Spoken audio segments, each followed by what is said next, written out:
When it comes to famous stories from the No Sleep subreddit, it seems like the two most famous examples are Pen Pal and Baraska. They are both long, multi-part stories that have been generally well received. I know not everybody loves those stories, but they are often considered the gold standard for the subgenre. But there is another story that is sometimes mentioned as being in the same weight class as them, a story called The Left-Right Game. The Left-Right Game is a long story that was told in 10 parts on the No Sleep subreddit with a simple premise that is used to introduce a myriad of cool horror set pieces to our characters. The core of the story is the game itself. You get in a car, and you take the first available left turn, and then the next right, and then the next left, and then you continue on and on until something strange starts to happen. And the story has elements of conventional road trip horror, sci-fi horror, body horror, rules-based horror, and all sorts of other cool stuff in it. So if that sounds interesting to you, then stick around for this video because while it's definitely going to be a very long video, I can confidently say the journey will be an interesting one. Like my Ted the Caver and Diania House videos, I will be reading the entirety of this story and then giving some of my thoughts in between the chapters. I'll be explaining some things and talking about why I think this story is really well done and deserves to be considered one of the best stories to come from r/nosleep. So if you're along for the ride, then buckle up. This is definitely the longest video on my channel so far, and it took a lot of time and effort to make. Remember to subscribe if you haven't yet. I just hit 100,000 subscribers and I would love to hit 200,000 by the end of 2026. But without further ado, let's get into the winding, confusing horror of The Left-Right Game.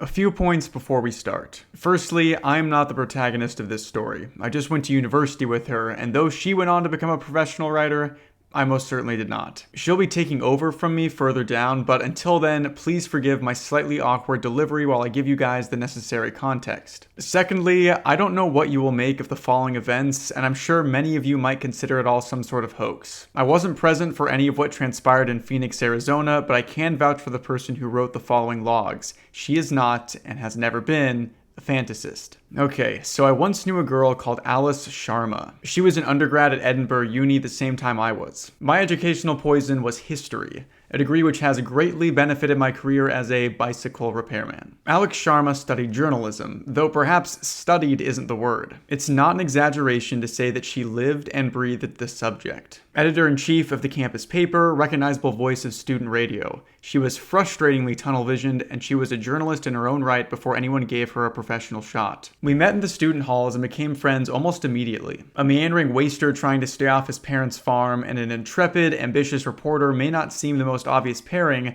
but I learned not to question it. She was inspiring and smart, and she proofread all my essays. I'm not too sure what she saw in me. We were eventually flatmates down in London where she chased her dream and I chased my tail. She got a few jobs here and there, but nothing befitting of her skills. After months of fruitless internships and rejections, Alice called a flat meeting, telling us that she was moving to America, accepting a position chasing stories for National Public Radio. The job had come out of the blue, the result of a Hail Mary application she thought had been dismissed out of hand. We threw her a bittersweet going away party and put the room up for rent. That party was the last time I saw Alice Sharma. She dropped out of contact a few months after her departure. Complete radio silence. I assumed she was just busy, so I carried on with my small but happy life and waited for her to pop up on television with some important words below her name. Chief correspondent, senior analyst, something like that. The radio silence was broken last week, and for reasons you'll glean further down, I'm less happy about it than I would have thought. Arriving home from work, I found a lone email in my otherwise bare inbox. An email that would later be described as suspicious by my tech-literate friends. Despite being born in the early 1990s, I didn't own a computer until uni, and I've missed several important lessons in the world of cyberspace. Lessons like,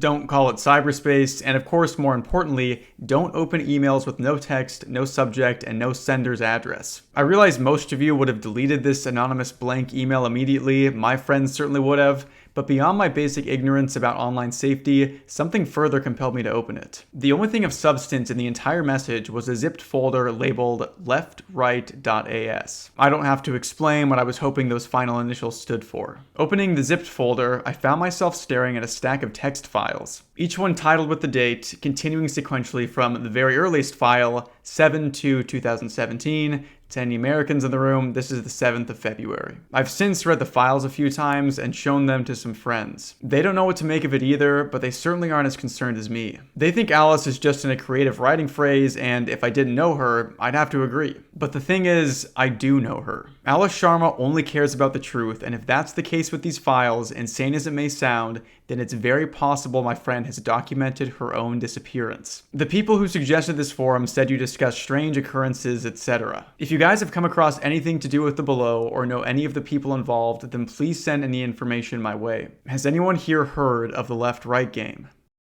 So we're not finished with the first post, but I wanted to talk about this setup device and why it has to exist in the way that it does. I've talked about this a lot before, but the No Sleep subreddit requires that all the stories are posted in character, and it's actually something that I don't really like about that subreddit. So to fulfill this arbitrary requirement, we aren't just given Alice's accounting of what happened to her, but we have this kind of additional framing device of her friend. I actually think this introduction is really well handled for what it is, and it does a pretty good job of establishing Alice as a character, although it does just feel a tad bit unnatural. I'm a big fan of stories that really only ever explain a character through their actions rather than like giving us paragraphs about the type of person that they are. But this introduction feels about just as natural as it could have been given the medium it was posted in. Alice being established as a journalist is a good way to explain why she's writing all of this down. I also like that one of the first lines is, "I am not the protagonist of the story," because it feels like the author might agree with me that this arbitrary formatting is a little annoying at times. But overall, I think this introduction is a solid, if not a little unnecessary, beginning to the story. With this next portion of the reading, I want to point out something with the way that I chose to read it because it might be a little confusing. This story often establishes who is speaking by putting the speaker's name and then a colon before their dialogue. And for almost all of this story, I will be reading the names of the characters before they speak to make it less confusing. In this first part that I recorded, however, I thought I'd be able to differentiate who is speaking by doing different voices for the characters, and I think it worked for a little bit. So while there were only two characters in the story, those being Alice and Rob, I was doing separate voices for them, but then I switched back to stating the names later on. So again, for the rest of the story, I will be stating the character names before they speak. I just don't want anyone to be confused as there are a lot of characters in the story. Also, I was having some microphone issues throughout these recordings, so sometimes the audio might sound a little grainy. Sorry about that. But that's enough raving and ranting from me. Let's get into part 1 of the story. The Left-Right Game, Draft. February 7th, 2017. They say great stories happen to those who can tell them. Robert J. Guthard is an exception to that rule. As I sit at his table, sip his coffee, and listen to him recount the past 65 years, it sounds like he's reading off a shopping list. Every event, his first job, his second wedding, his third divorce, none of them receive more than 1 or 2 sentences. Rob plows through the years, the curt, dispassionate curator of his own personal history. Yet the story itself is so fascinating, so rich with moments, and so wildly meandering that it somehow stands on its own merits. It's a great story, no matter how you tell it. By the time Rob was 21, he'd gotten married, had a son, worked as a farmer, a mover, a boat engineer, and grown estranged from his spouse. Here's him talking about that. Rob: "Of course, my wife started to get dissatisfied. I was away a while." Alice: "For what?" Rob: "Vietnam." Alice: "You were in Vietnam? How was that for you?" Rob: "I ain't never been back since." That was everything he had to say concerning his first divorce and the entire Vietnam War. Rob had 4 marriages after that, and even more professions. After the war, he worked with a firm of private detectives, got shot at once by the mob, then he became a courier, which is how a poor boy from Alabama got to see the world. Rob: "I've been to most of the continents with that job. I've been to India." "You from India?" Alice: "My mom and dad are from India, yeah." Rob: "See, I could tell." He'd been arrested once in Singapore after one of his packages had been found to be full of white powder. He spent 3 days locked up before someone got around to checking the substance.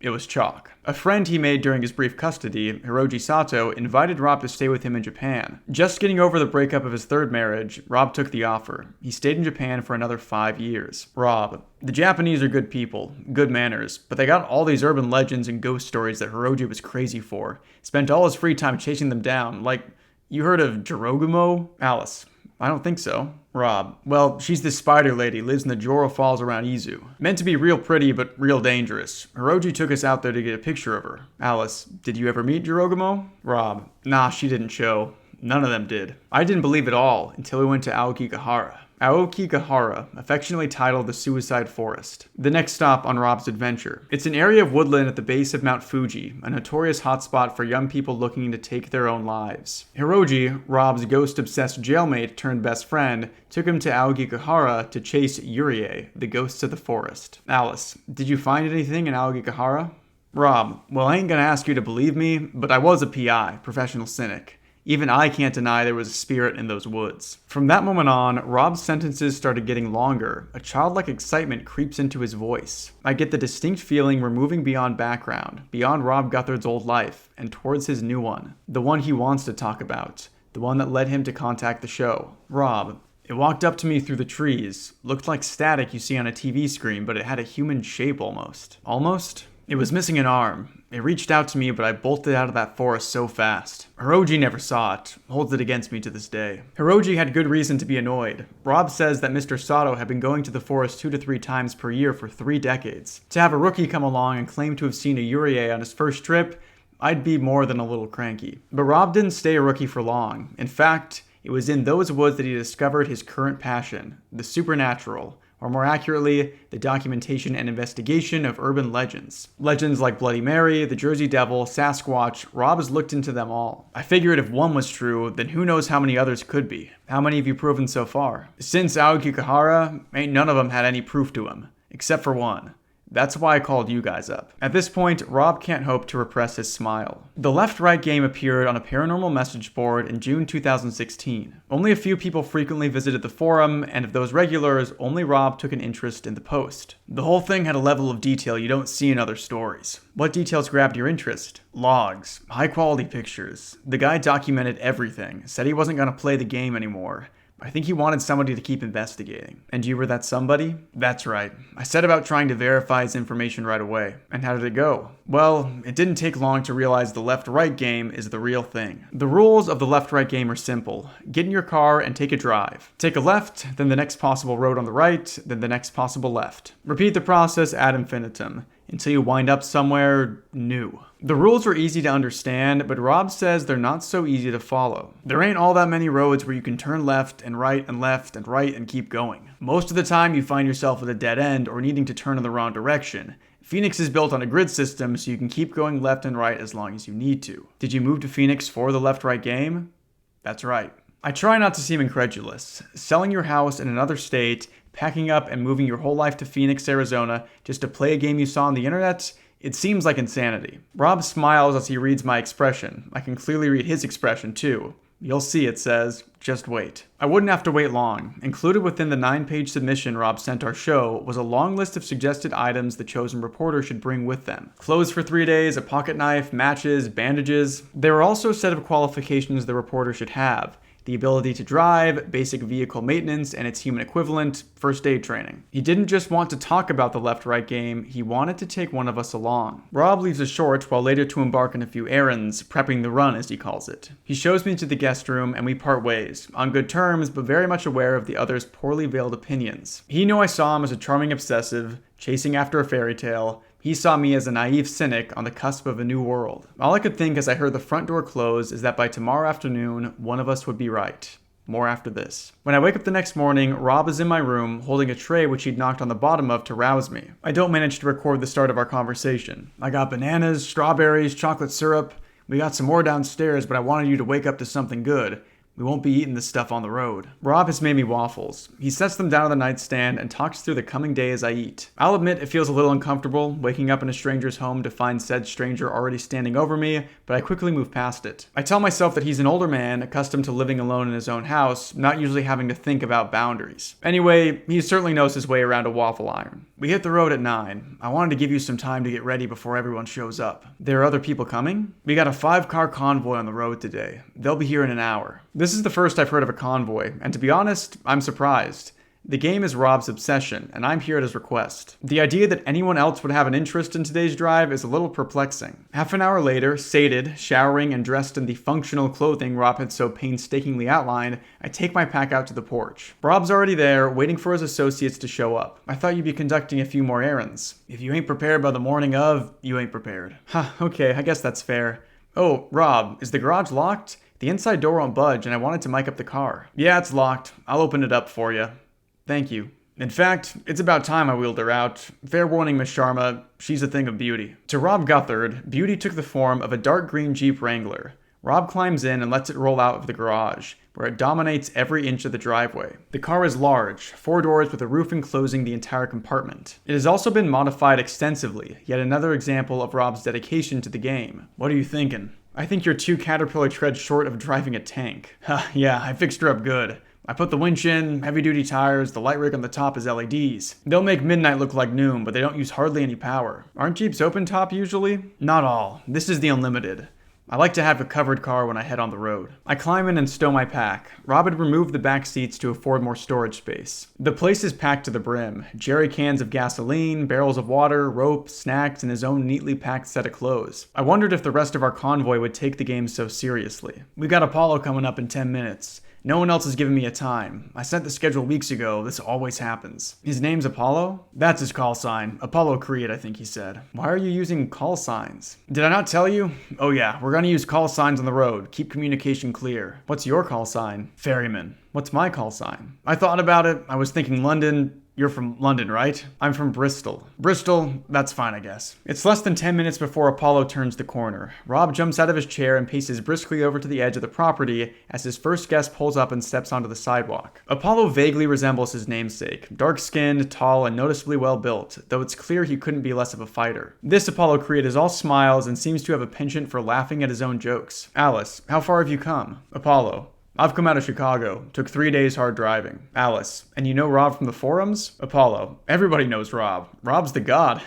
Rob walks over to Apollo's car, gesturing him over to talk shop. Rob's clearly impressed with Apollo's choice of vehicle, a blue Range Rover packed to the ceiling with kit. I was more impressed with Rob himself. Somehow, this 65-year-old farmer's son had become respected in a vast online community. My dad is Rob's age, and he just discovered copy and paste. The rest don't take long to arrive. 2 Minnesotan librarians, also around Rob's age, pull up in a gray Ford Focus. They're brother and sister, and they've shared ghost hunting as a hobby their entire lives. I find it hard to suppress a smile when they meekly introduce themselves as Bonnie and Clyde. Clyde, we would have gotten here sooner. We had to drop by to get some blankets. Pleasure to meet you, ma'am. Alice, pleasure to meet you too. Clyde, would you be the journalist? Alice, that's right. Clyde, you used to write for the town paper, didn't you? He's talking to his sister there. She nods. Clyde is clearly the spokesperson for the pair, yet they both seem incredibly shy. Whether they admire the famous outlaws or just the name, it's pretty clear they couldn't be more different from the real thing. Next to show up are Lilith and Eve, English Lit students at New York University and proprietors of the YouTube channel Paranormicon. Unlike Bonnie and Clyde, Lilith and Eve have no issue holding a conversation. As soon as they learn who I am and what I do for a living, they attempt to conscript me for an expedition to Roswell. Lilith, we have a friend there. He's been seeing some... Eve, he's a seismologist. Lilith, yeah, and he's been recording readings over there that show subterranean movement. Predictable movement. Eve, we're going to see him in July, but we could work it around you if you're free. Alice, I'll have to check my schedule. Eve, okay, cool, let me give you my email. They quickly hurry off to film an intro for their latest video, featuring a quick interview with Rob, who seems pretty welcoming of the attention. The last 2 cars arrive within seconds of each other. A lithe, strong-willed older lady who goes by Blue Jay and a younger man going by the call sign Ace. Blue Jay has arrived in a gray Ford Explorer. Ace, much to Rob's annoyance, has arrived in a Porsche. Rob, did you think that's gonna help on the road? I didn't write that. Ace, it's my car. What am I meant to do? It's my car. Rob, you didn't read my itinerary. You got nothing packed in there. Ace, I did read it, sir, okay? Calm down. I have a bag. I won't ask you for anything. Rob, well, I know that's true. Ace and Rob are off to a bad start. Ace takes a phone call, and despite my best efforts to get an interview with Blue Jay, she doesn't seem interested in talking to a journalist. With 5 cars and 7 travelers waiting for a green light, Rob hands out radios and charging packs, then launches into a quick safety briefing. Wear seatbelts, stay in position, communicate clearly and often.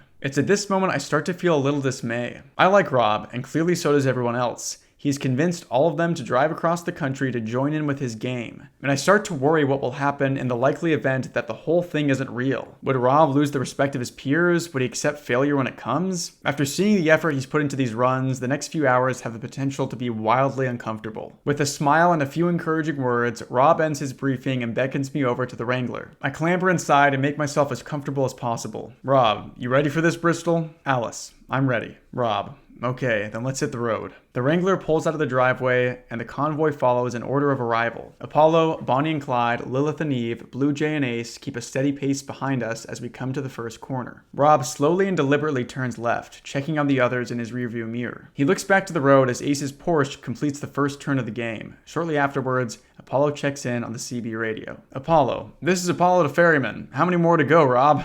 Rob, as many as it takes. I can tell Rob wanted to reserve the radio for something other than Apollo's quips, but he seems to like Apollo enough to let it slide. I'm not sure Ace would have received the same treatment. We take the next right, then another left. Now safely assured that everyone's following correctly, Rob speaks my thoughts aloud. Rob, you're wondering the same thing Apollo is. Alice, what do you mean? Rob, you're wondering how many turns we're going to take before we hit some wall or something, before you find out this is all just a story. Alice, does that disappoint you? Rob, I'd be disappointed if you weren't thinking something like it. But now we're on the road, I gotta say something and you gotta listen to it. Alice, okay? Rob, we're coming up to a tunnel soon.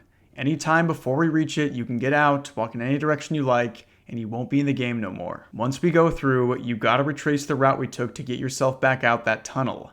That's when you're home. And you gotta convince someone to take you back in a car, cause I ain't ferrying you back 20 minutes in. You got till the tunnel to skip out on this. Understand? Alice, I understand, though I have to say I'm getting a little nervous. Rob, ain't nothing wrong with a little nervous. We've taken 23 turns by this point. Already, I feel like we're traversing the city pretty effectively. Rob's heavily modified Wrangler solicits a few impressed glances from passerbys, as well as several honks of respect from other Jeep drivers. Other than those few moments, everything seems completely indistinguishable from a regular morning drive. I even start to worry if there'll be anything at all for this story. Reporter takes drive with interesting man isn't exactly Pulitzer-worthy. Turn 33 leads us onto a short, unassuming street. A row of small businesses in a quiet Phoenician neighborhood. Liquor, secondhand clothing, tools, and at the end of the street, a little shop selling antique mirrors. 10 or so people shuffle along the sidewalk, smiling, talking, planning their weekends. The only lone person is a young woman in a gray coat. I briefly glimpse her at the end of the street, standing on our next corner.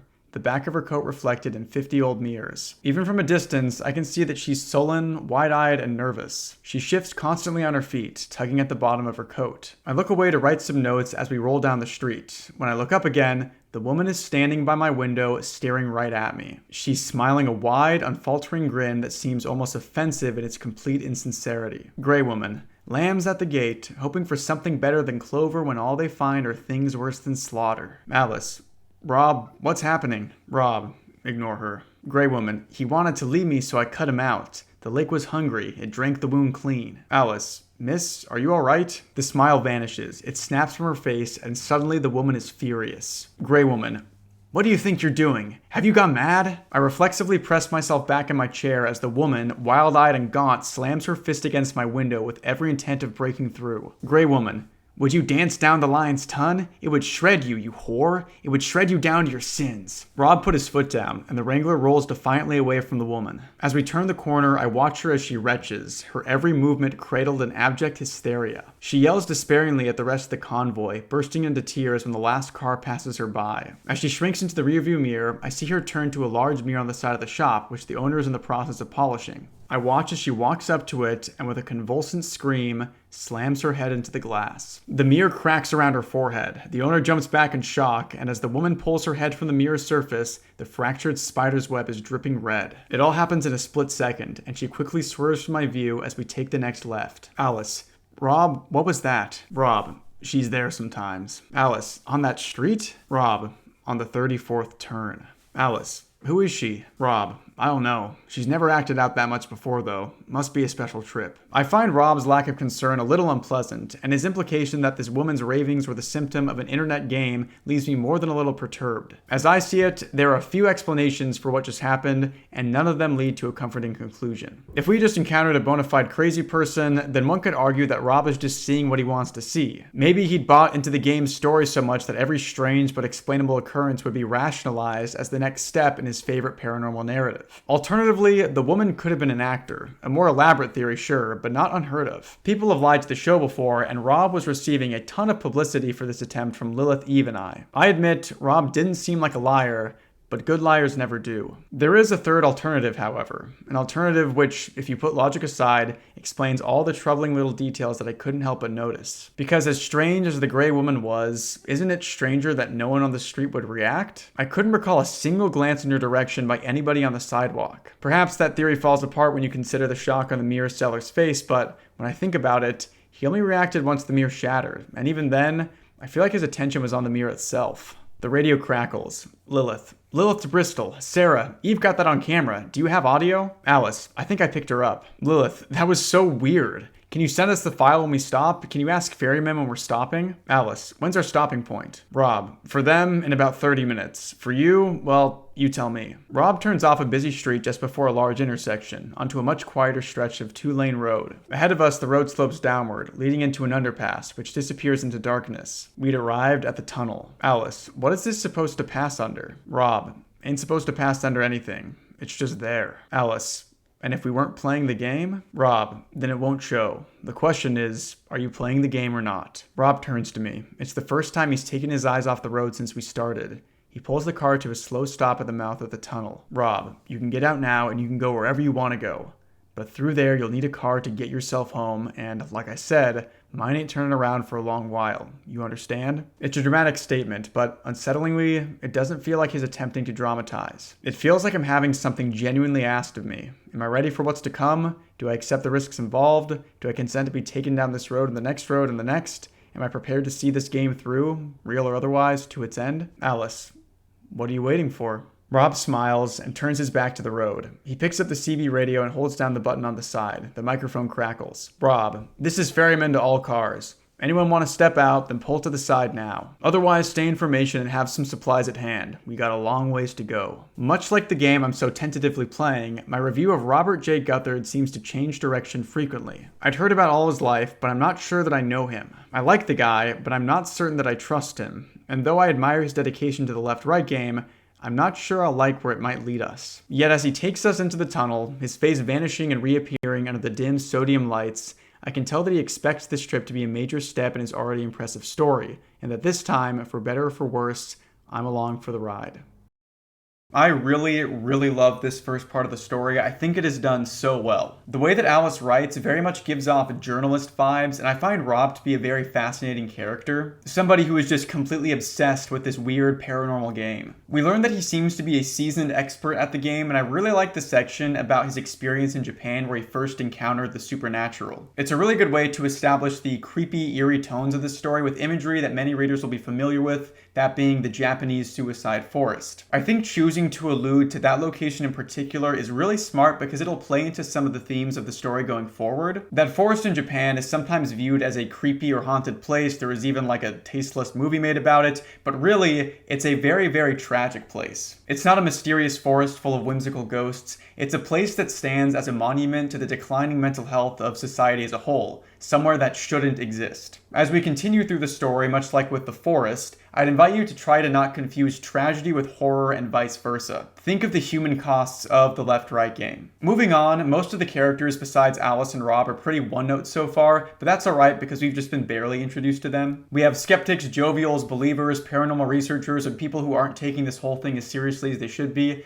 It's a very good variety of characters to start with. I want to hold off discussing the specifics of each character until we see more of them later on in the story. For now, I want to talk about the Grey Woman at the Mirror Shop. A classic trope in horror is the Harbinger character, the character that foreshadows the danger our main characters will find themselves in. The Grey Woman is a really great example of this trope. Everything she says is unnerving, if not a little cliche. She mostly just reads like a crazy religious woman. Her rantings and ravings can kind of be dismissed out of hand until she smashes her head into a mirror, leaving a bloody crack in the glass. This immediately tells our characters and the reader that there is something more serious going on. This woman seems to need help and is clearly devoted to her perceived delusions. After she smashes her head, the story makes another really good narrative choice. It has Rob ignore her. In fact, Rob is telling Alice from the get-go to ignore the lady. This, along with Rob and Alice's conversation after the fact, established that this nightmarish scenario has become routine to Rob. He's seen all of this before. And this experience makes Rob the perfect ferryman. He knows what they will most likely encounter during the game and has become desensitized to most of it. It also calls into question his judgment in explaining very little to Alice, who is just along for the ride. Rob isn't very forthcoming with his knowledge about the game, and that makes him just a little untrustworthy in my book. But that's about all I have to say on this first part of the story. I think it's really well done, and it's no surprise that it was received very well on No Sleep. But just before we move on to part 2, I have to give a quick shout out to the sponsor of this video, Rocket Money.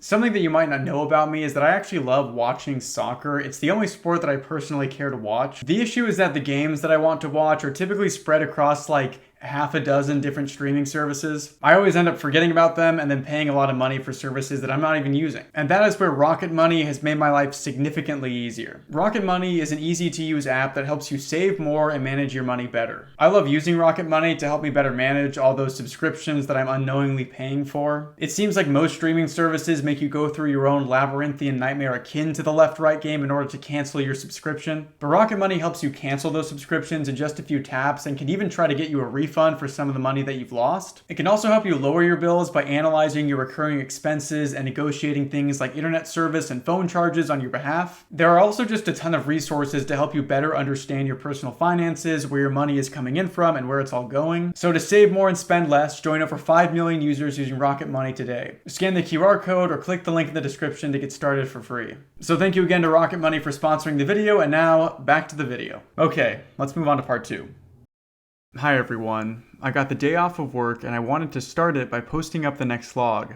I also want to thank all of you for your responses so far. A few people have linked me to sites that Rob J. Guthard may have operated on. Someone even offered to look for the mirror shop in Phoenix and try to retrace the route to Rob's neighborhood. I'm going to spend the day making a few international calls and sending emails out, but if you guys have any other ideas about how I could pursue this, I'd really appreciate them. In all honesty, I'm going to need all the help I can get. This whole ordeal has proven pretty categorically that I am no Alice Sharma. Speaking of which, I'm going to let her take it from here. Thanks again. The left-right game, draft, February 8th, 2017. The next turn comes immediately after the tunnel. We'd been in the dimly lit passage for almost 2 minutes, but at the pace Rob likes to travel, it's hard to figure out how far we've actually gone. When we descended into the underpass, we were just nearing the outskirts of Phoenix. Scrutinizing the rearview mirror as we leave, it's fair to say we aren't that much further out. Everything else, the temperature, the time of day, the weather, all seems exactly like it had been before we ventured into the tunnel. I'm not sure what I was expecting, of course, but it certainly doesn't feel like we're anywhere new. The tunnel itself had been similarly underwhelming, especially considering the importance Rob seemed to place on it. In fact, the only thing of true interest since we passed through was something Rob said once we hit the halfway mark. As the tunnel's mouth loomed towards us, Rob picked up the CB radio transceiver and issued a casual warning to the convoy.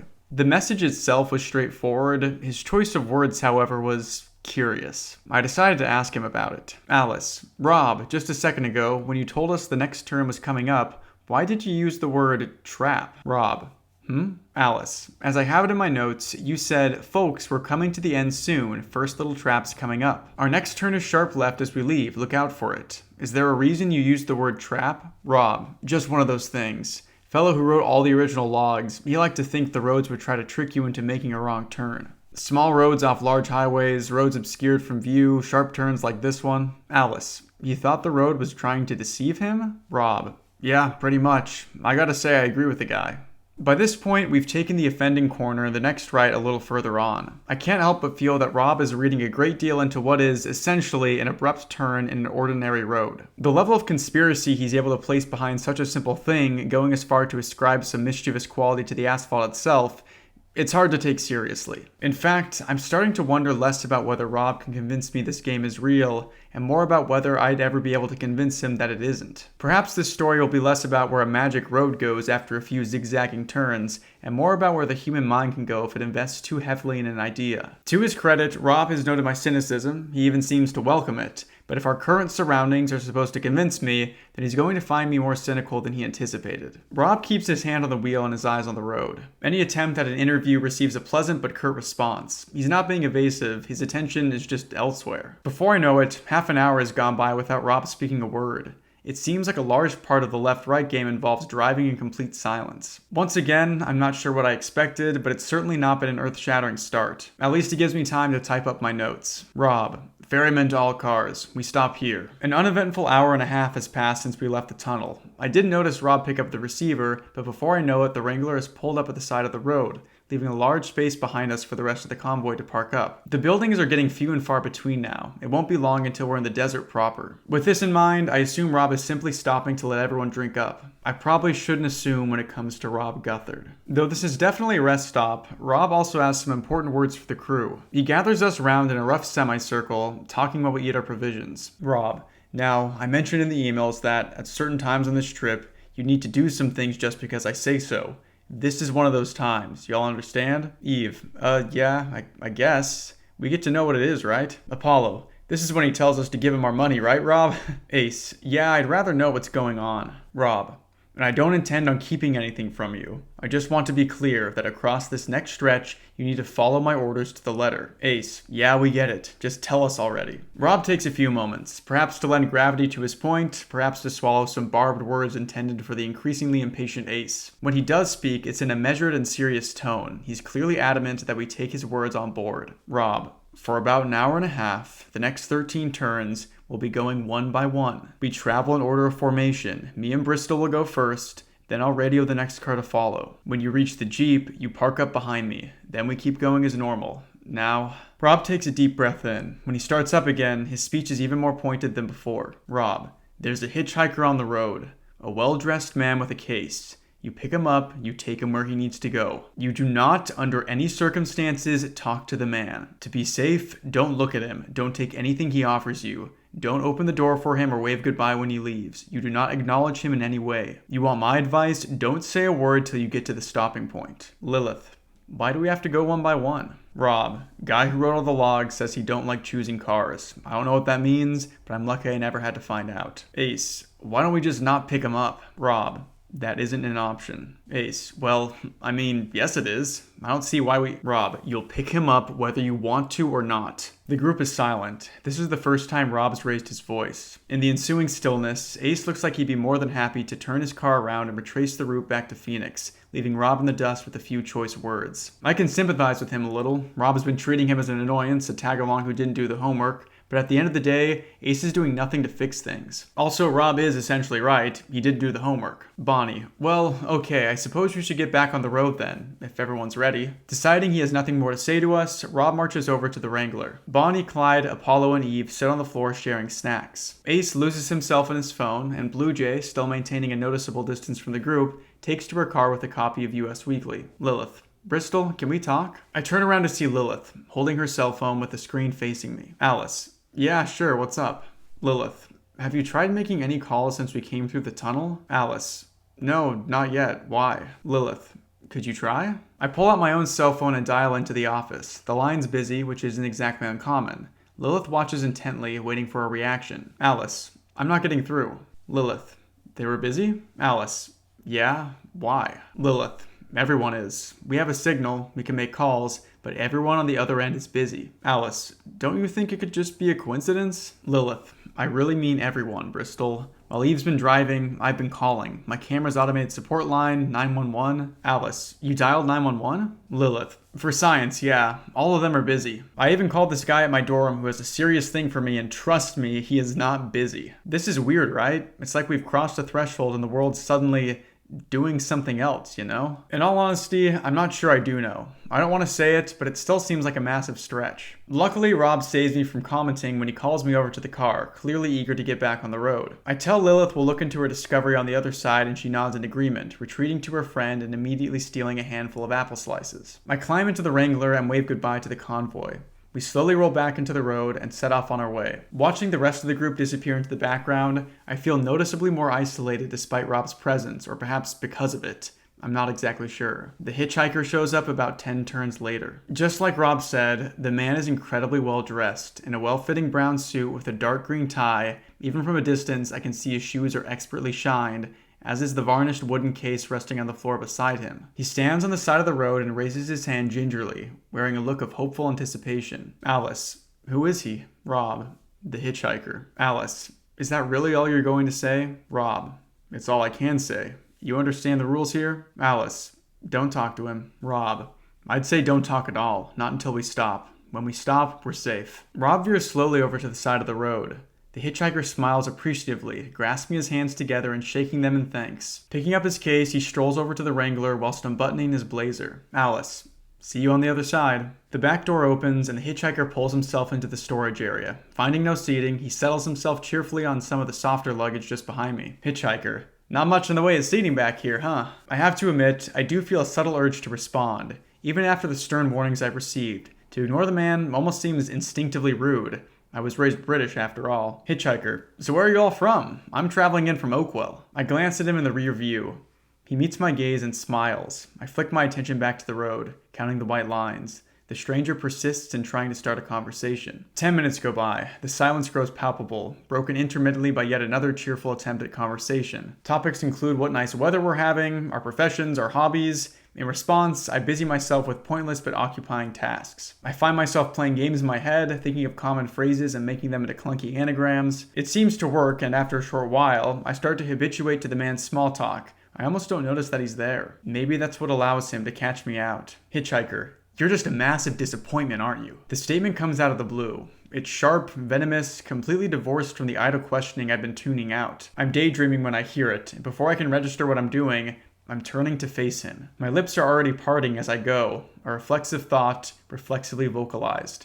What? I almost say it out loud. The word is on the edge of my tongue, a single note my vocal cords were all but ready to play. Only the sudden, vice grip of Rob's hand on my forearm anchors me in the moment. I stare at the hitchhiker, my mouth still open. He's different now. All of the warmth, all the pleasantry, it's drained from his face like running makeup. His smile is malevolent, calculating, and finally, it feels honest. Hitchhiker.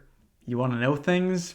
I can tell you. Rob keeps his eyes focused on the road, but his grip on my arm tightens. Hitchhiker. I can tell you everything you want to know. Even the things you never knew about yourself. Even the thoughts you didn't know you were thinking. Those little critters, all the way at the back. We stare at each other a moment longer before I turn round and back to the road. I don't count the white lines anymore. Now I'm focused intently on anything our passenger has to say. For the next 10 minutes, ignoring him is going to have my full attention. He only tries a few more times, reverting back to more innocent questioning. Nothing takes. 5 minutes later, he indicates to a seemingly random point at the side of the road, and Rob drops him off. The man thanks us, climbs neatly out, puts down his case and waves as we depart. When we disappear around the next corner, he still hasn't stopped. Surprisingly, the silence caused by the hitchhiker's presence isn't nearly as intense as the one left in his wake. I decide to break the tension, somewhat ungracefully. Alice, to be fair, we are having nice weather. Rob, don't talk. Alice, are you mad at me? I'm sorry you got to me. I wasn't expecting... Rob, you did fine. We don't talk till we stop. I go back to my notes, making a point to write down my current feelings. For the record, embarrassed but relieved. Once I put the words down on paper, however, I feel something else.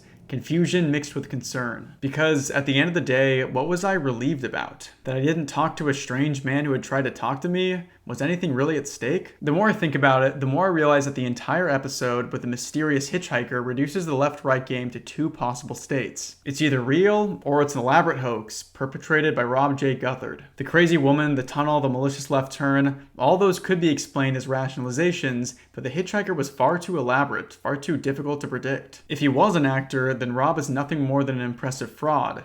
If he was genuine, then I'm not entirely sure where that leaves us. Something in the corner of my eye pulls me from my thoughts. A transient, peripheral object that almost completely passes me by before I turn in a weak attempt to catch it. I only get a few seconds to look before it's gone from my field of view. I face forward once more, sit back in my chair, and let Rob carry us ever further down the road. It's not too long before we finally pull over. Rob, you did good. I'm sorry for grabbing you.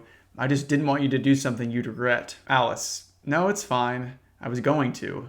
Do you know what happens if you talk to him? Rob, not sure. Came close myself once a few years back. The way he looks at you when he thinks he's got you?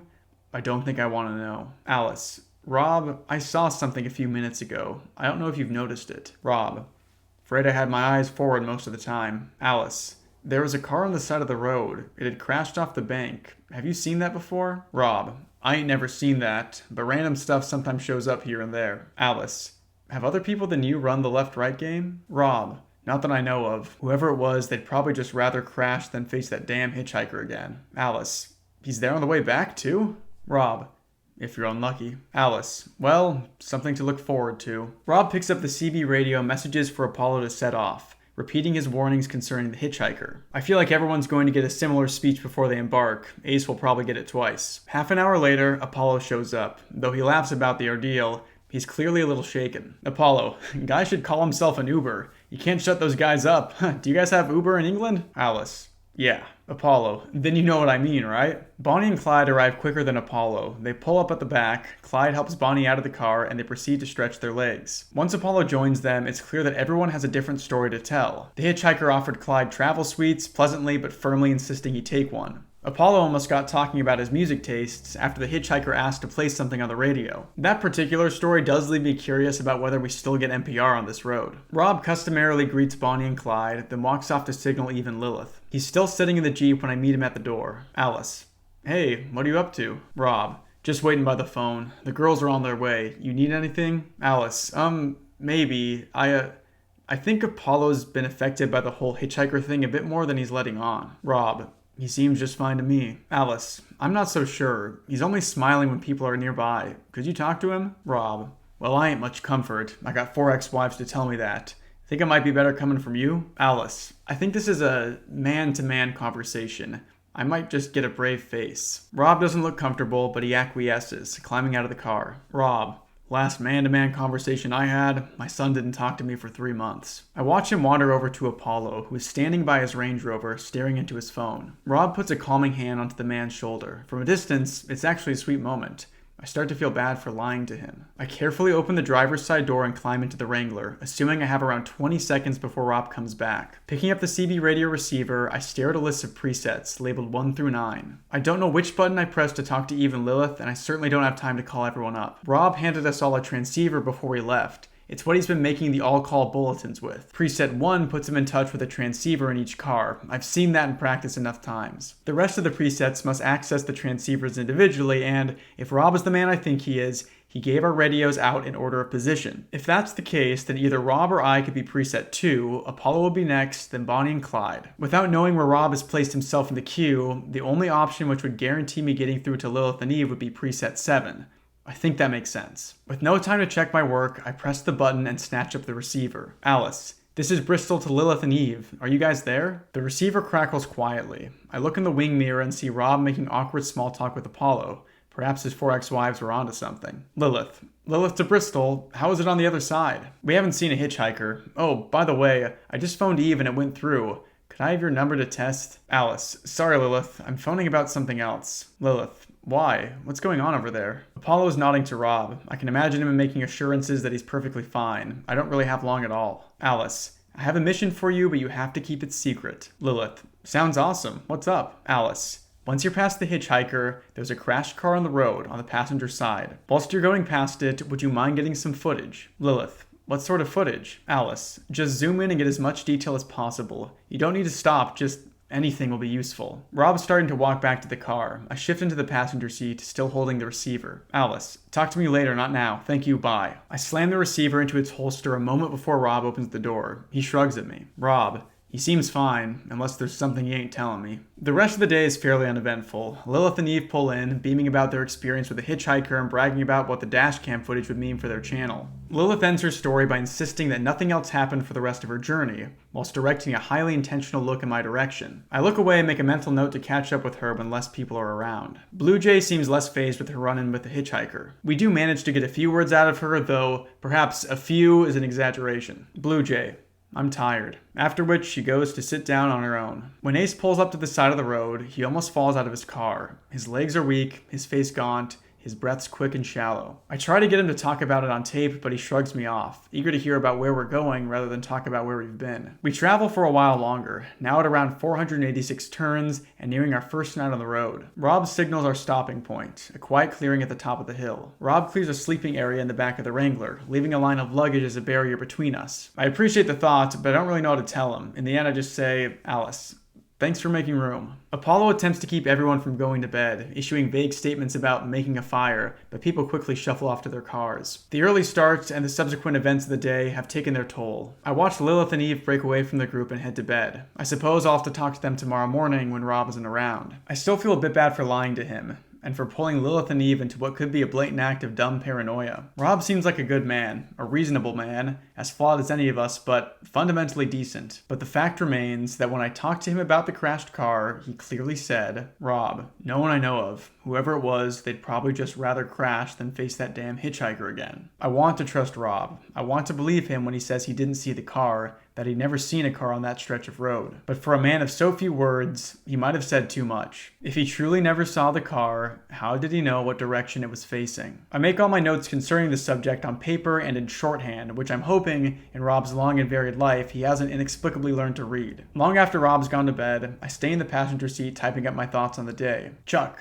That was Sister Moon by Leslie Estrada, another song to calm you folks down as we head into the evening. It's Chuck Greenwald, and I'm with you till the witching hour. I decided to put the radio on in the end. I was curious, and I also wanted the company. I turned the volume way down so the noise wouldn't reach Rob, and searched around for something to have in the background. There aren't many stations to choose from out here. The clearest one is Radio Jubilation, the local station for a nearby town. The current DJ, Chuck Greenwald, has been playing soulful music for an hour. Chuck, it's been a busy week in Jubilation as we welcome our new school principal, a very impressive guy who's bringing some new and interesting proposals to our community. It's got a few people talking about funding for the arts. If you've got a view, we'd love to hear it. I finished typing up my less clandestine notes, and just then realized how tired I am. Wanting to sleep, but not prepared to move the single yard between me and the air mattress, I lie back down on my seat, listening to Mr. Greenwald address his beloved town. Chuck, well, we're going to go back to your requests very soon. I can tell you we've got some goodies on the way. For now, though, let's take ourselves to the new box. They're going to hurt now. Immediately, at the volume of a whisper,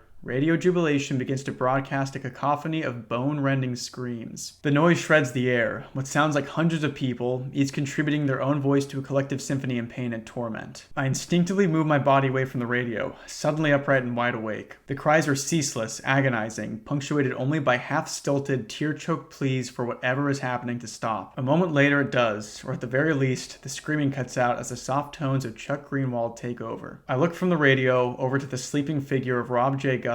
I can't help but stare at him as a single thought runs through my head. I hope this man's a fraud. I hope he's playing me. Because if he isn't, then there's something very wrong with this road. Chuck. Hope you folks enjoyed that. We're going to be bringing you much, much more. This is Chuck Greenwald telling you you're always welcome in Jubilation. Stay with us. Another very solid entry in this story. I really like the format of there being some sort of trial that each member of the caravan has to go through. It's a good way to structure a story that comes in installments like these no-sleep stories do. It allows each part to feel varied and interesting. I think the introduction of the hitchhiker is where this story really starts to take off. The idea of this mysterious stranger that you can't talk to is really cool to me. It shows us that whatever is going on here, it is almost certainly supernatural. The story tries to kind of establish this plausible deniability, but I think we all know there's something paranormal happening. The entire idea that taking these left and right turns transports you into some sort of strange world with these very specific rules and encounters is really interesting. I made a video on We Used to Live Here by Marcus Cliver, which is a novel adapted from a no-sleep story that has a very similar feeling to it. The difference being that while rules seem to be present in that story, our main character isn't aware of them. In the left-right game, we have Rob, who acts as our guide throughout the story. He is by far the most familiar with all of the encounters that are found in the game. I like the little introduction of intrigue with Rob most likely lying about having seen the crashed car before, although the setup is a little confusing. I didn't find it immediately obvious when I first read this that Rob was being deceptive, and I think the story wants the idea that he knew the orientation of the car to be like a smoking gun moment. But honestly, he could have just guessed. It makes Alice's reaction seem like a bit of an overreaction, but I think introducing that element of intrigue to the story is important. The radio station at the end of the story is a really cool touch. It's very unsettling and helps the reader suspend their disbelief and accept that this is a paranormal story. I think a lot of stories struggle with trying to seem realistic, and then when things happen that feel unrealistic, it takes the reader out of the story. I talked about this before in my Russian sleep experiment video. That's my main issue with that story. So I like that the story goes for the crazy stuff really fast and lets the reader let go of their perceived notions of this all being realistic. And even though this story is engaging and well paced so far, it also doesn't feel the need to have a crazy moment of explosive violence or anything early on. It speaks to the confidence of the author that they trust that a creepy hitchhiker and a disturbing radio station will be enough to keep the reader satisfied through the first two entries. I like some of the little character moments as well. Showing that Apollo seems to be a little rattled after the experience is a good touch, even if it has been exaggerated a little by Alice. The way that each person reacts to what they're seeing is a good way to show off their characters. Lilith and Eve are stoked about what they've seen so far. Blue Jay seems unbothered. Ace is still being a little bit of a punk, and it's unclear why he even came on the trip if he truly is as disinterested in what is going on honestly seems on the surface. I made a post about this story and someone commented that it's a great example of rules-based horror, which is a horror subgenre that I really like. It typically involves our main characters going through a sort of trial or experience that has clear rules to it, their survival usually dependent on their adherence to these rules. I think a main reason that this subgenre resonates with myself and so many others is that we like to put ourselves in the shoes of the characters in horror stories. When watching a horror movie or reading a horror story, it can be very easy to point at the decisions made by the characters and just say like, well, I wouldn't have done that. Typically, we as the audience are operating with more knowledge than the characters, and our decisions would have been fueled by knowledge that they don't have. But oftentimes in rules-based horror, we have been given the same rule set as the characters and can very easily put ourselves in their places. I think there's also a certain comfort in the idea that you will be able to make it through the story if you just follow the rules. All of us think that we would easily be able to just follow all the rules that have been laid out. But there's always a thought in the back of our minds of what would happen if we broke the rules. And those errant thoughts are then answered by the story itself, typically in a very satisfying way. But that's about all that I have to say on this section of the story, so let's move on to part 3.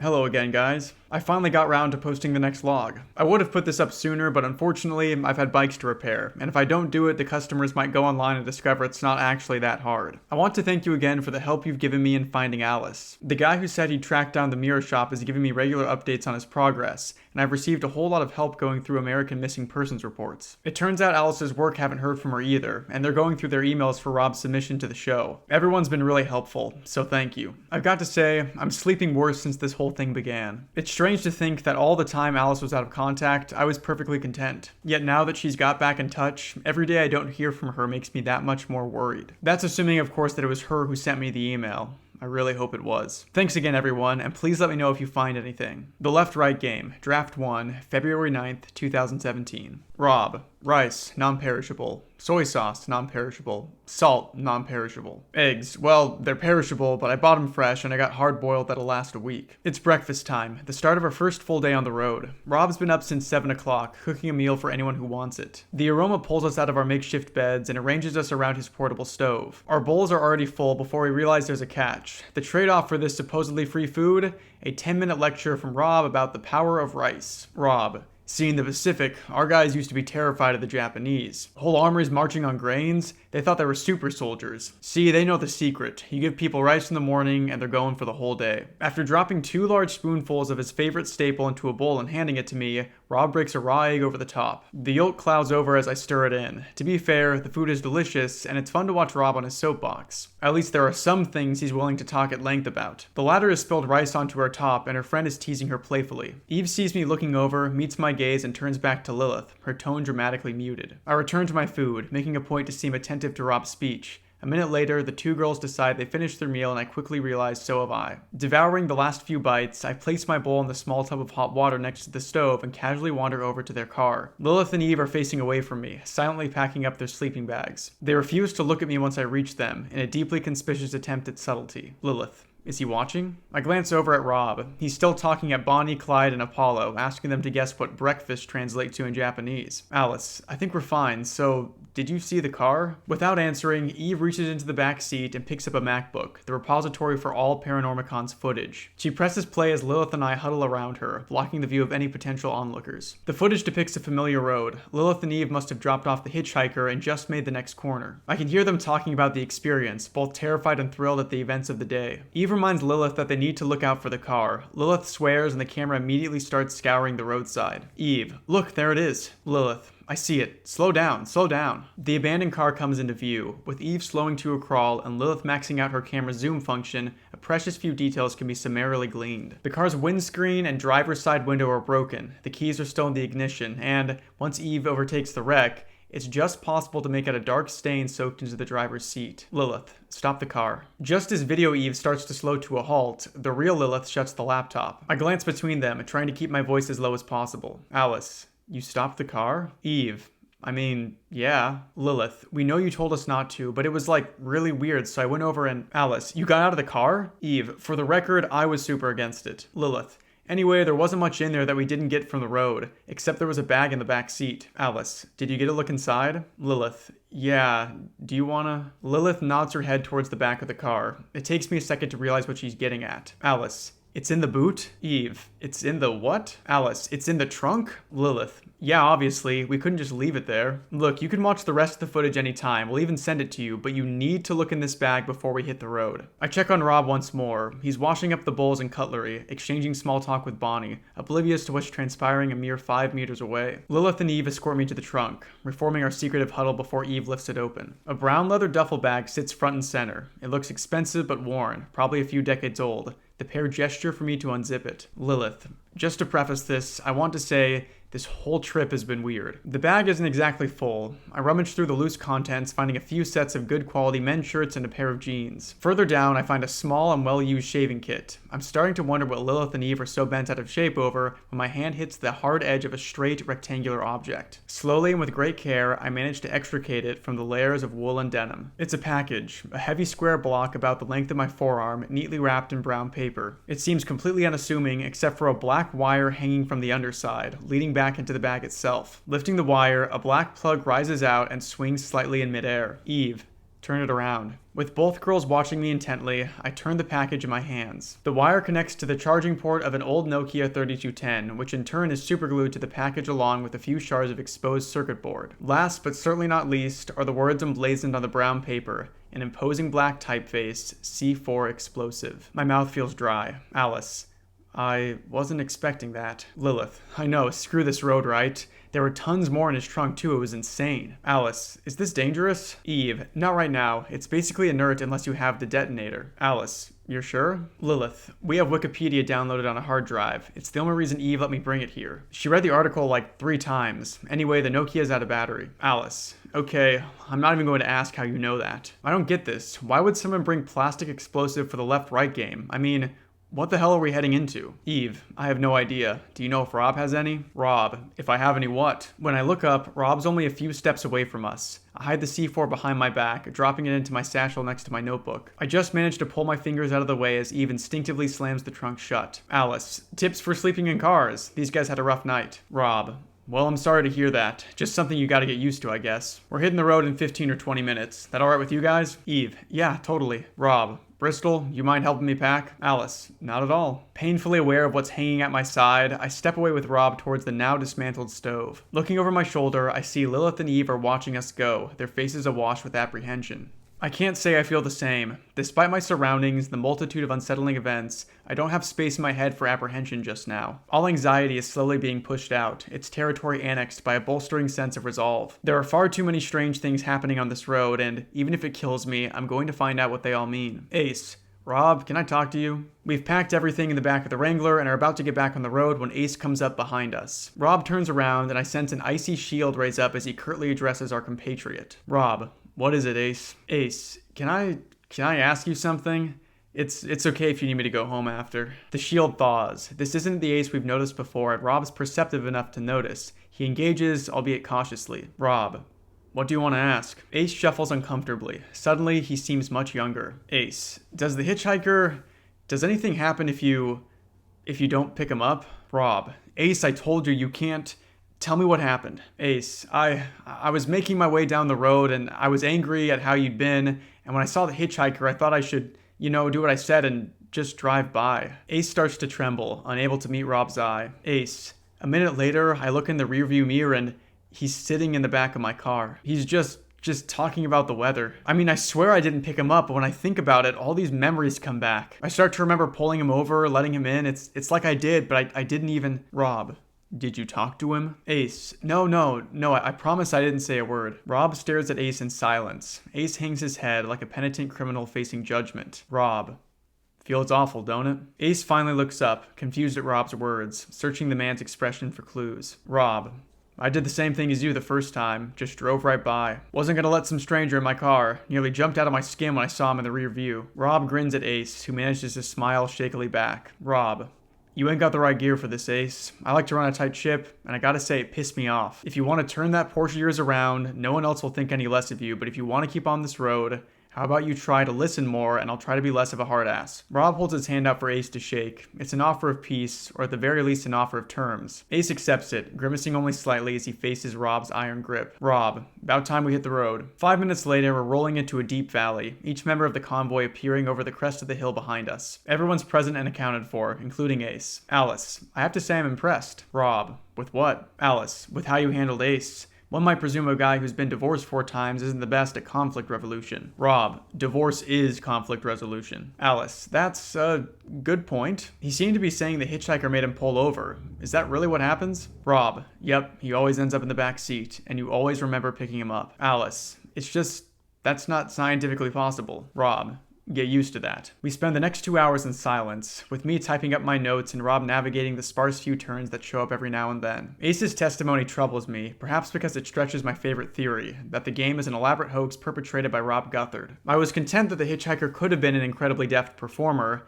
but even if the man was a rata-trained thespian, that doesn't make him capable of mind control. Ace could be insane or maybe an actor himself, but those ideas sound exactly like the idle rationalizations I decried in Rob earlier. I'm not sure what my theory is at the moment. I keep working, hoping to type my way to revelation. A few lone trees have started to show up in the distance, towering wild pines with trunks as thick as barrels. Without my noticing, the trees grow slowly more numerous and, in that creeping way that landscapes change, it isn't long until they span both sides of the road, encapsulating us in a deep, bright forest. Realizing I've recorded everything of substance, and with Rob concentrating on the drive, I have no choice but to lay back in my seat and watch the world roll by. Despite the pervasive strangeness of the left-right game, there was a beauty on the road. Under the light shade of the canopy, the smell of pine needles permeating the still air, I actually feel myself starting to relax. It only takes 3 words to change that. The words don't come from Rob. He's as quiet as always. They aren't spoken by the rest of the convoy either. The words are writ large in calligraphic gold paint, resting on a spotless white sign. Even from a distance, with the letters little more than a blur, I know what they're going to say. They're the words I've been dreading since I switched off the radio.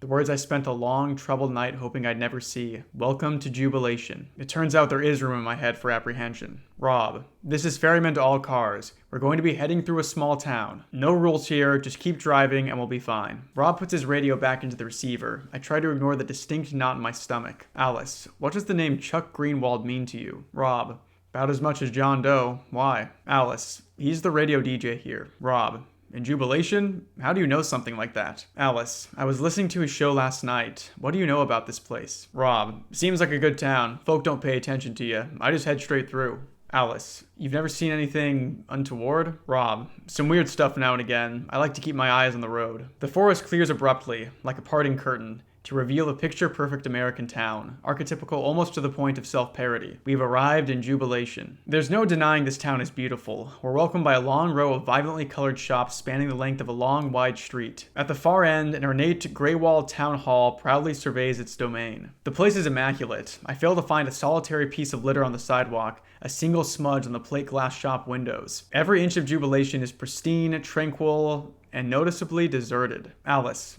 where is everyone? Rob, I don't know. There's usually some around. Maybe there's a game on. We take the next right, then another left. The story's the same at every turn. A beautiful, leafy suburban town entirely bereft of its human population. The cafes are free of bustle, the surface of the public pool is still. We even see the school, a row of finger-painted faces smiling at us from the kindergarten windows as we pass by. The building itself is locked up, however, which is odd, seeing as it's noon on a Wednesday. Eventually, the Wrangler pulls onto the first residential street we've encountered. The sign on the corner reads Sycamore Row. The quaint shops are replaced by luxuriant houses, all of them identical. White walls, wide porches, and fresh green lawns cut to a uniform length. The road stretches in a straight line for about a mile, creating an eerie corridor of copy-pasted buildings. The strangest thing about the street, however, is vocalized by Rob. Rob, well, I guess we know where everybody is now. In front of every house, a dining room table stands on the lawn, occupied without fail by a family of 4. 1 husband, 1 wife, 1 son, and 1 daughter. They're sharing a meal together. A unit on the left clink their glasses of orange juice as they dine on pork chops and salad. The family on the right shares a large hunk of meatloaf, broad smiles on their faces. Staring along the road, I estimate upwards of 800 people in neat subsets of 4, all dining at the same time. None of them seem to notice us. Rob, ferryman to all cars. Looks like we've come during a celebration. Let's not bother these good people as we pass on through. Rob lets the car roll slowly down the street, his foot light on the gas pedal, trying to make as little noise as possible. The more families we pass, the clearer it becomes that every single one of them shares common characteristics. All of them are impeccably dressed. All of them consist of the same subset: husband, wife, son, daughter. Though their chosen meals vary slightly, they all share a raucous, almost oppressive happiness. Apollo. Small town America, am I right, guys? Apollo's jokes don't make things any better. I feel claustrophobic. Trapped. Some screaming animal deep within me knows that it's surrounded on every side by something it doesn't understand. I don't know if I'm imagining it, but as we've continued down the road, everyone outside seems to be laughing a little harder and celebrating a little more. We've successfully crept more than halfway down the street, a sharp left turn coming up at the end, representing the road out of Jubilation. Another street comes up on the right, Acer Road. While we pass by it, I take the opportunity to glance down this new avenue, curious as to whether every street is like ours. I don't like what I see. The houses are similarly prestigious, the walls pristine white, but like a spot the difference puzzle, it's the subtle changes that make the picture. There are no tables and no families on the wide green lawns. Almost every window I can see is broken. Cars lie abandoned in the road, with one smashed into a splintered porch. Above every door, an X has been drawn on the red paint. And outside of each house, a small mound of clothes lie on the fresh-cut lawn. A huge collective pile of men's, women's, and children's shoes tower at the end of the street, seemingly ownerless. Rob. Great going, everybody. Let's get back out there. We've reached the end of the street. I breathe a sigh of relief as we bid farewell to Jubilation. I vindictively see it off in my wing mirror as we turn the corner. I immediately wish I hadn't, when, in the split second before it disappears from view, I glimpse the 800-plus residents of Sycamore Row. They aren't smiling anymore, and they're all looking our way. I welcome the forest as the trees rise up around us once more. The indifference of the nature is a welcome change to the saccharine faux civility of Jubilation. Apollo. Towns like that make me glad I'm a city boy. Bonnie. I thought it was nice. Wasn't it like Wintry Bay? Clyde. I don't think I've been. Bonnie. Oh, maybe it was Shelburne Falls. Clyde. Oh, it was a little like Shelburne Falls. Rob. Guys, we gotta keep this channel clear. We hurry along the next road and turn right. The further we get from the eerie town of Jubilation, the higher our spirits seem to be. Alice. How long until we stop? Rob. About another 4 hours. Nothing big in between us and there, though. Shouldn't be a problem. Alice. Good to hear. So what does breakfast translate to in Japanese? Rob. You heard that? Alice. Yeah, I've been curious all day. Does it have something to do with... I jolt forward, sharp pain in my neck as my head recoils back against my seat. Rob has stamped his foot onto the brake, bringing us to an immediate and shocking halt. Before I can ask why, my question is answered, as one of the colossal pine trees slams into the road ahead of us, blocking our route forward. Rob. You alright? Alice. I'm fine. Massaging my neck, I look towards the base of the felled tree. The low end is covered in straight, sharp-cut marks. Someone has brought this tree down, timing its fall in an attempt to cripple the Wrangler. Alice. Rob, what's going on? Rob. Ferryman to all cars, full reverse. Watch out for the people behind you. The convoy pulls away, back down the road towards Jubilation. Rob waits for Apollo to start moving and then backs up himself. There's a second jolt as Rob abruptly stops the car, surveying our means of egress. Rob. Ferryman to all cars. Road's done for, but there's a gap at the end. Be careful. Rob's right. Though the tree has fallen across the tarmac, only the thin treetop lies over the grassy bank between the road and the forest. There's a bit of a valley between the edge of the road and the grass, and Rob wastes no time in showing the others how to negotiate it. Twisting the wheel, Rob dry steers towards the gap and proceeds cautiously towards the roadside. I watch the asphalt disappear beneath us moments before the telltale bump. The Wrangler drops down the small bankside and turns around the fallen tree. I watch the needle-covered tip brush against my window as we roll past. With a second bump, Rob brings us back onto the road and pulls us over to the far edge, turning the Jeep to face towards the convoy. Rob. Okay, Apollo, make your way. Apollo. On it, Rob. As Apollo swerves towards the gap, I hear something. The sound of a running engine.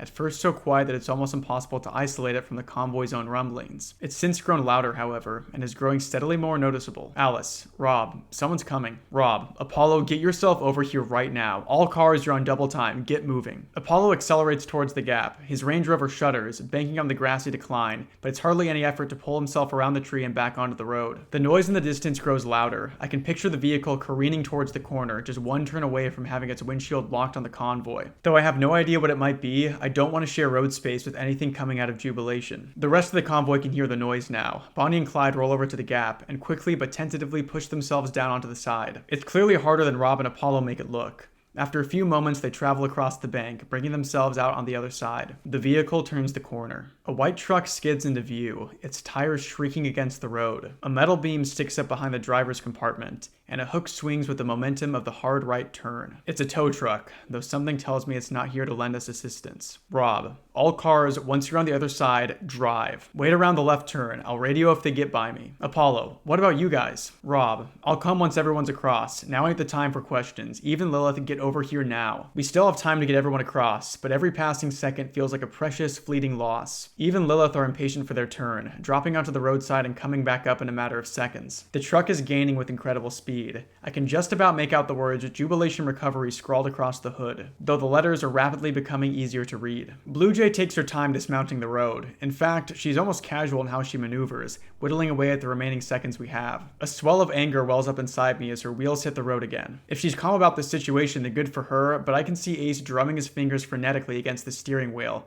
now stranded alone on the other side. I watch Blue Jay follow the rest of the convoy to the next turn, displaying none of the agency anyone else has shown. Rob. Take it easy, Ace. You ain't built for this. Ace takes the corner, heeding Rob's plea for caution but unwisely taking it almost head on. His front wheels thud over the edge of the bank, and the chassis hit the tarmac. The drop is just a little too steep for the Porsche's clearance. Rob's warnings ring in my ears as Ace accelerates on 3 wheels, his car engaging in a slow turn with little forward motion. Ace. Rob, what do I do? Rob! The pickup truck maintains its speed and aligns itself with Ace's Porsche, its thunderous velocity defying all logic, all concern for Ace's or their own safety. Rob, get out of the car, Ace. Get out of the car. Ace struggles with his seatbelt, stress overpowering his motor functions. He unclasps it and throws the belt to the side. He grabs the door and pushes. It swings open slightly, then immediately slams back against the bark of the pine tree. For a moment that lasts all too long, he shares with me a look of pleading terror. The door is slammed shut, crumpling as the tow truck collides with the passenger seat of Ace's car. Ace is launched against the door, his head smashing against the window. The ungodly racket of shrieking metal suddenly gives way to silence. Rob. No. Rob climbs into the back of the car. Alice. Rob, what can I do? Rob. Stay here. I hear Rob rummaging among the luggage as the tow truck reverses out of Ace's Porsche. The hood of the tow truck is completely and impossibly unharmed by the impact, as are its 2 occupants. They park the truck side onto us, the hook hanging a few meters away from the back of the Porsche. The words Jubilation Recovery appear again, now accompanied by a slogan, Here to help. 2 men in white shirts and blue overalls climb out and wander over to the ruined Porsche. They barely seem to register the situation at all, casually chatting together as they throw open Ace's passenger side door. The stunned Ace looks like he's battling a concussion, only barely cognizant as he's pulled out of the car. He quickly grows more aware as the mechanics grab him by each arm, struggling against them as his captors talk amongst themselves. Rob, let him go. When I turn around, Rob is stepping out of the Wrangler. Apparently, hidden within those neat stacks of luggage was a loaded hunting rifle. Rob raises the stock to his shoulder and repeats himself. Rob, let him go. One of them making a quiet joke to the other as they go. They laugh. An awful bang erupts beside me, and a deep red hole bursts from one mechanic's torso, blood slowly seeping out of the wound. Inexplicably, the mechanic does nothing more than look down at his wound, up at Rob, and then back to the matter at hand. He hardly breaks stride as he continues towards the truck, bleeding freely onto the floor. I hear Rob set about reloading the rifle. The mechanics arrive at the back of the truck with Ace. There are 2 short loops of thin chain hanging from the lowest of the hook's chain links. The mechanics feed Ace's arms through 1 loop each until he's hanging by the armpits in front of the hook itself. Rob fires another shot that goes nowhere. The mechanics grab a handful of Ace's hair, chatting as they do so, and lift Ace's head up until his lower jaw is just above the hook. In that moment, despite everything, despite all my journalistic ideals, my pursuit of truth, my duty as an observer, I close my eyes. The visual disappears into darkness, but the sound doesn't. The impact and the sorrowful, obstructed groan that follows penetrates my bones, reverberating throughout my very being. Another gunshot and the sharp twang of a metallic ricochet. Ace's cries continue as the engine starts up and carries him off back to Jubilation. I hear another gunshot that sounds like it hits nothing but air. As the engine and Ace's whimperings grow quieter, a few moments pass before one final measured gunshot echoes around the car. The Wrangler's chassis clang as Rob kicks the side with all his considerable might. I open my eyes to see a fallen pine tree, a ruined Porsche, and an otherwise empty road. When Rob climbs into the car, it's clear he's trying to regulate his breathing. An internalized rage lighting him up, barely under his control. Rob, we have to go. Rob turns around, pointing the Wrangler back down the road. The quiet of the car echoes in my ears, along with other noises I can't hope to forget. I watch the fallen pine grow smaller in the rearview mirror, overwhelmed by a feeling that I'm leaving more behind on this road than I can currently imagine. Bereft of conversation, of logic, of any semblance of comfort, Rob and I do the only thing we can. We take the next left. Another very solid entry to this story. Let's go over it from the top. I like the budding alliance between Alice, Lilith, and Eve. It adds an interesting dynamic to the story with the 3 of them doing some investigation of their own. It's here that we're introduced to one of the central mysteries of the story so far, the C4. Rob has made this whole trip out to be a pretty simple affair, one that demands that everybody follow his instructions, but he hasn't indicated that anyone is in any sort of danger. So finding a crashed car with explosives in the trunk is pretty alarming. It shows that at some point, someone thought they needed explosives to handle some sort of issue during the game. And I can't really think of any innocuous reasons that you would need C4. Combine that with Rob not being honest about his knowledge of the crashed car, and something is definitely fishy. Even Lilith as characters are, like many of the characters in the story, simple but intriguing. Their characterization doesn't really come from any explicit personality traits that we are shown, but it comes from their reaction to the road itself. When I was first reading through the story, I felt that the characters were a little underdone, but now that I finished it, I think they are all, at the very least, serviceable. While Lilith and Eve seem to be eager to help Alice and are very invested in the paranormal, our other focus of this chapter, Ace, is another story. Ace's conversation and confession with Rob is one of the most important moments of the story so far because it tells us a lot about both characters. Ace starts out being kind of the worst. He comes unprepared and questions Rob's authority at every turn. He honestly just seems like dead weight on this journey. But his timid confession to Rob seems very honest and vulnerable and shows that his contrary demeanor was mostly born from insecurity and anxiousness. He didn't need to confess to Rob, but he still feels the need to. Even after failing to pick up the hitchhiker, he makes sure to follow Rob's instructions of not talking to him. Then, when we as the audience are expecting an explosive confrontation between Rob and Ace,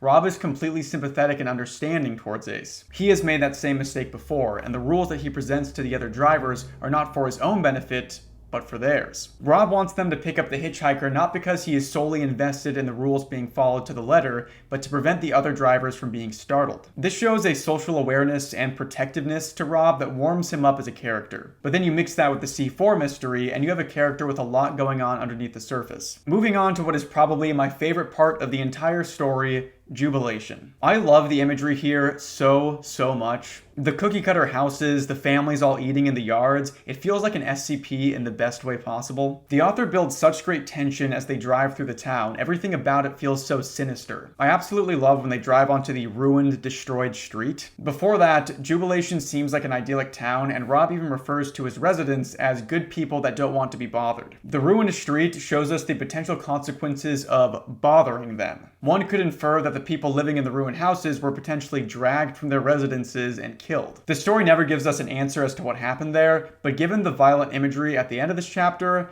I'm sure I can't be that far off. It's interesting that we aren't told any more about Chuck Greenwald and those horrific sounds that Alice heard on the radio. We're just left to speculate about what those sounds were. I have two theories. The first is that the sounds were from the slaughters of the residents of the ruined houses. They were dragged from their houses and their despair played all over the radio. The second is that the residents of Jubilation are much less content than they seem. Perhaps they're somewhat sedated into this calm state, but they are truly miserable underneath. The cries of pain and anguish over the radio could be how they truly feel on the inside. Either way, it's a haunting prospect that I would love to see expanded on one day. The end of the chapter is one of, if not the creepiest parts of this story. The residents of Jubilation down a tree in order to stall the caravan and then come to attack them. Blue Jay moving without urgency is an absolutely rage-inducing moment for the reader and will come back into play during the next section. You have to feel kind of bad for Ace here. He admitted that he was wrong to question Rob. The two of them made up with each other and then he is just brutally killed. The way that the two operators of the tow truck just completely ignore Rob shouting and completely shrug off being shot is really eerie to me. It tells the reader that the road is an unstoppable force. It cannot be overcome. Even Rob, the leader of this group, the man with the most experience on the road, is caught off guard. The imagery of Ace being hooked up to the tow hitch by the jaw and then dragged back into town is so gross and violent and just perfect. It's one of those things that stuck with me ever since I first read this story a while back. It also acts as a great way to end the story and keep the readers begging for more. Let's move on to the next part of the story and see the fallout from this harrowing encounter.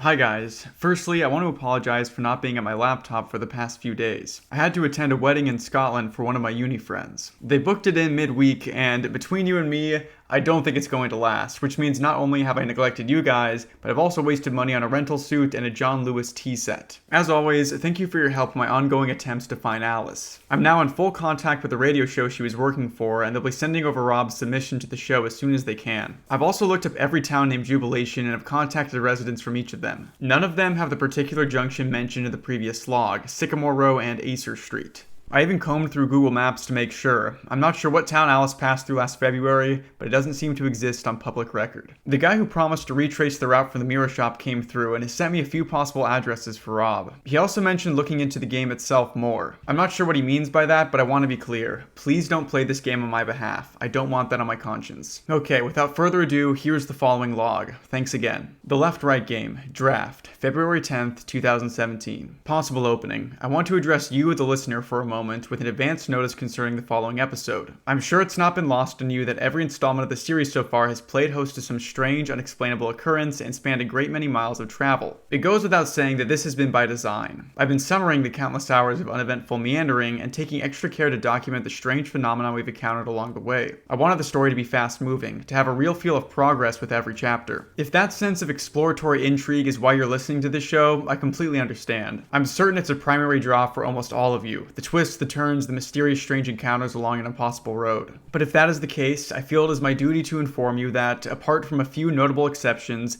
there will be almost no ground covered in this segment, and the monsters we encounter will be all too human. Stress, divisiveness, discomfort, and, as one might imagine, grief. If you want to read the synopsis of this episode on the website and wait for the next part, then you'll be all caught up, and I'm sure we'll be back on our way, heading once more into the great unknown. But I feel it's important to give the aftermath of Ace's capture its own episode, in part due to the significance of the revelations that are unearthed in its wake, but also as a gesture of deference to the man we lost. This is the story of our second night on the road. As we make the left turn, the horrifying space behind us is quickly replaced by a quiet emptiness ahead. The Wrangler crawls, defeated, toward the waiting convoy. The remaining 4 cars are parked haphazardly, taking up more than half of the road. Rob drifts to the far end of the tarmac, looking to overtake and resume formation. Both of his hands rest on the steering wheel, his eyes fixed on some distant point in space. It's not hard to imagine that behind the focus and the quiet control, there's a man in turmoil.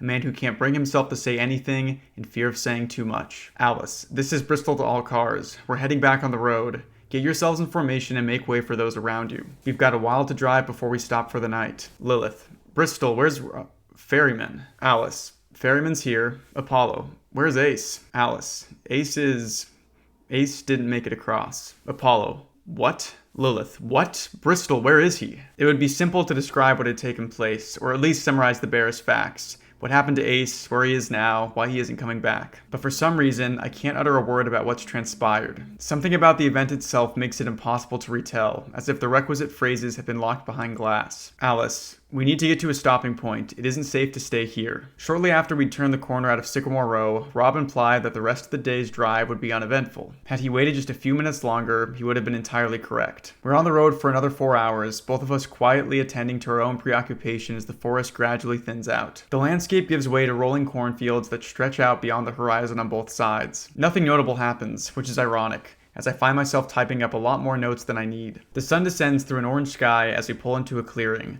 beside a wild grove of apple trees. Rob turns off the ignition, and the two of us sit in silence. Rob's need to concentrate on driving had been a good excuse to stay quiet, a good excuse not to face each other. Now the wheels aren't turning, however, and the true reason for our mutual reticence is all too clear. Alice, do you think he's dead? Rob, I don't know. Rob's response isn't reassuring, and I'm oddly grateful for that. There are no comforting words he can give me, and any attempt would have seemed horrifically insincere, a mockery of the situation's onerous gravity. Anyway, given the circumstances of Ace's capture, I'm not even sure which answer I want to hear. Lilith appears at my window, rapping her knuckles against the glass with an aggressive impatience. I'd expect nothing less about now. Everyone in the convoy had been made to follow a unilateral order, my order without explanation. They'd been traveling for hours accompanied by the glaring absence of another human being. Looking in the wing mirror, I glimpsed the rest of the convoy, standing by their cars, watching the Wrangler expectantly. Rob's hands still haven't left the wheel. With a sharp intake of breath, I push the door open and step out onto the grass. The ground is soft below me as I walk over to the group. There's recently been rain. I begin to address the rough semicircle. It almost feels like one of Rob's briefings. Eve, what's happening, Bristol? Apollo, did Ace turn back? I meet Apollo's eye. For the briefest of moments, I consider telling them all exactly that. Maybe it would save them from the slow, heavy ache that's currently weighing down my chest. Maybe it would just save me from a difficult conversation. Either way, I know I can't lie to them. They deserve the truth, however unpleasant. Alice, no, he didn't turn back. They crippled his car. Lilith, the tow truck? Did he get out? The answer doesn't come easily. I'm being pressed to say the words aloud, and in doing so, to fully acknowledge what happened. It feels like I'm being driven to a funeral, like I'm being verbally marched towards an open casket. Eve, what happened to him, Bristol? Rob, he's dead, Eve. I hadn't heard Rob step out of the car when he reaches the group. It's hard to hide my relief as he takes over proceedings, addressing the group matter-of-factly. Now it really feels like one of his briefings. Rob, 2 guys in the tow truck coming out of Jubilation. They got him. They took him back with him to the town. They took him back with them to the town. The way they were treating him, he won't last long. Bonnie, oh goodness. Eve, what? Rob, what are they going to do to him? Rob, I can't tell you. Nothing like this has ever happened before. Lilith, well, we need to go back. Rob, that ain't gonna happen. Lilith, we're not going to just abandon him. Alice, Lilith, we're going back. Rob, no, we're not. Apollo, me and Rob can go. You know the place, right, Rob? Rob, the kid's dead, Apollo. Lilith, but he was alive when you last saw him. Rob, that's right. Lilith, so what point did you decide he was dead? Rob, when I saw him being carried away with a tow hook sticking out of his mouth. Rob shouldn't have said that. I understand his reasons, of course. He wants to convey an important truth, that nothing can be done, or could have been done, to save Ace. His ghastly choice of words does the job, but it also sends a ripple of disturbance through the crowd, planting in everyone's minds the gruesome image I've been trying all day to uproot. Bonnie covers her mouth in shock and sorrow. Eve turns noticeably pale, and even Lilith, who is intent on leading the questioning, is taken aback. Lilith, did you see this, Bristol? I nod solemnly. The group bristles at my affirmation. Alice, I saw enough. I had to close my eyes when it happened. Rod tried to save him until... Before I can finish my statement, my words are cut off by something truly unexpected. In spontaneous response to my words, a harsh outburst of mocking, sarcastic laughter rings out from within the convoy. One by one, we turn towards its source, until we all find ourselves staring at Blue Jay. Her unapologetic chuckling fills the silent night air. Alice, is something funny, Blue Jay? Blue Jay tries to speak through her, all too slowly, waning laughter. Blue Jay, it's just... You call yourself a journalist. You close your eyes. There it is. Alice, I'm sorry? Blue Jay, do you close your eyes for magic tricks too? Apollo, come on, this isn't the time. Blue Jay, oh, the time is well overdue. Seriously, are you all morons? The left-right game is a hoax. It's fake. Rob Guthard's played you all like children. Ace is fine. He's probably an actor. Like the hitchhiker was an actor, and those townspeople too. I mean, come on. The group is taken aback by Blue Jay's incredulous tirade. She's clearly been holding her tongue since day one. Our reaction to Ace's capture representing just one step too far. Alice. I saw Rob shoot one of the townspeople with a hunting rifle. I saw the wound. It was real. Blue Jay. It was a blood-filled squib. The rifle was probably loaded with blanks. You can buy both from any good theatrical retailer. Seriously, what is wrong with you people? Lilith. Okay, firstly, I don't like your tone. Secondly, have you noticed that we've been the only cars on the road for almost 2 days? And what about jubilation? Are you suggesting Rob hired out a whole town? That would be impossible. Blue Jay. Oh yeah, sure, that's impossible, but it's totally believable that we're driving on a magic road. Maybe this is the highest budget scam. I've ever seen, but that's all it is, a scam. And Al Jazeera here is giving him all the publicity he wants. I mean, these people are sheep, but you're a sycophant. My mother used to tell me that you can't strike a person from the high road. Staring down the barrel of Blue Jay's darkly self-satisfied grin, I'm more than tempted to make the descent. Alice, okay Blue Jay, fair enough. I'm not going to pretend to know what's going on here. For all I know, you could be right. But why would Rob spend the production budget of a Hollywood film to trick a radio journalist and 2 vloggers? Trust me, our website does not get enough traffic for Blue Jay. Oh, don't be so self-important. It's not you he's trying to fool. Blue Jay turns to Rob, fixing him a glare of pure, unadulterated triumph. Blue Jay, admit it, Rob. Admit that you knew... Blue Jay, admit it, Rob. Admit that this is all a farce. Admit that you knew who I was before I even got out of my car. Rob's face looks like it's been carved from granite. The group looks to him for an answer, but he delivers his response directly to Blue Jay, his eyes locked with hers. Rob, it's true. I know who you are, Denise. The atmosphere changes, and for a moment, the night sky erupts into a foray of whispers. Rob's answer clearly means something to everyone but me. Eve, Denise? Lilith, Denise Carver. Apollo, no, you serious? Alice, sorry, who is Denise Carver? Lilith, she's the biggest killjoy in the hobby. Blue Jay, oh screw you, you airhead. Rob, Denise here is a member of the Skeptics and Rationalists Institute of America. She likes to get herself invited on ghost hunting expeditions under a false name so she can debunk them publicly. You may have gathered that she don't believe in the supernatural. Blue Jay, actually I do believe in the supernatural. I believe that it's a billion-dollar industry built on selling comfortable lies to the gullible, and it thrives on terrible journalists and attention whore bloggers who are willing to spread whatever they think will get them clicks. Alice, that's why it took you so long to get around the pine tree. Even when the truck was coming for Ace, you didn't think any of this was real. Blue Jay, did you? As condescending as her delivery may be, her words spark a sudden realization. It's true that with an unbelievably high budget and a few deaf stooges, you could probably replicate most of what we'd seen on the road. Yet, without realizing it, I found myself agreeing with Rob's version of events, personally defending the left-right game's validity against its decriers. I'd set off on this journey much like Blue Jay, as a staunch, confident skeptic, but somewhere between the tunnel and this moment, I've become a believer. Blue Jay notes my lack of protest and turns to Rob. Blue Jay, I'm flattered you went to all this trouble. I didn't know my work was so offensive to you. Rob, I admire your work, Denise. Always have. That's why I brought you along. Blue Jay, that's a lie. Tell your friend Ace he's a terrible actor. Blue Jay pulls a pack of Marlboros out of her coat, lighting up immediately, and goes to sit on the hood of her nearby car. Her demeanor clearly signals that her part in the conversation is over, though her words leave a bitter aftertaste for everyone involved. To sympathize, it must be exhausting, spending 2 days with people whose opinions are diametrically opposed to your own, having to listen in silence while they corroborate their own seemingly preposterous views. Having said that, however, I'm incredibly glad she stopped talking. It reminds me of a time when we got on much better. The next question comes from Eve, her voice quivering. Eve, Can we die here, Rob? The quiet force of her words turns everyone's heads back towards Rob. It's clear that others have been thinking the same thing, and they're looking to Rob for an answer. Rob, it's possible. The road ain't never killed no one before, not so long as everyone followed the rules. Lilith, but you said in your emails it was dangerous. Rob, that's right. Lilith, but you didn't feel like telling us that we could die out here? Rob turns to Lilith, clearly offended by her accusation. Rob, in the 1920s, John Ebenroe killed 36 people and violated their bodies. In one of your videos, you went to his home in Virginia looking for the man's ghost. Bonnie and Clyde once spent $500 to stay at the Iowa Murder House, a place that's supposed to possess its victims and force them to kill each other. If you all honestly believed in what you were chasing, you should be accepting death as an outcome every time you step out. We are looking for evidence of another world. What we're doing here has the scientific significance of the moon landings, the cultural significance of Columbus reaching the Americas, and a whole lot of people died doing both.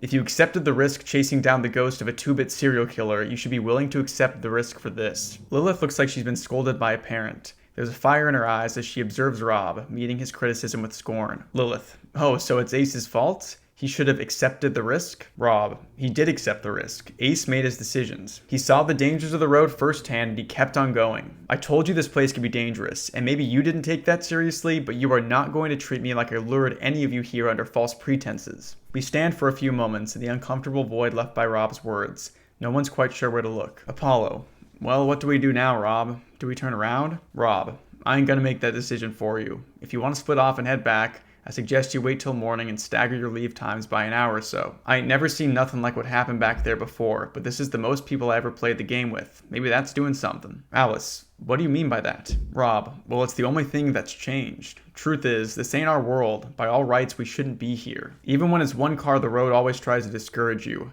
Maybe it's like a bacteria in a vein. 1 or 2 might slip by unnoticed, but once it hits a certain point, it's like Alice, like an immune response? You think the road's pushing back on foreign objects? Rob, and the bigger the group, Alice, the more violent the response. It makes sense until Blue Jay laughs once more. Hearing her reaction, I reassess what I'm saying and can't help but feel a little foolish at the idea. Rob, maybe. It's just a theory. I don't know. Rob collects himself, regaining his composure. Rob, either way, you all have morning to decide if you want to keep on the road. Bristol, if you want to go home, you gotta find someone to take you. I ain't ready to head back yet. He turns away from the group and marches to the Wrangler. I don't see him again for the rest of the evening, and I have no intention of bothering him. Eve and Lilith immediately crowd around me, asking if I'm alright and taking it in turns to disparage Rob's actions. I can't bring myself to join in. All I can bring myself to say is, Alice, can I charge my phone in your car? The group has very little to say for the rest of the night. A deep solemnity hangs in the air, dampening any semblance of good cheer like wet leaves on a dwindling fire. No one offers any conversation. Apollo's reservoir of quips has run dry.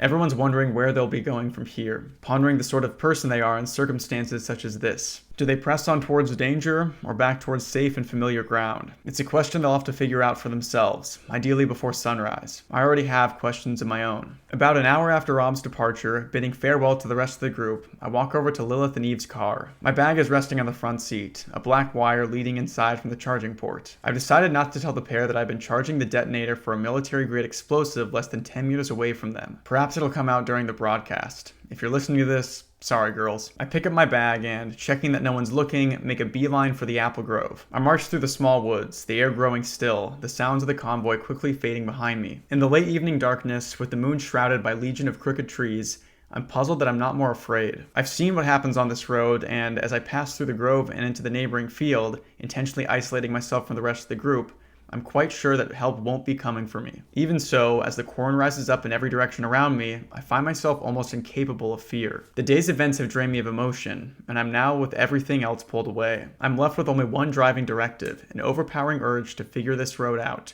regardless of what that entails. Judging the distance I've traveled to be acceptably out of range from the convoy, I take the block of C4 out of my bag and place it on the ground. Gritting my teeth, my body cringing with self-inflicted dread, I press the power button on the Nokia and wait for something to happen. My worries of instant disintegration are allayed slightly as the grainy image of two outstretched hands comes into view, swiftly replaced by a menu screen. I work fast, the words on the brown paper package constantly reminding me of what I'm putting at risk with every passing second. Firstly, I type my own number into the phone, assuming or at least hoping that the mechanism isn't activated by outgoing calls. A few seconds later, my cell phone rings, giving me the Nokia's number. I check the call logs, I find a second, different number which seems to have made a call to a phone 3 times in quick succession. If I were a betting woman, which I sometimes am, I'd suggest that this number belongs to whoever built the bomb, the calls representing an attempt to test the trigger prior to its implementation. If I'm right, then this should be the personal number of whoever was driving that crashed car. My third discovery is a little bit more puzzling. No texts have been sent from this phone, however there is one solitary message residing in the phone's inbox. It's from a third separate number, and it reads thus: "Please don't do this, Rob." I stare at those 4 words, the new information grating uncomfortably against my already preconceived theories. If this text is to believe, and my previous deductions are at all accurate, then that means Rob Guthard was driving the car, that the C4 in the trunk had belonged to him. All this time I thought Rob may have been responsible for something terrible, but what if he was run off the road himself? If that's the case, it leads to an entirely new question.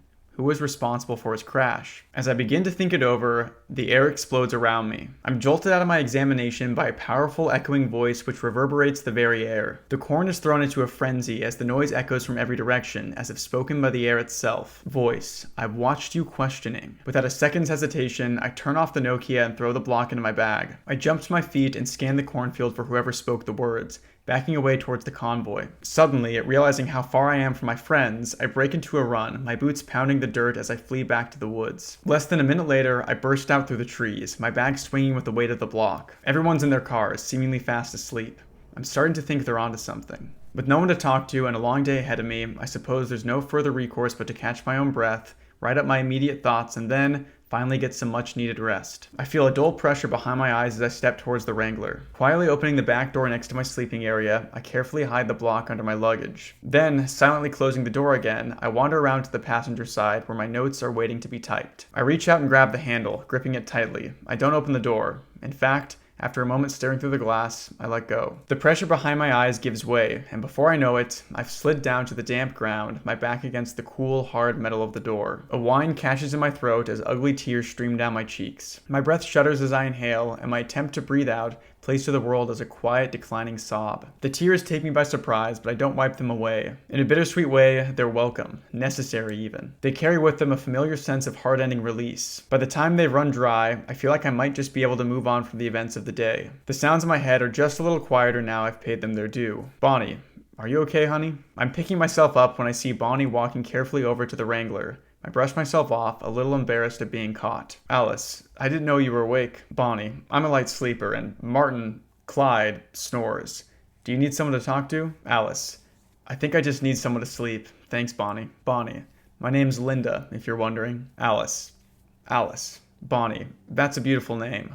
Well, Alice, I know I don't talk much, but I know how to listen, if you ever want me to. For the first time since the pine fell, I find myself smiling. It's a weak smile, but a smile nonetheless. Alice, thank you, Linda. I might take you up on that. Have a good night. Bonnie, have a good night. Bonnie starts to walk back to the car, before pausing and turning round, one last piece of comfort to offer. Bonnie, and remember, everything will be alright once we get to Wintry Bay. I frown a little, unsure of what Bonnie means. She smiles back blankly, then resumes the path back to her car. She's mentioned that place before, upon leaving Jubilation, in what seemed like a moment of idle reminiscence. How she mentioned it just now doesn't seem like reminiscence at all. After everything that's gone on, all the suspicion I've been directing at Rob, all my worry for Ace, is something the matter with Bonnie? Perhaps I'm misremembering, perhaps Bonnie misspoke, but all the same, the brief comfort her words afforded me has already faded away, leaving a familiar feeling of confusion and paranoia in its place. I let myself into the passenger side, type up a few pressing notes, and then climb through onto the air mattress. Sleep doesn't come easily. I close my eyes and try to convince myself that tomorrow will be better than this harrowing day. Yet every time I make that particular argument, a voice in my head responds, "That may depend on which way you turn."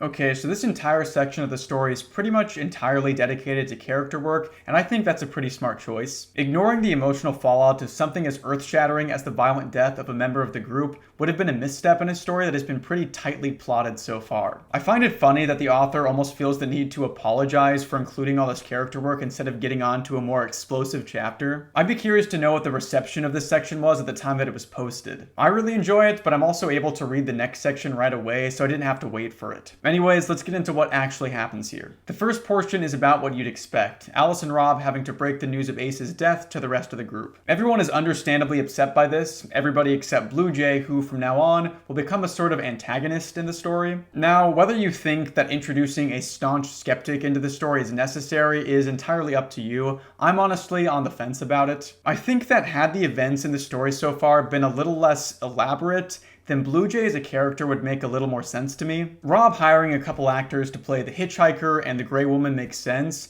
but creating the entire town of Jubilation for an elaborate hoax seems like a bridge too far. We'll talk a lot more about Blue Jay in the future. For now, I don't have much else to say about her other than that her presence certainly adds a new dynamic to the group. I want to talk about Rob's perspective on the rest of the group being warned about the danger of the road, and how I think he's being a little manipulative and misguided with his reasoning. When the other members of the group raise their concern that they can actually die on the road following the violent death of Ace, he essentially tells them that they have no right to be concerned. He says that they have all gone to supposedly haunted places that theoretically could have killed them before, and that participating in the left-right game is no different than that. The difference is that the group members knew the risks they were taking before choosing to visit those haunted locations. They were warned about them ahead of time. And that is very different from being invited to play the left-right game and not being told that death is a very likely possibility on the road. That just seems like a pretty massive omission from Rob. Now, to be clear, I don't think that Rob's questionable logic is a flaw in the writing, rather a character flaw in Rob, and character flaws are what make characters interesting. His views paint him as someone who is so attuned to the road, so far in the weeds, that he can't understand an outsider's perspective. To him, he signs up for potentially dying on the road every time he travels it. That's just part of his usual routine, and he isn't aware of how strange this is to the other members of the group. But despite all of this insanity and all the fury directed towards Rob, every member of the caravan decides to stay on the road, something that will be a constant throughout. Moving on, we have Alice discovering that the phone connected to the C4 was sent the text, "Please don't do this, Rob," which we will discuss in more detail later. Directly after this, Alice is visited by a sort of powerful, ghostly voice that will also be discussed later on, but for now, just know that this story is firmly in sci-fi or fantasy territory. And our last little beat of the story is just sweet old Bonnie checking up on Alice and mentioning that everything will be fine once they reach Wintry Bay. It's a good tease for the story going forward. There is something sinister about the authority with which Bonnie speaks about a feature of the road that she should have no knowledge of. But that's it for my thoughts on this section. Let's continue on to part 5.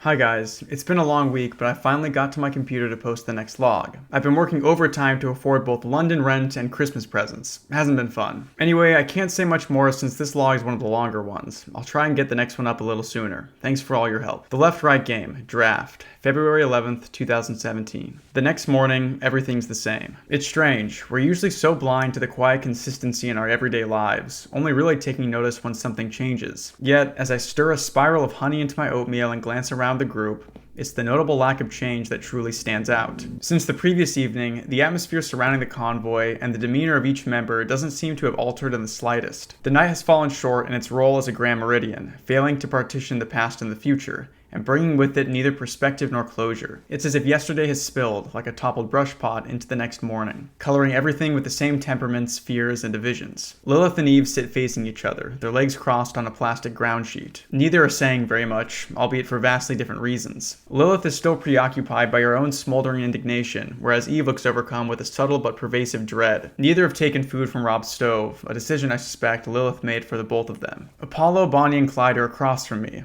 Apollo is making conversation, attempting to revive his usual good humor. Bonnie and Clyde help him out, laughing at his jokes and smiling along with his stories. Blue Jay hasn't stepped out of her car all morning, eating her own rations and maintaining a welcome distance from the rest of the group. Her eyes meet mine as I look her way, and I'm treated to a sharp, sardonic dismissal. And Rob is attending to the practicalities of the road, serving breakfast, then topping up the Wrangler from one of the hulking jerry cans. It's clear the routine is comforting to him. I can easily imagine this is how he deals with a great many problems, compartmentalizing. Recasting casting himself as a blunt instrument engaged in a set of necessary processes. He's made himself too busy for grief, and will likely remain so until the feeling fades. As coping mechanisms go, it isn't remotely healthy. I should know. I'm doing pretty much the exact same thing. Alice. Clyde, could I get a few words? Clyde looks up from his food, a little surprised. Clyde, you want me? Alice, yeah, if that's not too much trouble. Clyde, oh no trouble at all. You want to do it now? I'm not too hungry. Alice, no me neither. That would be great, thank you. Would you mind if we moved away from the stove? Clyde nods keenly, putting my bowl to one side. I take Clyde to the edge of the apple grove. Nobody looks after us. Clyde, how are you holding up, Bristol? Alice, getting there. How about you? Clyde, yeah, I'm getting by. Alice, so can I ask, why did you choose Bonnie and Clyde as your call signs? Clyde, well, it came pretty easy. We used to play outlaws when we were kids. One time Bonnie stuck up a bank. Alice, really? Clyde, well, no, it was an ice cream parlor, but Bonnie was pretending it was a bank and then she ran in, holding her hand like a gun. Told Miss Gifford it was a stick-up. Alice, wow, that doesn't seem like her. Clyde, oh no, she was a wild child, always living in the story. Anyways, we got free Sundays and a new nickname in town after that. When Rob told us about the call signs, it was the first thing we thought of. Alice, it's a good choice. I paused, letting the previous subject fade before launching into the next one. All things considered, this may be the last time me and Clyde are on such casual speaking terms. Alice, Bonnie told me she talked to the hitchhiker. Clyde's disposition shifts. There's sudden alertness that wasn't there before, rushing to the fore in immediate response to my words. In the following silence, at the center of his wide-eyed stare, an educated guess suddenly becomes much more. Clyde, when did she tell you? Alice, I'm sorry, Clyde. She didn't. You just did. I can almost see the stone fall in Clyde's throat. I don't feel exceptional either. Lying to Clyde, bringing him away from Bonnie under the guise of an interview. Beyond the personal abhorrence, it also flies in the face of everything I've tried to be as a journalist. Clyde can't bring himself to talk, so I press forward. Alice, I think it might be best if you call Bonnie over here. Nodding vaguely, Clyde wordlessly shuffles back to Bonnie, whispering in her ear. She puts a hand on his shoulder and helps herself up. Whatever he's told her, she doesn't seem angry as she joins us beneath the shade of the apple trees. Bonnie, I didn't want to cause any trouble, and Clyde's been looking forward to this trip for so long. I didn't want us to turn back. I'm sorry. Alice, what happened, Bonnie? Bonnie, I just said 2 words. I wasn't talking to him. I was doing what Rob said, but then I just said, bless you. That was all. Alice, that's it? Bonnie, well, he thanked me, and then he was just so easy to talk to, and I thought, well, I've already talked to him. What will a few more words do? Clyde, she hardly said anything else. Alice, what about him? Did he say anything? Bonnie starts to smile, the same way she did last night, a dreamy, enthused expression glowing with reminiscent joy. Bonnie, he told me about this wonderful place. Wasn't it wonderful, Martin? Clyde, Bonnie, just a few houses by the sea, but he made it sound so nice. Clyde, Bonnie, please. Bonnie, what's wrong? I can talk about it, right? When I look back to Clyde, his lips are firmly pressed together, his facial muscles tight. Clyde, it's all you talk about, Bonnie. You mentioned it a few times after, and since jubilation you ain't stopped. Alice, are you guys talking about Wintry Bay? Clyde grimaces and Bonnie grins when they hear the name. Alice, Bonnie, are we heading there? Bonnie, the hitchhiker said it's on our way. I'm so looking forward to seeing it. I can't say I feel the same, and it's safe to say Clyde agrees with me. Before now, I'd only heard Bonnie mention Wintry Bay on 2 occasions, but it sounds like she's talked about it a whole lot more. I sympathize with Clyde for what he's had to deal with. However, the gross irresponsibility of his actions aren't lost on me either. Alice, does Rob know? Clyde, I didn't want to. Alice, you didn't want to trouble him, or did you just not want him to turn you around? Bonnie, I'm alright, really. Alice, well, either way, you need to tell Rob before we hit the road. Clyde shuffles uncomfortably. Alice, I'm not going to do it for you, but too much has happened on this trip already. This is a dangerous place, okay? There's no place for lies anymore. I hope that Clyde doesn't see the irony, given that I've roundly deceived him in the past 5 minutes. He nods, takes Bonnie's hand, and walks slowly towards the Wrangler. Rob is loading the last of the fold-up chairs into the back of the car. The conversation doesn't last long, but by the end of it, Rob rests his hand on Bonnie's shoulder and sends them on their way. He doesn't look mad. Perhaps he just has other things on his mind. That's the second thing I've done today that's inherently non-journalistic. I was supposed to be a fly on the wall for this story, a passenger, recording events with objective detachment without my own influence seeping into proceedings. In many ways, I wish I still was, but the stakes are higher now, and though secrets make for good editorial, they're also potentially damaging to the safety of the group. Following the incident with Ace, I'm slightly less concerned with an unbiased story than I am with getting home to tell it. Rob looks like he's about to make his morning address. The group wanders over, some more reluctantly than others, and gathers around the Wrangler. Rob, first things first, I want to say that Well, tempers got a little heated last night, and then I'm sorry for my part in all that. I want to thank you for coming with me this far, and if you want to turn back, well, that's just fine. The group stays quiet. Rob, if you are heading back, I'd say if you travel one by one, be sure to stay on the radios. Retrace the routes and follow all the rules that applied when you were getting here. Now, can I get a show of hands? Who is wanting to keep going on the road? I observe my compatriots closely. The definites will be Bonnie and Clyde, who have already implied that they want to continue, and also Blue Jay, who feels she has nothing to worry about from the road. Apollo is in the wind, and Lilith and Eve are probably a split vote. All in all, this could be the moment our convoy splits in half. Blue Jay throws her hand up lazily. Bonnie and Clyde predictably raise theirs. Apollo raises his a few moments later. Apollo. Hey, I've come this far. That leaves Lilith and Eve. After sharing a brief glance with her friend, Lilith raises her hand and Eve follows suit, albeit with an air of trepidation. I'm surprised that no one's turning back, after everything that happened yesterday, but it's clear that everyone has their own reasons. I'm just glad I don't have to say goodbye to anyone. I set about trying to divine everyone's motives for continuing on the road, but I quickly stop when I realize everyone's looking at me. Alice. Oh, sorry. Yeah, I'm in. I'm going that way. I gesture to the road ahead and raise my hand redundantly. Rob. Well, okay. I guess that's everyone then. We got a fair way to travel today, but there ain't much to see. Just follow the rules and take things as they come, I guess. As we pull out, I start to feel a little restless. The sedentary nature of travel is beginning to take its toll, and I'm starting to feel overfamiliar with the Wrangler's passenger seat. I'm glad that I got a chance to stretch my legs last night. Rolling Elysian cornfields span the roadside for the next 5 hours. Turns are few and far between, but Rob's attention never wavers. I only manage to grasp his attention briefly. Alice. Aren't Jeeps supposed to have poor fuel economy? Rob, they ain't the best. That's why I always bring gas along. Alice, it's just, the fuel gauge has hardly moved since we left this morning. Rob, you noticed that, huh?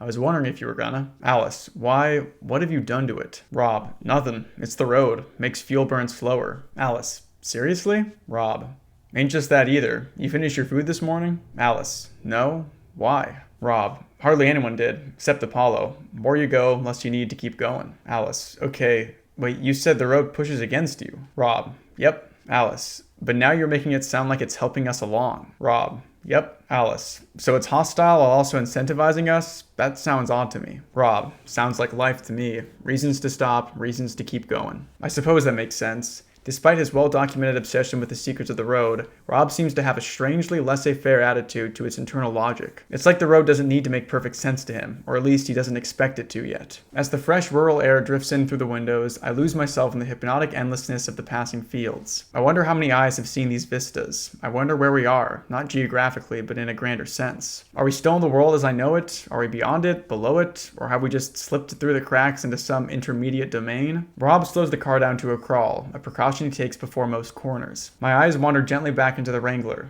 finally resting on the rear view. There's something behind us, a humanoid figure shrouded in the soft focus of considerable distance. It staggers quickly toward the convoy, unsure on its own feet. Alice, Rob, what is that? Rob follows my gaze to the rear view mirror. His brow furrows. Rob, something new. Rob grabs the receiver. Before he can make an announcement, the speaker sputters with static, followed by Eve's frantic voice. Eve, guys, there's something behind us. Guys, something's coming after us. Blue Jay, can you see it? Blue Jay doesn't answer. I doubt she considers it worth her time. A squealing panic rings out over the radio as Eve calls again. Eve, is it from Jubilation? Guys? Rob, stay calm everyone. Let's pick up the pace a little. Rob lets his foot rest heavier on the gas. The Wrangler gently accelerates, with the rest of the convoy eagerly matching our speed. Apollo, who is that, Rob? Rob, I ain't so sure, but we got a turn coming up. Let's just get ourselves off the road, see if he follows. The figure continues to stumble towards us, its arms hang crookedly in the air, and, as it comes into sharper focus, I can just make out that there's something wrong with its face. Eve, guys, speed up, please. Lilith, calm down. Eve, it's coming for us. I can sympathize with Eve's panic. I've had the luxury of traveling at the head of the convoy. I was the first across when that godforsaken pine was dropped across the road. Eve is now second to last, relying on 3 other cars to make their escape before she can follow. Ace had to wait for the rest of us, and it cost him everything. Now Eve and Lilith are 1 car closer to being where he was. Eve, its face. Guys, please. Blue Jay, shut up. Apollo, hey, that is not helping. Rob, it's moving pretty fast.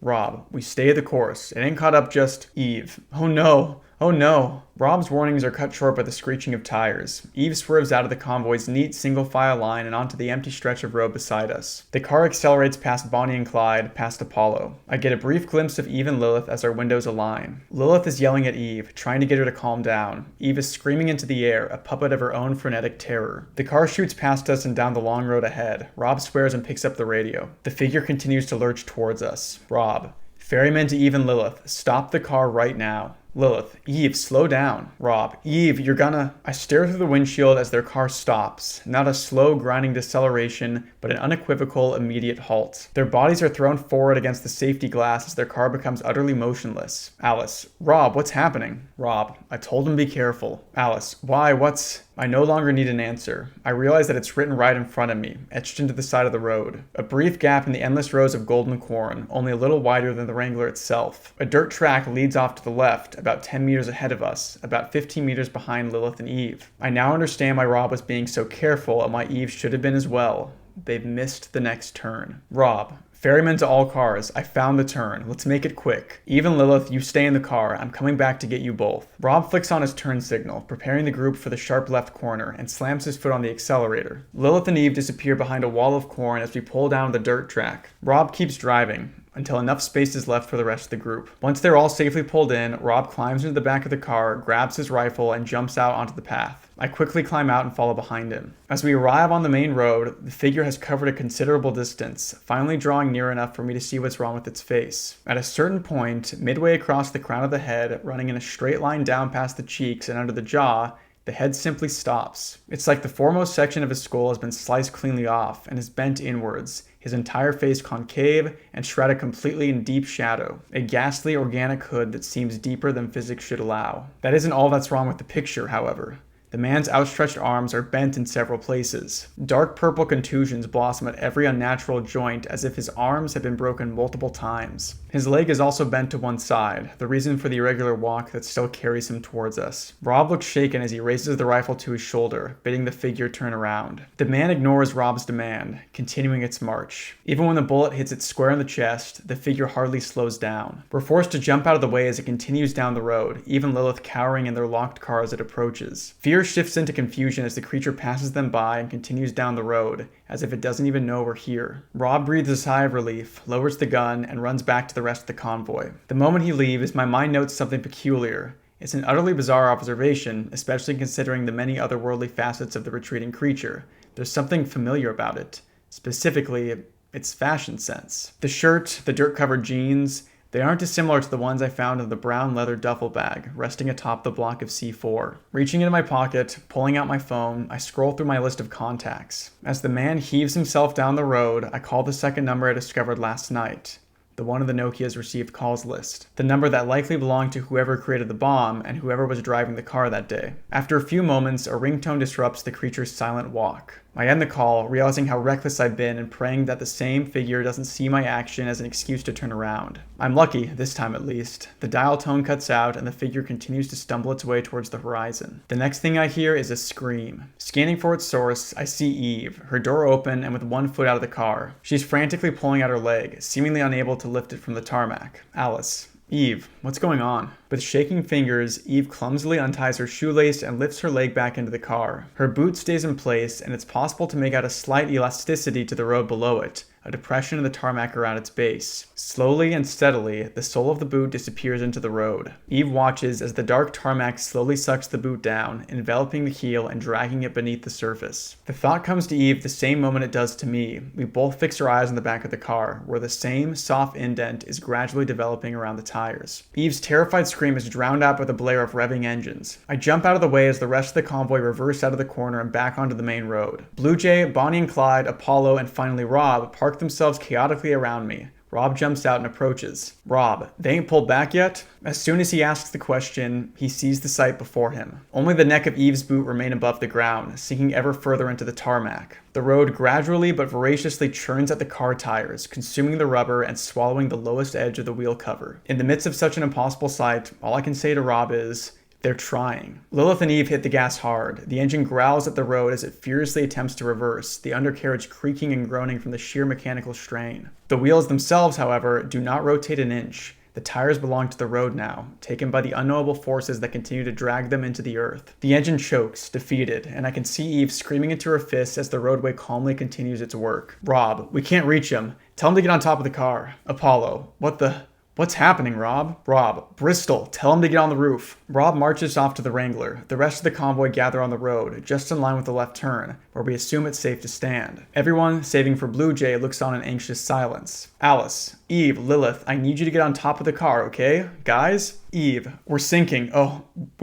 Alice, Eve, I'm trying to help you. Rob's working on something, but you need to climb onto the roof of the car. Don't think about anything else. Open the door, wind down your window, and use it as a foothold. Eve is still deaf with worry. Lilith doesn't hesitate. She places one hand on the upper rim of her open door, one foot on the base of the open window, and her free hand palm down on the car's roof. The door rocks on its hinges as she puts her weight on it. In one strong motion, she pushes herself backwards until she's sitting atop the car. The tarmac has swallowed its way to the car's lower chassis. Eve stares, transfixed by the road as it pulls her ever closer towards it. Lilith, Sarah, look at me. Lilith is crouching on the car's roof, her hand reaching down to Eve. Her friend's voice seems to be the only thing that can break Eve's fearful commune with the waiting abyss. She turns around, Lilith's hand a few inches from her face. Lilith, get up here. Her eyes brimming with tears, fought back by rapid, shallow breaths, Eve grabs Lilith's hand. Lilith gets a solid handhold around the lip of her own doorway and heaves Eve up onto the roof of the car. Eve shrieks a little as the door swings, putting all her trust into Lilith's grip. She joins her friend on the roof, just as the road consumes the lower edge of the door, spilling inside the car's cabin like magma. Rob, damn it, they're too far away. Rob has returned from the Wrangler, rapidly uncoiling a braid of long, light blue climber's rope. I'd seen it resting on the back of the car during the trip, never once thinking that I'd see it used. Rob threads one end of the rope through a carabiner and secures its place with a tight knot. He holds it to his side as he shouts to Lilith and Eve. Rob, okay, listen, we only got one shot at this.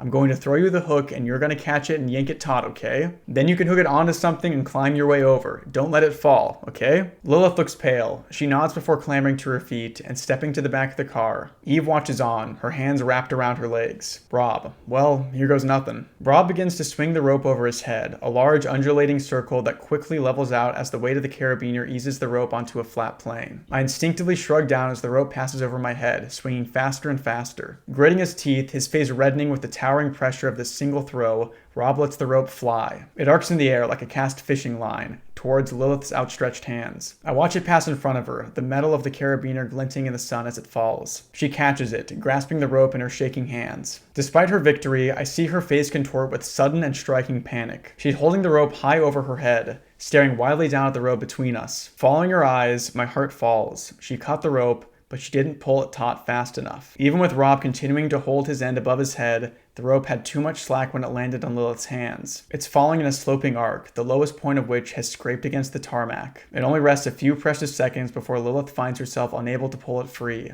It sinks into the ground. The rope starts to brush gently against Rob's fingers as he throws it to the ground. Rob, okay, if I just got something else, something we can put down. Alice, the empty jerry cans, they could step on. Rob, too unstable. We'd have to throw them perfect. Okay.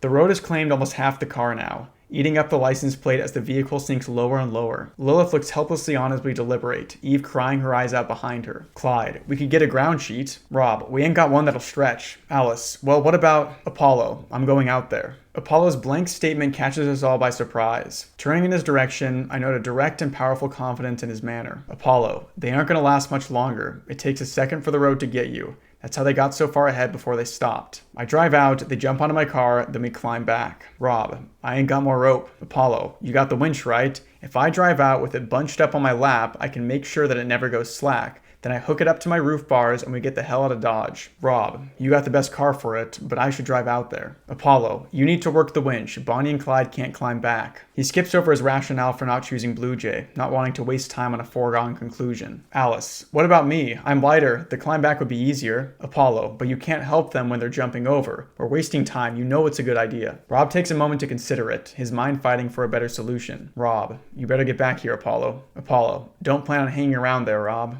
Apollo grins before sprinting to his rover. Rob, wasting no time, runs to the winch, switches it to manual, and unspools the heavy-duty rope. His hands cross over as he drops each new length onto the ground. I turn back to Lilith. Alice, did you hear that, Lilith? Lilith is huddled next to Eve, attempting to comfort her as the car's headlights disappear into the depths of the road. Her head snaps around when I call. Lilith, What's happening? Alice, Apollo's coming out to you. You have to jump onto his car and climb back over, okay? Lilith, Okay. She hurries back to Eve, grasping her friend's shoulders as she relays the plan. Rob. Okay, that'll hold. Rob's climbing down from the hood of the Wrangler. He's fed the winch cable around and through the lighting rig, ensuring a good level of clearance on the way out, and more importantly, for the climb back. The rope has already been fed through Apollo's driver's side window. Bonnie and Clyde are helping to throw Apollo's baggage out of the trunk and onto the road behind him. The less he has to lose on this trip, the better. Rob. All set over here. Apollo. Okay. See you on the other side, Rob. Apollo slams his foot onto the accelerator. The Range Rover bolts forward and powers towards the threshold. The engine roars as he rockets past the left turn and keeps on going, into the territory beyond. In the few precious seconds he has, he crosses the distance towards the two terrified girls. The winch rope streams through the window, and suddenly pulls tight. Apollo is thrown forward as the car comes to an uncompromising stop, roughly a meter's distance from Lilith and Eve. The impact looks brutal, but Apollo somehow manages to keep a hold on the rope and, inexplicably, his sense of humor. Apollo, I don't think I got the insurance for this. Clumsily, still feeling the after effects of the sudden stop, Apollo throws open his door and starts to climb out. Apollo, taking the slack, Rob. My attention is fixed on Apollo. I hear the mechanical whir as the winch kicks into life. As Apollo climbs out of his car and onto the roof, he affixes the hook at the end of the winch to one end of the roof bars, securing it in place. A few moments later, the rope is pulled straight. Apollo steps down onto the hood of his car, his arms outstretched to the girls. It's a short jump, but they'll have to make it from a lower elevation, the trunk of the car already sinking to the ground level. Apollo, okay, come on, I got you. We've got to move fast now. Lilith stands up, helping Eve to her feet before stepping down onto the rapidly disappearing trunk. Lilith, okay.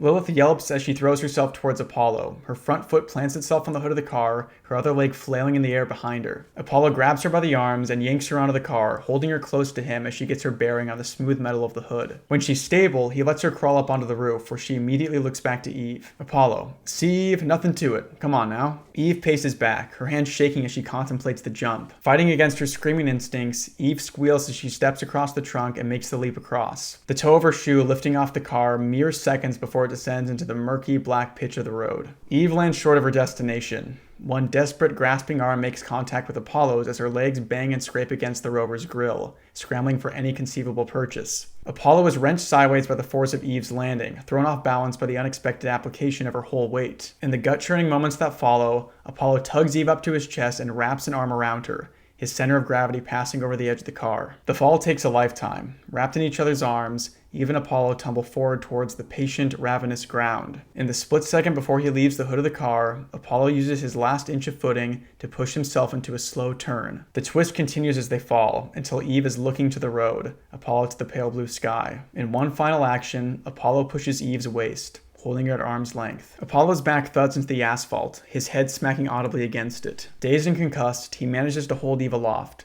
keeping everything but her feet from joining him on the hard ground. Apollo, get back up, quickly get back up. Her face shredded by fear and guilt and sorrow, Eve stares into Apollo's eyes and whimpers. Collecting herself, she pushes herself off him, ripping out her laces and leaving a shoe and sock behind as she clambers back onto the Range Rover. With every movement, she whispers a quivering apology. Apollo, it's okay. Go on, it's okay. He repeats those two words over and over, until I'm not even sure who he's talking to. The road elasticates around him, dragging him down into its depths. Eve looks back to him, her face cringing in misery. Bonnie buries her face in Clyde's chest, unable to watch the next few moments unfold. Eve, I'm so sorry. Apollo, it's all right. Just get going, okay? It doesn't hurt.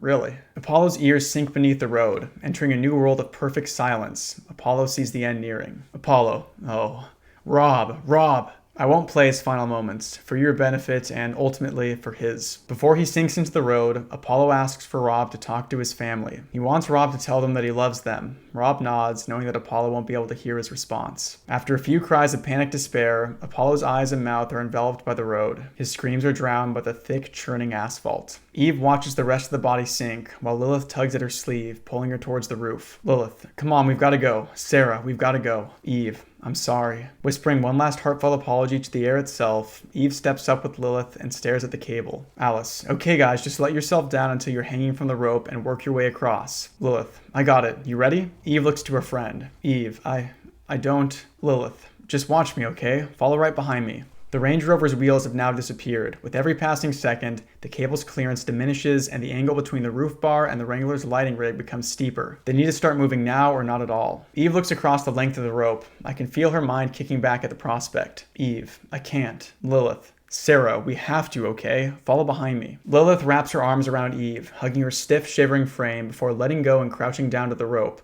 slowly working her way under it. Her hands clenching the cable, her legs wrapped securely around it, Lilith starts to pull herself along the rope, shifting her feet up every few seconds behind her. She fixes her eyes on me as she drags herself to the halfway mark. Lilith, is she following? The asphalt swallows the Range Rover's lower chassis. Eve hasn't moved a muscle. The stretch of black tarmac might as well be a bottomless ravine, the Grand Canyon. The idea of hanging herself over it mortifies her. Alice, Sarah, it's not as bad as it looks. Please come on. Lilith crosses the threshold. Her knuckles are white as she continues to cling to the rope. Rob marches up to her and helps her down into his arms, coaxing her hands free by telling her that she's safe. As soon as her feet hit the ground again, they give way beneath her, and Lilith sinks to the ground, crying out. Lilith, Sarah, come on, please. Eve, I can't.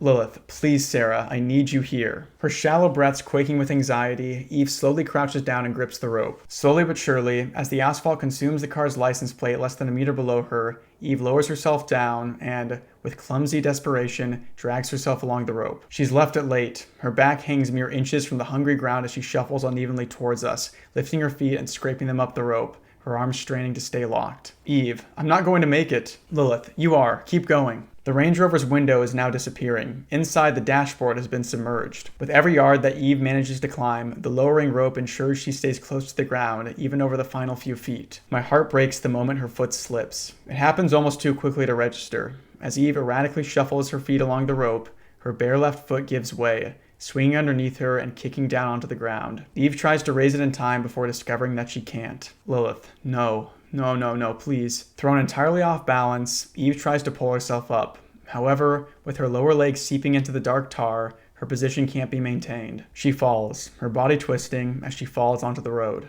Lilith releases a terrible shrieking cry. Eve whimpers as the side of her head rests against the tarmac, her cheek already subsumed. Eve, I'm sorry. Lilith, no. Please don't be sorry. Eve, I love you.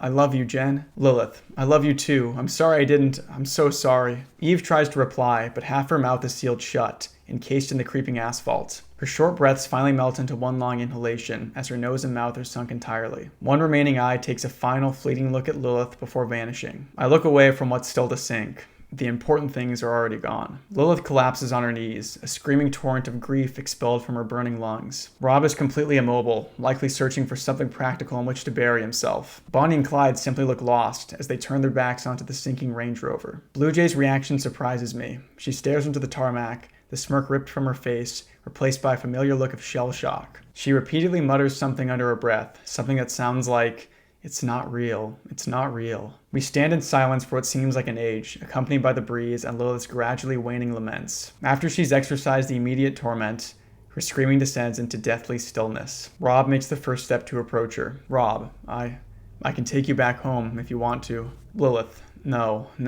Lilith wipes her eyes as tears continue to fall freely down her cheeks. When she turns around, she looks enraged. Lilith, no, I'm still going. I'm going to get to the end. Rob, you know I can't tell you when that'll be. Lilith stands up and glares at Rob, then looks over to Bonnie and Clyde. Lilith, are you guys still going? Do you have a seat free? The siblings look to one another. Bonnie nods. Clyde, you got a place with us if you want. Lilith, is the door unlocked? Clyde, yeah? Lilith, then what are we waiting around for? Lilith marches to Clyde's Ford and climbs in the back seat. She waits for us impatiently to finish up. Rob, anyone else want to turn around? Rob looks to me and Blue Jay. Blue Jay sends a look of deep scorn his way before marching off to her own car. Rob, Bristol? The Range Rover has finally sunk. The road has settled back into a hard, permanent surface. It isn't like Rob to offer me a ride home, and I feel overwhelmingly like I should take him up on it. But there are too many questions unanswered, too many unchallenged mysteries weaved into the fabric of this journey. Going back now wouldn't be a return, it would be a retreat. Alice, I'm still going. A few minutes later, the 3 remaining cars roll down the dirt track, leaving another incomprehensible atrocity behind us. There's a part of me that can't believe I'm still continuing down this road. A greater part of me is astonished that no one took the opportunity to turn back. As Rob carries me on to the next turn, and the one after that, I realize we all have our reasons. I've become obsessed with chasing the truth, as had Blue Jay in her way. Bonnie had her own unsettling motives for carrying on, and Clyde wasn't about to abandon her. Lilith had directed her smoldering anger and grief toward the road itself, seeking deliverance at its end. And Rob, as far as he's concerned, there's only one direction to go. Still, when I think of the sorrows that have already befallen us and the potential for unspeakable ruin that lies ahead, I realize that no one in their right mind would continue down this road. I suppose no one is. Taking this section from the top like always, we are given a lot more characterization to Bonnie and Clyde. I really like their sibling dynamic. I think it's very sweet. There are definitely some undertones of a sibling dynamic in which one of them is undergoing a cognitive decline and the other is grappling with that reality. While Bonnie's confusion and fixation on Wintry Bay are spurred on by paranormal means, she's very much written like an older woman going through cognitive decline. She says strange things that Clyde either humors or lightly pushes back on, not knowing what to do given that he hasn't been put into that situation before. There is something terrifying about losing the person that has been by your side your entire life. Bonnie has suddenly regressed into an almost infantile confusion. It's really heartbreaking. We see the entire group decide to continue on the road despite what they've seen so far, and even though Bonnie and Clyde should definitely turn around, they decide not to. I think the decision to slowly show us the consequences of talking to the hitchhiker over multiple chapters is a really interesting way to tell that portion of the story. It would be tempting to end the chapter with the hitchhiker with an explosive conclusion, similar to how the Jubilation chapter ended, but the restraint of the story works in its favor. As more mysteries are added to the narrative, the reader starts to feel that every little paragraph of the story could contain information about any one of those mysteries. The general intrigue of the left-right game prevents the story from feeling like a slog in between the more frantic and terrifying moments. There isn't much wasted space in the narrative. We get a short stint on the road where Rob explains the sustaining power of the road. It simultaneously seems to push the traveler ahead while also deterring them. Strange. After that, we get our first glimpse of the strange creature wearing the clothes from the crashed car. It looks mangled and beat up and destroyed, like it somehow climbed out of that terrible car wreck. I like the detail that it's missing half its face. The image of this humanoid, mangled figure like fastly hobbling down the road at the caravan is really freaky. In the end, however, it doesn't even do anything to the group. It just continues on its way, even after being shot by Rob. We'll talk more about this entity later. Alice calls the number from the Nokia and realizes that the humanoid entity must be the person who built the bomb. Again, we'll talk more about that later. I know I keep saying that, but there are reveals in this story that bring all of this together, so you just have to be patient for now. But with the creature now out of the picture, our group isn't even given a moment of rest before some new horror befalls them. That's something that I really like about this chapter. Terrible things just keep happening and they don't let up. It's just a miserable time for everyone at this point. It really helps the reader feel the same sheer helplessness of the situation. These people are in over their heads, and even the smallest mistake extracts a terrible toll. The imagery of Lilith and Eve's car being sucked into the road is really cool. It's some great symbolism as well. While the road has pretty much mentally consumed every member of the convoy at this point, it is now physically consuming its members. It isn't satisfied until it takes everything from them. The whole rescue section of the story is frustrating in the best way possible. Apollo heroically volunteers himself to save the two women and pays for it with his life. His heartbreaking cries out to Rob before he dies and his reassurance that it doesn't hurt is a fittingly tragic way to end his story. Even while dying, he is still trying to comfort and reassure the other members of the group. Just what an absolute legend. It's a shame then that Eve's indecision leads to her dying as well. It's a subversion since we already had that one heartbreaking death this chapter, but I think it works really well. It can be easy to be frustrated with Eve, but the margin for error was so little that I think most people would end up falling in the road in her situation. Even the smallest bit of you touching the road would suck you in, and climbing a rope in the way that she and Lilith do isn't exactly the easiest thing, especially if you're like not super in shape. Her confession of love to Lilith right before she dies is heartbreaking. And this seems to be enough to really rattle Blue Jay, who is still maintaining her stubborn skepticism. And in the wake of Lilith and Apollo's death, the group continues on. Again, no one can be dissuaded from continuing the journey. While Apollo and Eve were literally consumed by the road, every other living member of the convoy is just as ensnared by it as they are. Moving on to part 6. Hi guys, sorry it's taken a while to get this posted up. I've been busy chasing leads with US missing persons. I won't waste more of your time, log is below. If you have any information then please send it my way. Thanks for your help guys, it means a lot. The left-right game, draft, February 12th, 2017. Silence used to be an absolute.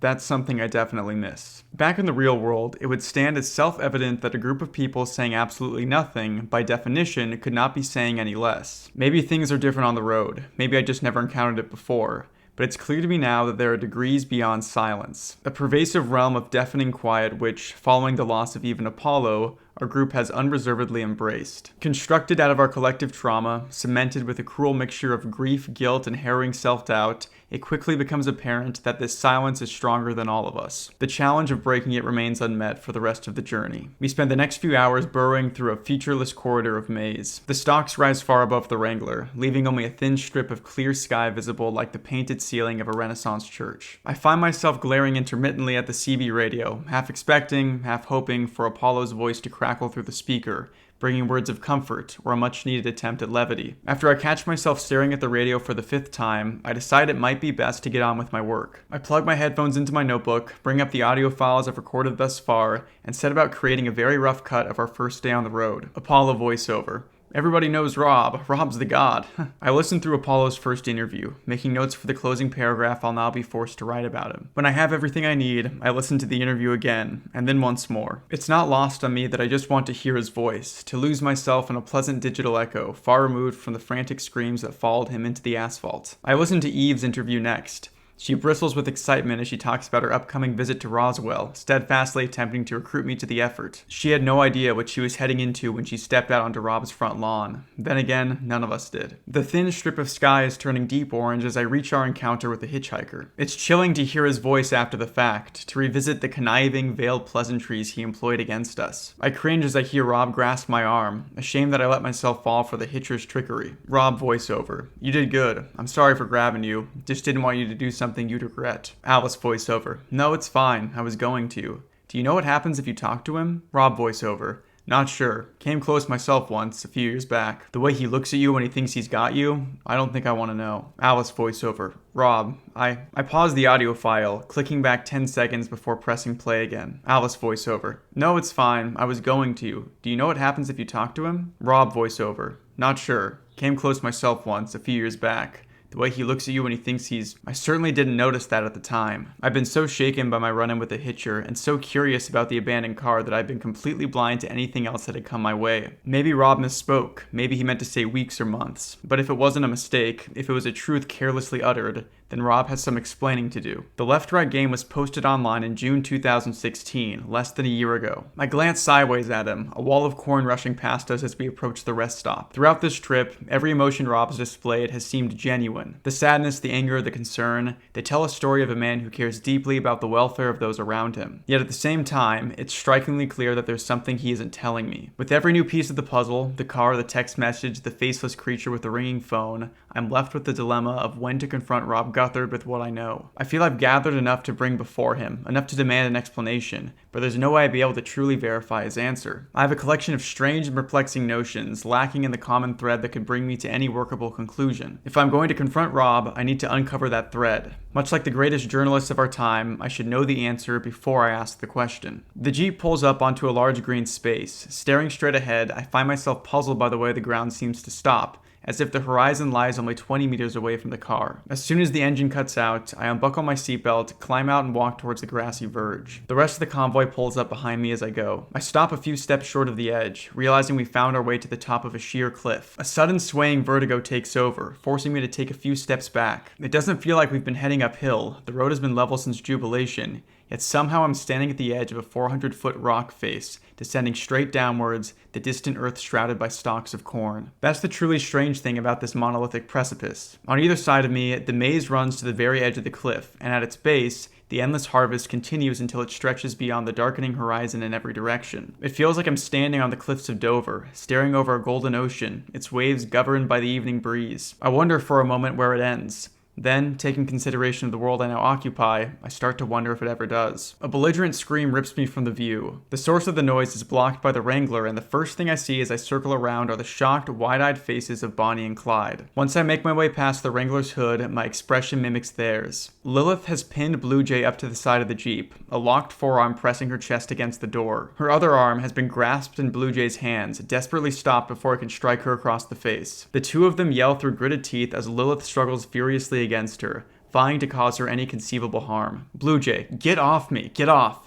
I take a few quick steps over to Lilith as Blue Jay attempts to kick her away. Alice, Lilith, we can't do this. Jen. Lilith doesn't even register my presence as she continues her assault, deafened by the bubbling vitriol in every growling breath. Alice, Jen, we are not doing this now, not after. Before I can comprehend what's happening, I'm staring at the sky, my head knocked back by the force of Lilith's flailing elbow. A hot, raw ache radiates across my lower lip as I stagger back, raising my hand over my mouth. Before Lilith can continue her assault, Rob swings open his door and takes 2 short strides over to her. He puts one arm around the girl's waist and picks her up, carrying her safely but firmly over to Bonnie and Clyde's Ford and planting her back on the ground. I seem to always forget how strong he is. Rob, this is not the time. Lilith, take it back. Blue Jay has lost her usual snide demeanor, yet her aura still radiates an unbridled scorn. In response to Lilith's demand, Blue Jay walks back to her car and sits on the hood. She takes the Marlboros out of her pocket along with her lighter and ignites a cigarette. I imagine the burning embers are the only company she's comfortable to accept right now. By the time I look back to the rest of the group, Lilith has stormed away. Alice, what did she say? Bonnie, I didn't hear it all. Alice, what did she say, Bonnie? Bonnie, I heard something about... She said Lilith was... that we were complicit. Rob, oh come on. Bristol, can you? I watch Lilith as she sits on the grass and looks over the cliffside. She begins to cry, yet I get a strong notion that it's not something I should interrupt. I feel like it's something between her and Eve, a final act of reactionary mourning reserved for them and them alone. Alice, yeah, don't worry, I'll handle it. Rob, okay, I'll cook us something up. An hour passes. Lilith grows slowly calmer, drifting from cathartic release into a cold, wordless melancholy. Finishing up my dinner, I make my way over to her. Alice, it's a strange view. Lilith looks up at me. Her face falls. Lilith, I cut you. I'm so sorry. Alice, it's fine. You should see the other girl. Lilith, yeah, I bet she looks terrible right about now. I help myself down to the cool ground, staring alongside Lilith into the ocean below. Lilith, Blue Jay thinks I'm complicit in what happened to Eve. Alice, I heard. Lilith, she used to think we were morons. Now she thinks we're all in on it. It doesn't make any sense. Alice, I think she has to believe this place is a lie. She needs it to make sense, and the harder it gets for her to rationalize, the more she... Anyway, she shouldn't have said what she said. She's just...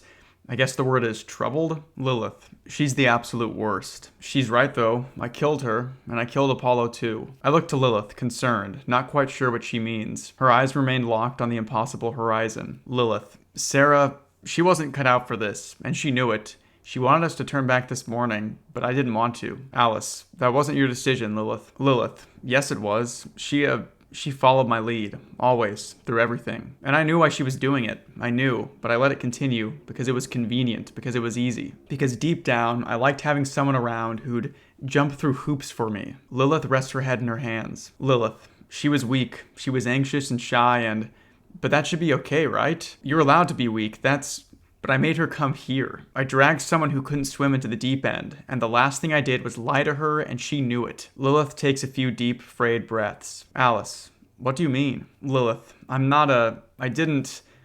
loved her, as a friend. It was always this one-way street, and I don't think she minded, but then suddenly she's vanishing right in front of me, and she said what she said. I mean, how else was I supposed to respond to that? I had to say it back, right? Lilith maintains her composure as a steady stream of tears roll down her cheek. Alice, I don't know what I'd do in that situation. Lilith, I could see it in her eyes that she didn't believe me. I wonder how many people have died while being told, comforting lies. How many of them knew? Alice, I think you did the best you could, Jen. I think you did better than most. Lilith, you don't need to tell me that, just... Are you tired? Do you need to go to bed soon? Alice, no, I don't need to. Lilith, there are some beers in Apollo's bag.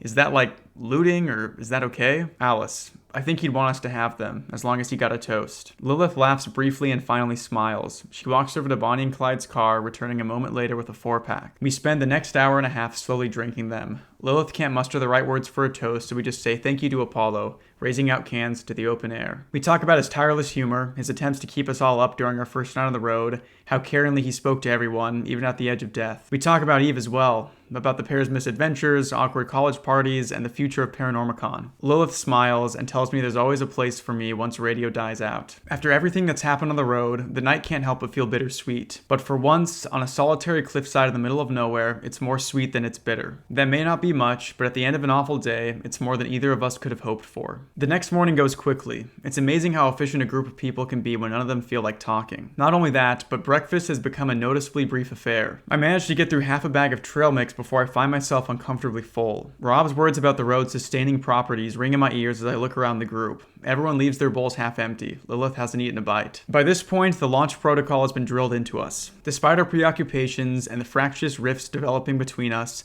The cars line up like clockwork as they merge onto the road. In fact, the mood of the group seems strangely procedural. All radio contact starts with a stating of a call sign, followed by that of the recipient. The cars maintain an even, careful distance between one another. We've seen all too clearly what happens when the rules are neglected and no one wants to take chances anymore. Alice, how far away are we? Rob, from where? Alice, you haven't got to the end of this road, right? I mean, you're still charting it? Rob, that's right. Alice, well, how long until we get to uncharted territory? Rob, to be honest, not too long. Alice, what's going to happen once we reach that point? Rob, we're gonna keep driving. Alice, until we get to the end? Rob, that's the plan. You know I won't judge you if you want to turn around. I'm sure you could talk someone into it. Alice, could I talk you into it? Rob smiles. Afraid not. This trip ain't like the others. Road's kicking back like never before. I think it knows I'm coming all the way this time. Alice, what is this place, Rob? Rob sighs as he slowly takes the next left on a quiet rural T-junction. Rob, I think it's a stray thread running off the spool. The radio crackles. Bonnie, Rob, you just took the wrong turn. An instant drum of fresh panic hammers in my chest. I stare at Rob and he stares right back. I know he's feeling the same thing I am, though he's doing a much better job of keeping it off his face. He thinks carefully for a moment. Rob, no, I've been down this road before. We took a right last time. Alice, yes, the turn before this one was a right, I remember. Rob, ferryman to all cars. Thanks, Bonnie, for giving us the fright of our lives. We're on the correct road. Bonnie, no, that can't be. That's wrong. Martin, tell them. Clyde, our mistake, Rob. Let's keep going. Lilith, Bristol. There's concern in Lilith's voice. I lean over to my wing mirror, attempting to gauge the atmosphere in the car behind me. There's clearly some commotion between Bonnie and Clyde, with the latter attempting to gently remove the walkie-talkie from the sister's hands. There's something else, however. Past Bonnie and Clyde, past Blue Jay. An old, dilapidated road sign made of weathered timber stands right by the side of the road behind us. I can't read all of it as the peeling letters grow ever smaller, but I can piece together what it probably once said. Wintry Bay, 5 miles. Bonnie, we're going to turn around, right? Alice, 1 second, Bonnie, I'll check the map. I promptly switch off the radio. Alice, are we not passing through Wintry Bay? Rob turns to me, a puzzled look in his eyes. Rob, through where? In the wake of those two innocently inquiring words, my mind reels back to the morning of our third day on the road, watching Bonnie and Clyde wander over to Rob to confess their transgressions with the hitchhiker, the quiet conversation that passed between them, Rob's seemingly comforting response. I'd felt wretched in those moments. A few minutes prior, I had tricked and deceived Clyde, yet I never once considered he might have done the same to me. Alice, is it safe to pull over? Rob, what? Why? Alice, is it safe, Rob? Rob, yeah, should be. Alice, then pull over. I switch the radio back on and grab the receiver. As I make the connection to Bonnie and Clyde's car, it's clear that an argument is brewing. Lilith is asking for me, a helpless passenger, caught in the middle of something she doesn't understand. Alice, Bristol to all cars, we're stopping up ahead. Rob seems acutely aware that I'm not messing around. As soon as we roll to a halt, I throw my door open and jump onto the dusty roadside, striding over to the rest of the convoy who are just starting to get out of their own cars. I'm conscious of a driving anger behind each step I take. Alice, you didn't tell him? Clyde, Bristol, Rob, what's going on, Bristol? Rob marches up behind me, a little more than restless to get a grip on my motives. Alice, Clyde? Clyde looks around a circle of expectant eyes. When he delivers his answer, he's unable to meet any of them. Clyde, Bonnie talked to the hitchhiker. Rob's expression shifts, his confusion degrading into a solemn understanding. Rob, you knew about this, Bristol? Alice, I told them to tell you the morning of the third day. I saw them go over to you. I thought they did. Clyde, Bonnie thought you'd turn us around. Rob, well, she was damn right. You've seen what happens when the rules get broken. You should have told me as soon as you saw me and headed right back home. Clyde, that was before Ace, before everything. I didn't know this place was... Rob, the rules are the rules, Clyde. Is anything even wrong with Bonnie? You said she gets confused. Was that a lie? Clyde doesn't answer, avoiding Rob's glare. As I process what Rob's just said, I have to say I'm surprised by the deviousness of the two siblings. When I thought they were telling Rob about the hitchhiker, it appears that instead told him that Bonnie was, to some degree, senile. It was a simple lie, but one that would adequately explain her odd behavior, draw sympathy from Rob, and most ingeniously, prevent him from telling me about their conversation. A truth buried beneath an unpleasant lie, its subject matter just uncomfortable enough to head off any chance of discussion. Still, it leaves a bad taste in my mouth. Clyde, we can head home if you want. Bonnie, no. The group turns to Bonnie. She speaks in a tone more decisive than I thought her capable. Bonnie, the hitchhiker, he was talking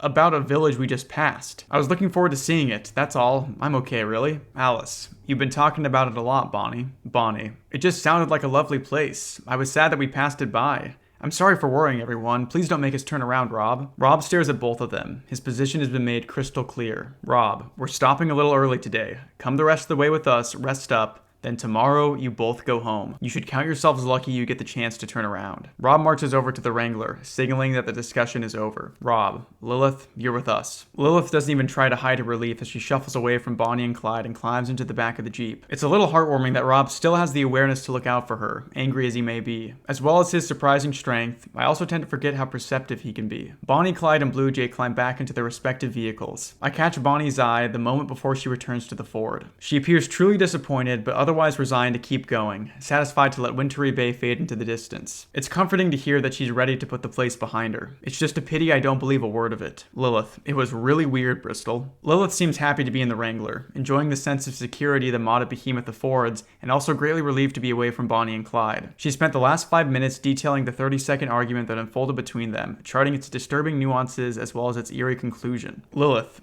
but I swear she was basically like crying, like she didn't understand how it could be going the wrong way. But then, like, as soon as you pulled us over, she just stopped.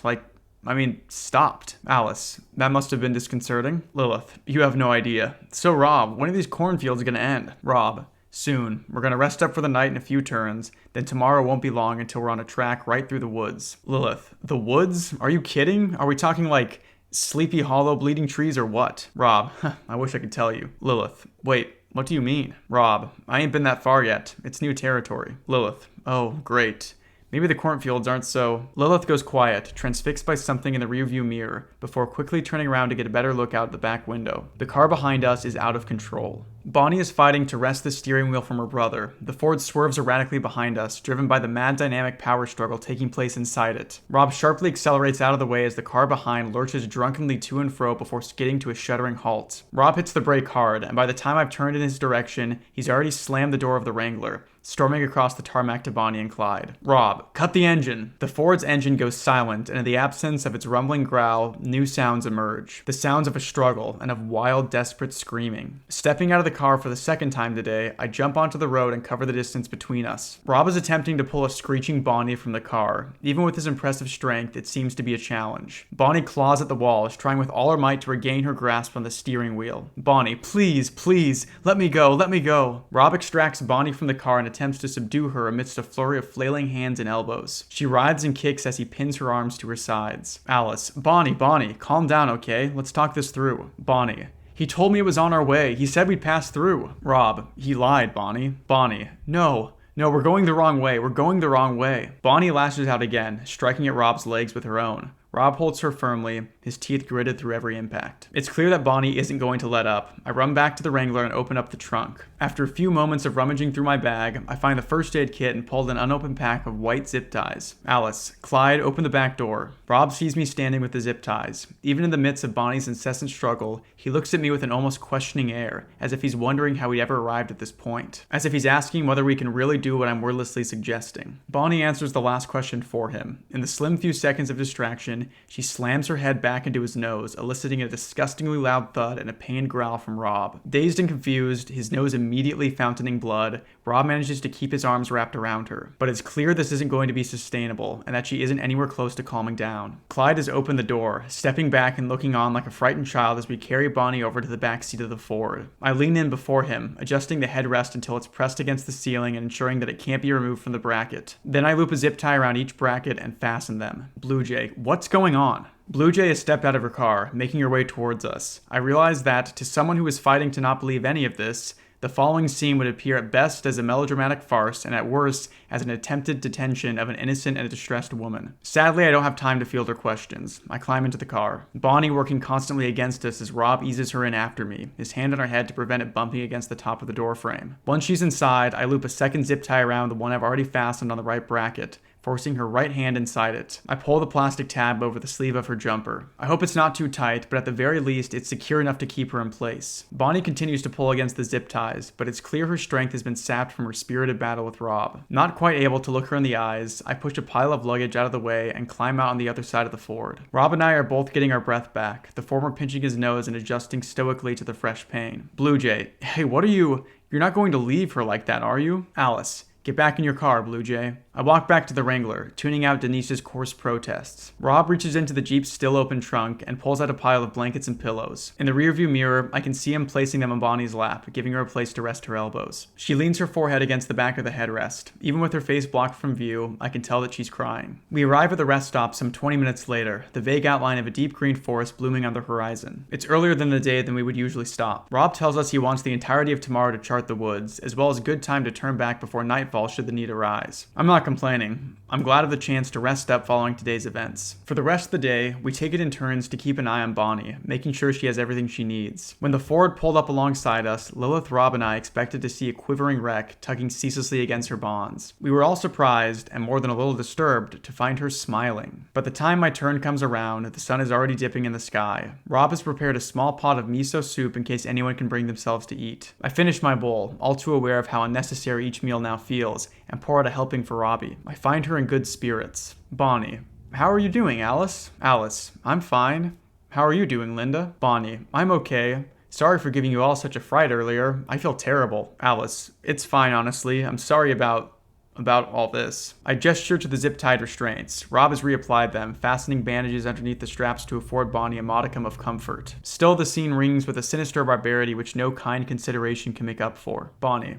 It's okay. I wasn't myself. Alice. I brought you soup. I know you might not be hungry. Bonnie. No, I'd love some. Thank you. Everyone's being so lovely. Alice. Well, we just want to make sure you're alright. I submerge the Soon, drench up a measure of warm broth, and begin to raise it towards her. Bonnie. Oh, no, you don't have to. I can feed myself. She gestures to her bound hands, the clear implication hanging in the air. Alice. No, I don't mind. I think it's... Bonnie throws her weight sideways, her elbow jabbing outwards and hitting the bowl out of my hands. Soup spills over my fleece, just a little cooler than scalding hot, and soaks immediately into the fabric. I back away reflexively, and watch Bonnie's expression flicker like a faulty light bulb from kind tranquility to utter, burning contempt. It's gone as quickly as it appears, just in time for the rest of the group to look our way. Blue Jay, what are you doing with her? Blue Jay storms across from her car, angrily drawing her from a Marlboro and forcing the smoke draconically back in the air. Alice. Nothing. Just an accident. Bonnie. It's okay, Blue Jay. It was my mistake. Blue Jay. Did she get any on you? Blue Jay leans in, placing her hands comfortingly on Bonnie's, before turning to fix me with a murderous stare. It's almost impressive how, even when caring for someone, Blue Jay still manages to be simultaneously venomous to those around her. Bonnie. No, it's okay. It was my fault. It's fine. I'm sorry for causing trouble. Blue Jay laughs at Bonnie's submissive apology, unable to believe what she's thinking.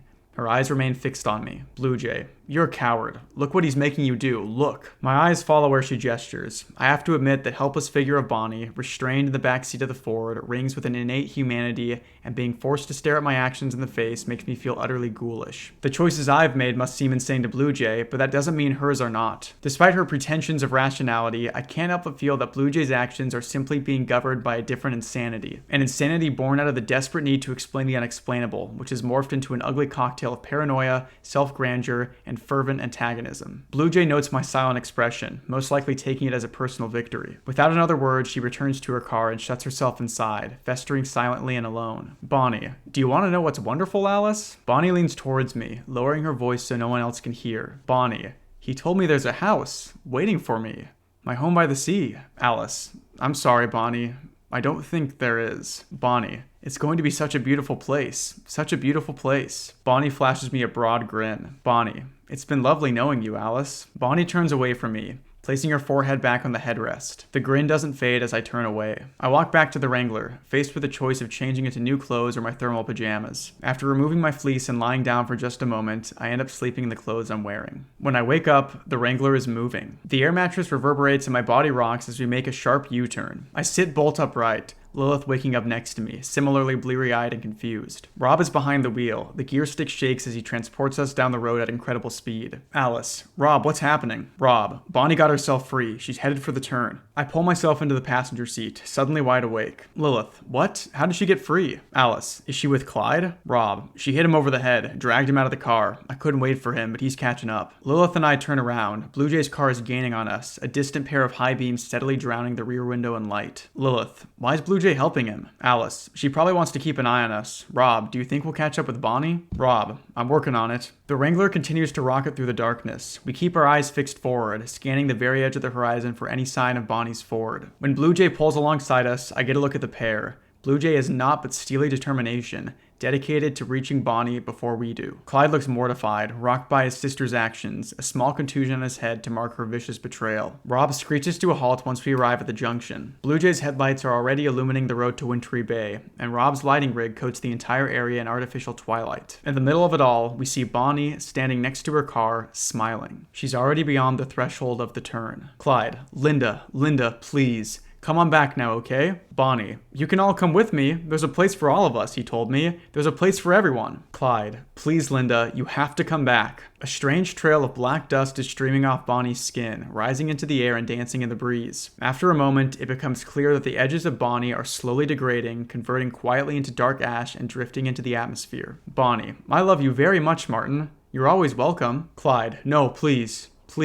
Bonnie turns around and climbs into the car. Without looking back, she pulls away down the road to Wintry Bay. The trail of black particles rise from the Ford as she goes, with greater and greater volume as the entire car starts to wither away before our eyes. Less than a minute later, the Ford, with Bonnie inside it, gradually dissolves into dust and scatters to the winds. Clyde doesn't speak. His entire being is quiet. Lilith immediately runs back to the Wrangler. Rob waits a while, staring at the dancing cloud of dust before putting his arm around Clyde and gently escorting him to the Jeep. As I turn away from the road to Wintry Bay, I take note of Blue Jay's reaction. She looks absolutely petrified, more so than I've ever seen her. She impulsively removes a pack of Marlboros from her pocket and holds them in her hands, before quickly returning them unsmoked. The night passes slowly after we return to the rest stop. All of us are exhausted and more than willing to surrender to the escapism of sleep. Rob rests in the driver's seat, giving up his space on the air mattress to Clyde. Everyone drops quickly enough into a quiet slumber, leaving me awake with only my thoughts for company. I find myself thinking of Blue Jay, of how she could possibly hope to rationalize the disintegration of Bonnie in her car. I wonder how I'd feel if the left-right game were exposed to some unparalleled magic trick. Would I feel foolish? No, I don't think so. Impressed, maybe. Relieved, most definitely. In fact, the more I think about it, the more I miss the innocent days when I believed the game was a hoax. I suppose I see why Blue Jay is so adamant about dismissing this place. Trickery, however elaborate, is almost always a preferable alternative to genuine horror. The Jeep's door opens and shuts. Part of me tries to ignore it, to wash my hands of any other developments in this harrowing night. However, exiled as I am from the kingdom of sleep, I slowly find myself sitting up, quietly putting on my boots and letting myself out. I step out to the cool night, observing the figure before me. Alice. Where are you going, Clyde? Clyde turns to face me. I initially interpret the look he gives me as one of resignation, but the word doesn't quite fit. Resignation is a defeat, the world exacting compliance from you against your own will. But the man before me is as calm as the night air around him. His wishes are clearly his own. There's no defeat in his eyes, but something else entirely. Peace, maybe. Clyde. You know where I'm going, Alice. Clyde speaks softly, a quiet conviction behind every word he says. I briefly glance towards the Wrangler, wondering if I'm really equipped to handle this on my own. Clyde, don't call Rob. I made a mistake coming back to the rest stop. I shouldn't have done. Please, just let me go. Alice. Clyde, just wait for tomorrow, okay? You'll understand. He'll turn us around and take you home. Clyde. It won't be home anymore. Clyde's gentle stare renders me silent. Clyde, Linda had a husband once. He was a good man. Died young. She could never bring herself to go looking again, and I never found who I was looking for. We've been by each other's side for 60 years. 60 years. I gotta be honest. Even after all we've been through, after everything you and I have seen, I never felt like I was in a new world until now. Alice, I don't think I can let you do this, Clyde. Clyde. I'm sorry, Alice, but it's not up to you. Clyde breathes in the cool night air, exhaling through his nose. Clyde. I yelled at her to come back when she ran off to rob that ice cream parlor. I kept calling out and calling out. I spent so much energy trying to get her to come back to me. After a while, I realized she wasn't coming back, that I'd have to follow her. I should have realized it earlier. That's all I can do. Follow where she goes. Clyde looks at me, almost apologetically. Clyde. Goodbye, Alice. He turns away from the convoy and wanders back down the road. Alice. Clyde. He turns around one last time. Alice. Do you want company? It takes roughly an hour for us to walk back to the junction. In the time we have, I'm treated to the story of Bonnie and Clyde. The warmest fragments of their life together, the moments that built them, the waves that rocked them, and the places they once called home. I don't think I'll ever agree with what Clyde is doing, but the more he talks, the more I understand. His stories span more than half a century, supported by a transient cast of acquaintances and friends, but at the core of each tale is a pair of siblings who meant the world to one another. The pair existed as two relative souls, quantifiable only in relation to each other. In the absence of one, the remnant was indefinable, a drifting point, unanchored in space. The story ends just as we reach the junction. Alice. I hope she's out there. Clyde. I hope so too. Thank you for coming with me. I know it's late. Alice. No, It's never a bad time to see a friend off. Clyde smiles at me one last time before turning to face the road. He steps over the threshold, past the old wooden sign. In the silence of the night, I hear nothing but his soft footsteps and the quiet breeze, which after a few minutes carries the last of him into an open sky. It's a long walk back to the convoy. My mind is numb to fear as I make my way through the dark, the corn rustling in the wind beside me. It's been 4 days since I arrived at Rob Guthard's house, sat down at his table, and listened to him speak about the new world he discovered. In that time, I've seen things I can't hope to comprehend. Sites that exist beyond the spectrum of our reality. Things I wouldn't have deemed possible. For all I know, there is a wintry bay, and Bonnie has already arrived at her house by the sea, standing at the door, waiting with quiet confidence for her brother's arrival. I may never know, but I do hope they find each other, wherever they may be. Okay, so this section establishes Blue Jay as a more villainous presence in the story, and also serves to strengthen the connection between Alice and Lilith. I have to say, I do find Lilith's behavior to be just a little strange. I feel like we don't see enough of her processing her grief and trauma at losing her best friend, but it's done serviceably enough in the story. I really like the moment when Bonnie tells Rob that he took the wrong turn. I know that I personally panicked as well when I read that. It's a really good fake out moment. It also transitions us into Bonnie's unhinged demeanor for the rest of this section. The way she turns on a dime from being calm to enraged is really unsettling. I like the idea of her and Clyde being willingly taken by the road. It's a good switch up from what we've seen so far, and the way they disappear into the smoke is really cool imagery as well. I just like the general variety of what the road is able to do in this story. We have hostile citizens murdering people violently, we have the road sucking people into it, and then people disappearing into smoke. The one aspect of this story that stretches credulity for me just a little bit is Blue Jay's determination that none of this is real. It seems pretty obvious that supernatural things are happening. I get that she's supposed to be super stubborn, but I don't think there was enough in her character for me to believe that she would completely turn against the group like she does. I think the author should have given some other explanation for why she is so convinced that everyone else is out to get her. She could have talked to the hitchhiker about her doubts, and then the hitchhiker reflects that back to her, which ends up consuming her mind much like Bonnie. Then it would be revealed that the hitchhiker acts as a force that plants the insidious seeds of your own desires, rather than just making you obsessed with Wintry Bay. I don't have much else to say about this section other than that I think Clyde's death is done quite well. I think it's appropriately touching and the writing reflects that. It's interesting how Alice starts the story as more of a fly on the wall but slowly becomes the center of the group, with the other members starting to confide in her. Also, I should have mentioned this earlier, but it can't be a coincidence that her name is Alice and she is experiencing some sort of strange wonderland. But I'm sure you're all eager to get on to the next section, so let's get into that. Hi guys. Apologize for the delay in getting this post up. Events conspired against me, it seems. Let me know if you have any information. The Left-Right Game, Draft 1, February 13th, 2017. I'm followed back from the junction by an overture of birdsong. I'm grateful for the company. In the wake of Clyde's departure, I'm welcoming of any sound that distracts me from my own solitary footsteps, grasping for any conceivable antidote to the palpable silence he's left behind. I am not, however, as welcoming of what the shrill, melodic warbling represents, the first symptom of impending daybreak. I'd only been up at this hour a few times before, stumbling back from Nittery Street and down Sweet Market after an unexpectedly heavy night out. My housemates, Molly, Craig, and Tom, would spend the walk joyously discussing the evening's scandals, leaning against one another as we all stumbled away from a night of horrific excess. This time around, the circumstances couldn't be more different. I'm not quite alone as I make my way up the road, and the only excess in my night has been a relentless torrent of stress and melancholy. There is one similarity, however, resting in the back of my mind as much now as it did then, the nagging feeling that the day ahead will be one of bitter and immediate consequences. As somber as this night has been, I still find myself clinging to it,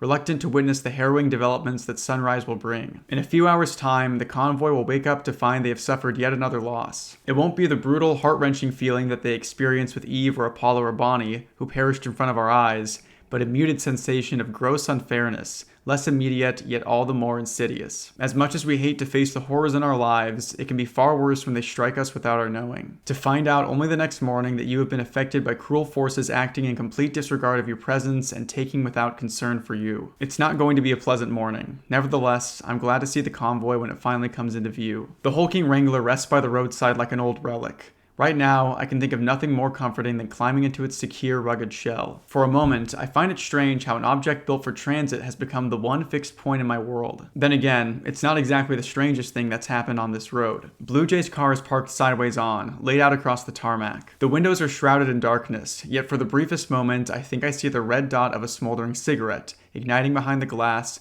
glowing momentarily before dropping out of sight. I fix my eyes on the Wrangler and keep walking, resolved to ignore the ominous flicker of embers and attempting to ignore its uncomfortable implications. Even still, I shudder to think of the grim conclusions that are being drawn within that acrid, smoke-filled echo chamber. I rest my hand on the Jeep's passenger side door, pausing briefly to gauge the sun's progress. I probably have less than 2 hours before I'll be expected to step over that nascent horizon, to let Rob carry me into the unknown territory, onto the unexplored section of the left-right game. Whatever lies at the end of this ordeal could very well be 2 roads over. Then again, it could take a whole lot longer. I suppose there's only one way to find out. I climb quietly into the car and gently position myself next to Lilith. It's cramped, and now that she's had the space to move around, it takes a modicum of contortion to properly lie down, but it still feels more comfortable than the prospect of resting on the open space that had been reserved for Clyde. For tonight at least, it would feel a little too much like resting on a fresh grave. The morning does come quicker than I'd like. Surprisingly, once I awake from a blissfully dreamless sleep, I realize I'm not tired at all. Perhaps it's going to hit me later in the day, or perhaps the need for sleep is yet another casualty of the road's odd sustaining quality. It's unsettling to think that the road is exerting some metamorphic influence over me, however convenient the effect. After losing most of my need to eat and drink, and now starting to require less rest, I can't help but feel that something wants us to continue on the road, removing everything else that might distract us from the journey. It's a notion that intrigues and terrifies me in almost equal measure. When I open my eyes, I find myself staring directly at Lilith,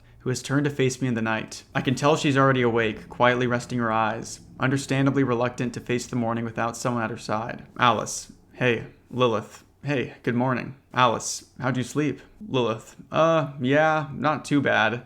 This place isn't so comfortable. Alice.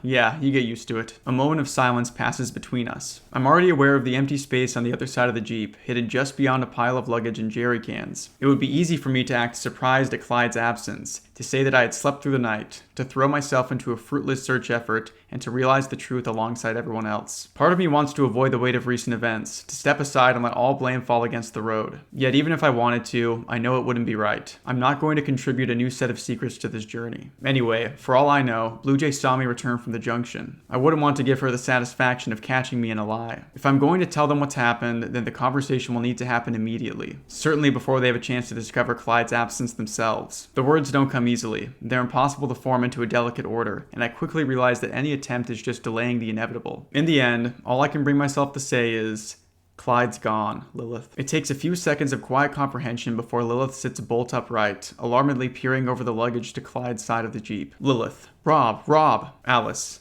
Lilith. Rob. What's going on? Lilith. Something took Clyde. Rob is suddenly wide awake as he twists around to view the back section of the Wrangler. I can see the realization dawn on his face as he understands what's happened. He turns back around and fumbles with the ignition. His eyes in the rear view are burning with desperate intention. He still thinks he can catch up with Clyde before he crosses the threshold. Rob. Nothing's taken him, Lilith. Hold on. Alice. Rob, he's gone. Rob. We don't know that. We just gotta... Alice. Rob, he's gone. He already passed the junction. Rob's eyes flick into the rear view mirror, meeting mine. The engine stays running as he turns around to face me. Rob. How do you know that? The urgency is drained from the car, replaced instead by a palpable air of inquiry. Lilith and Rob are both looking at me intently, and for the first time on the road, I feel like a figure of legitimate suspicion. Alice. I was with him when he crossed over. Lilith. What the... When was this? Alice. Last night, about 4 a.m. He said that he's... In response to my words, Rob swings the driver's side door open and leaves the Wrangler. I watch him march out into the center of the road, his entire body tensed and strained by a swell of anger. I quickly climb out behind him. Rob. Damn it, Bristol. Why did you let him? Alice. You weren't there, Rob. Lilith. We were yards away, Bristol. You didn't think to wake us up? Alice. Of course I did. He told me not to. Lilith. Oh, okay. Well, that's just fine then, is it? Alice. He'd made his decision, Lilith. None of us were going to stop him. Lilith. Well, I certainly wouldn't have let him just kill himself. You tied Bonnie to the headrest, but you let Clyde waltz over the road without even telling us? Alice. That's a false equivalency. Lilith. A false... Are you serious? Alice. Yes, of course it is. Bonnie wasn't herself. Clyde was capable of making an informed decision. Lilith. His sister had just died. Of course he wanted to join her. That doesn't mean you let him die. You might as well have helped him blow his brains out. Rob. Lilith. Rob speaks the name harshly, forcing its owner into an immediate silence. After letting the group breathe for a moment, he speaks calmly. Rob. Bristol. Are you sure there was nothing we could do? I look Rob in the eye. His words hit me harder than Lilith's impassioned tirade. Standing before both of them, at the intersection of their expectant stares, I feel the first inkling of doubt creep into my mind. What would have happened if we talked Clyde back into the Wrangler, if Rod had forced him to stay? Could he have found some reason to move forwards if we had kept him for a night, a day, a week? All I can do is hold on to my recollection of the night before, reminding myself of the sense of calm finality that radiated from Clyde when I confronted him. All I can do is trust that I made the right call. Alice, no. No, there wasn't. Rob, okay, well... and there ain't nothing more to say. Rob walks to the back of the Wrangler, cutting the conversation short through the quiet resumption of his usual morning routine. Lilith storms back to the car and shuts herself inside. I'm left standing in the center of the road, wondering if I could feel any more wretched. Blue Jay, I know what you did. Well, at least that answers my question. It seems that, while I have been struggling to defend the validity of my actions to Rob and Lilith, Blue Jay had very quietly climbed out of her car, waiting patiently for the rest of the convoy to scatter before directing a victorious smile toward me. Alice, can we not do this, Blue Jay? She responds to my words by ignoring them completely. Blue Jay, I was up in the night, watching you all. What a surprise when I saw you leave with Clyde and come back alone, calm as a grave. I don't know if Clyde was in on your little game, but he sure wasn't happy with how far you've taken it. He had to go, didn't he? I don't want to dignify her words with a response. In fact, I'm not entirely sure what I'd say to such an absurd accusation. Her statement rings with all the trademarks of a paranoid conspiracy. The unnatural confidence, the vague language, the frenetic conclusions which are so obvious to her, yet seem impossible for me to grasp. In the end, Blue Jay doesn't wait for my response. Blue Jay, I just want you to know that I'm not falling for your game, but you will not turn me around, and if you try anything like that with me, I will kill you. I stare at the woman before me, her pupils two dark pools of venom, her smile curled into a crooked smirk of unadulterated contempt. Alice, why didn't you talk to the hitchhiker, Blue Jay? Blue Jay's brow furrows, the smirk degrading from her face. I don't wait for her response. Alice, I mean, now that we've seen what happens to people who spoke to him, it's fair to assume you didn't, or am I wrong? Blue Jay presses her lips firmly together, glaring at me, the veins at her temples embossed against her taut skin. Alice, it's alright, Blue Jay. I was scared too. I walk to the back of the Wrangler where Rob has pulled out the stove and 4 camping chairs. After helping him set them up in the middle of the road and allowing him to cook me a bowl of steaming hot rice, I sit down next to him and eat what I can. We can't think of anything to talk about, and the 2 remaining chairs stay empty for the rest of the meal. When I climb back into the Wrangler, Lilith seems quiet. She's less angry now, and, as I've seen before with her, is now being forced to confront the feelings her fury had been overshadowing. She shares a look with me in the rearview mirror, a look of being genuinely lost. I find myself reflecting the same expression as I stare back at her. And in that small sliver of glass, I think we both find a glimmer of understanding. An understanding that there have been no easy choices on this road, and that we should forgive each other and ourselves for the decisions we've had to make. After all, I wouldn't be surprised if there are harder choices ahead. It takes us less than an hour before we reach the woods. The drive has been predictably bereft of conversation. However, as the cornfields merge into a deep green woodland, and the thin opening we're supposed to take draws nearer, Rob breaks the silence with the customary all cars address. Rob, ferryman to all cars, just want to say, it's an honor taking this next corner with you all. From here on out, we move slow, report anything unusual, and stay on the lookout for the next turn, okay?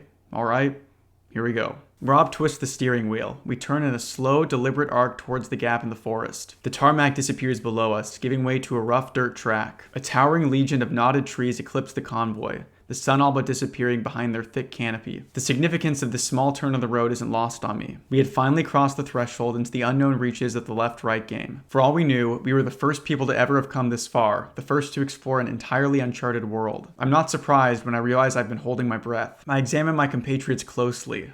Lilith isn't even looking out the window, lost in her own tumultuous thoughts. Rob is reacting exactly as I expected, looking out every window with an air of mystified wonder. Rob, well, I'll be.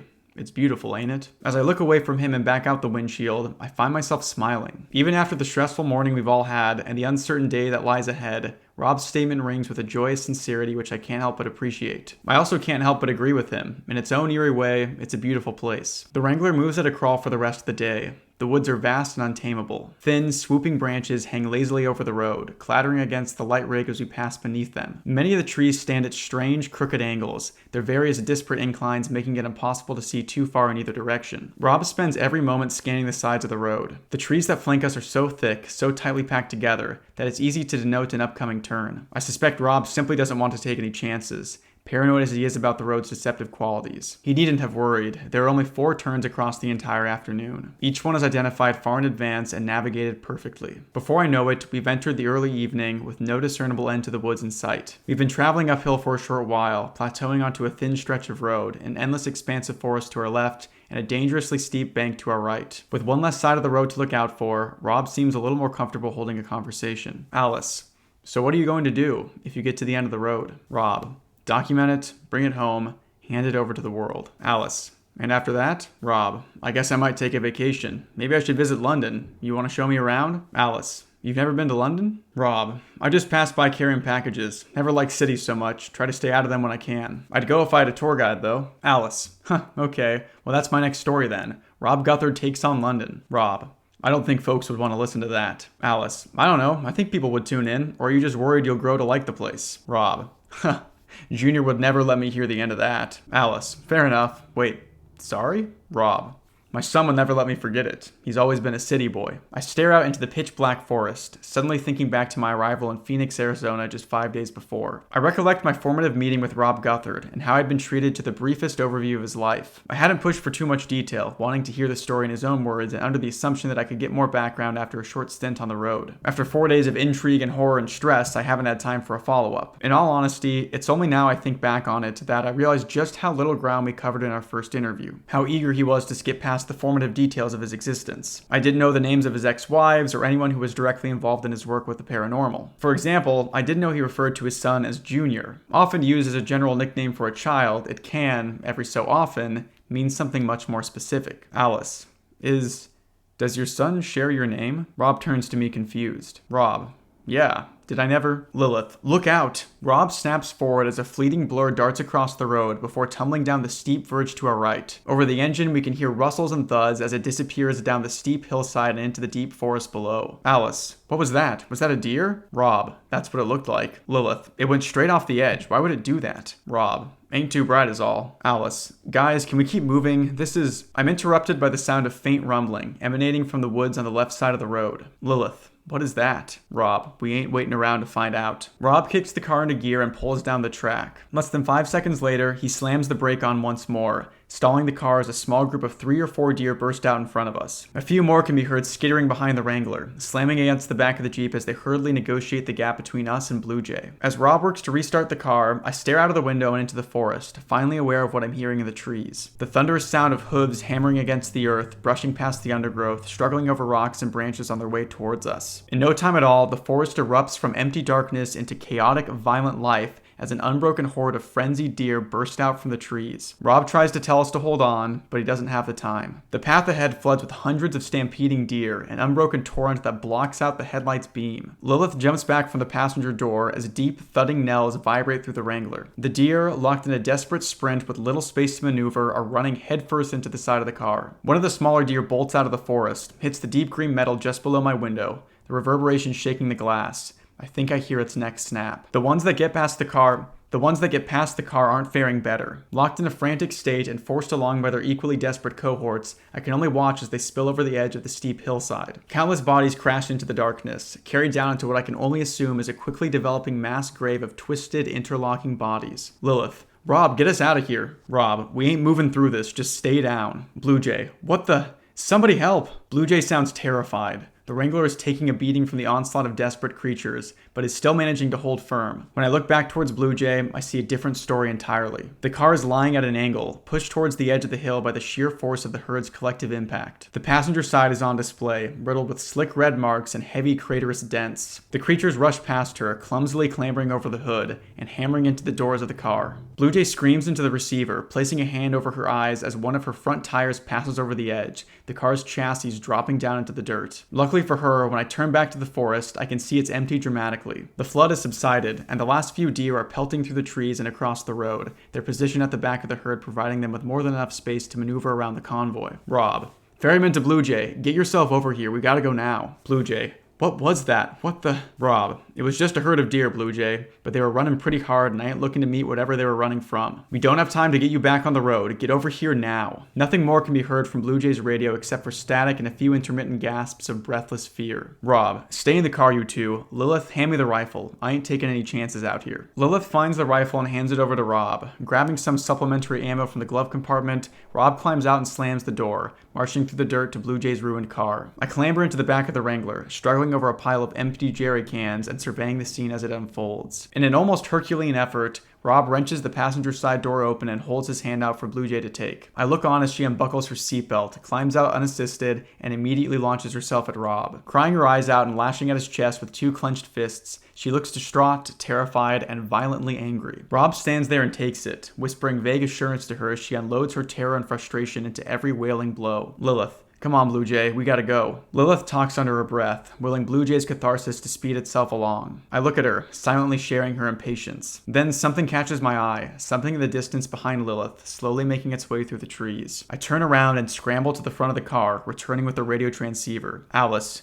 Rob, get back here. There's something in the forest. Hearing my warning crackle out from Blue Jay's car, Rob turns in my direction before alarmedly staring into the forest where a pale figure is winding its way towards the pair. From what I can ascertain as it briefly leaves the obscuring undergrowth, it seems to be small, tremendously thin, and crawling unevenly on its hands and feet. The creature stops in a clearing ahead of Rob and Blue Jay, in view of me and Lilith, but shrouded from everyone in the shadow of the forest. Blue Jay separates from Rob, pulling a head torch out of her bag. Slowly and with trembling fingers, she points the beam towards the creature and switches it on. The resulting sight is incomprehensible. The beam instantly illuminates the light frame of a thin, almost emaciated child. It's barely over a year old, deathly pale, covered in dirt, its skin stretched taut over frail limbs. It stares up at Blue Jay, reflexively holding one arm over its eyes to shield itself from the bright LED light. Lilith, what's happening to it? I know exactly what Lilith's talking about. My hand raises to my mouth as I watch the child struggle through the stream of harsh white light. With every step it takes, the child's form starts to shift and change. Its limbs elongate in jagged, lurching bursts of growth. Anything exposed to the beam develops with grotesque rapidity. It's as if the child is aging before our eyes. Letting out a tortured cry, the creature darts towards Blue Jay, angrily swatting the torch from her grip. Blue Jay screams in shock and pain as she holds her stricken hand,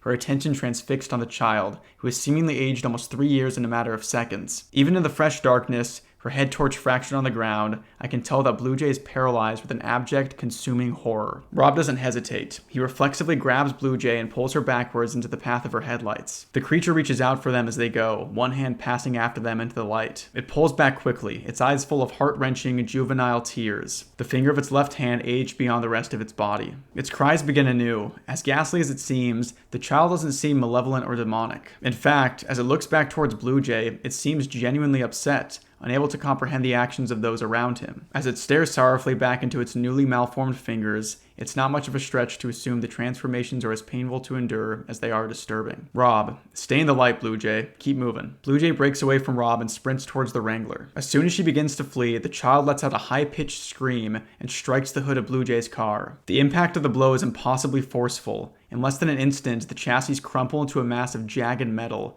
The one remaining headlight disappears from view as the car is launched off the path and rolls into the valley below. With Rob and Blue Jay now returned to the darkness, the child skitters quickly towards Blue Jay, grabbing her foot as it lifts off the ground and yanking it backwards. With all her momentum immediately halted and one foot taken out from beneath her, Blue Jay has nowhere to go but down. She slams into the earth, her chin bouncing off a sharp rock. Blue Jay looks up at us with stunned, pleading eyes. Lilith and I only have a few seconds to meet her gaze before she is dragged backwards along the ground. She screams in pain, her ankle caught in the child's iron grip. It doesn't even break pace as it walks back towards the woods, pulling Blue Jay along like a rag doll. Rob reaches out for her, snatching for Blue Jay's hand as she writhes and thrashes against an unstoppable force. They connect briefly, but Rob's effort to keep a hold of her is futile, dashed immediately as she is pulled effortlessly from his hands. Blue Jay resorts to clawing at the ground, dragging thick, dark soil and pulling loose rocks free from the dirt. Rob somberly unstraps his rifle, swinging it around to his front. He reaches into the breast pocket of his jacket and chambers a single bullet. Blue Jay looks on as Rob raises the rifle to his shoulder and aims for the back of the oblivious child's head. Lilith.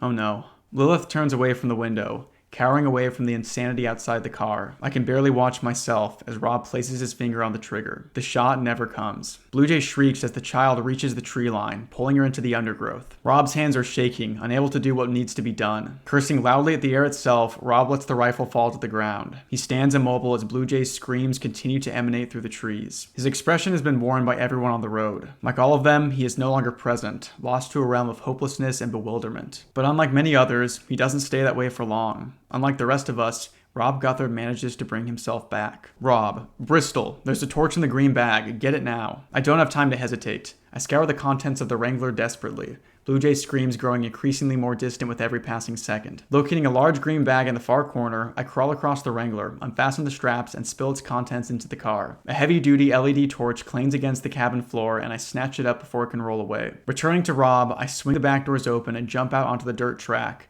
throwing the torch towards Rob's outstretched hand. As soon as he catches it, Rob sprints out into the forest, leaving me and Lilith behind. The events that unfold among the trees are told to us in sound and light. After almost a minute of silence, the torch's rays burst through the trees. Blue Jay's distant screaming intensifies as the child breaks into a gut-wrenching cry. A large crash echoes through the night air, the sound of bark cracking as the very trees shatter into splinters. The light dances chaotically as Rob lets out a cathartic, damaged roar. Suddenly, the child's desolate wailing grows more distant, retreating deep, deep into the woods. Then suddenly, silence. Lilith.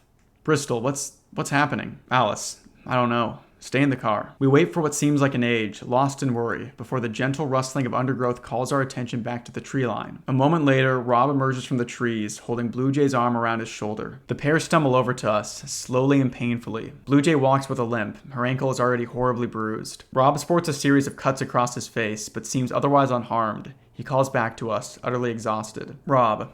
Nothing to it. An irrepressible smile grows across my face, a pained grimace of sincere joy. I raise a hand to my mouth as tears of unbridled relief start to roll down my cheeks. It's a brief, fleeting moment in an otherwise dark night, but for once we've managed to pass through the storm, battered and broken, but at the very least, still together. Blue Jay falls to the floor, slipping free of Rob's grip and unable to hold her own weight. Rob turns around to look for where she's fallen, and finds her crawling slowly towards the steep verge. Rob, Blue Jay, Denise, you okay? Blue Jay stops crawling, places her hands on the ground, and rises unsteadily. I suppose she can stand on her own after all. When she's finally upright, she turns back towards Rob, raising his rifle to her shoulder and fixing it on his torso. My smile vanishes. Rob, Denise, what are you?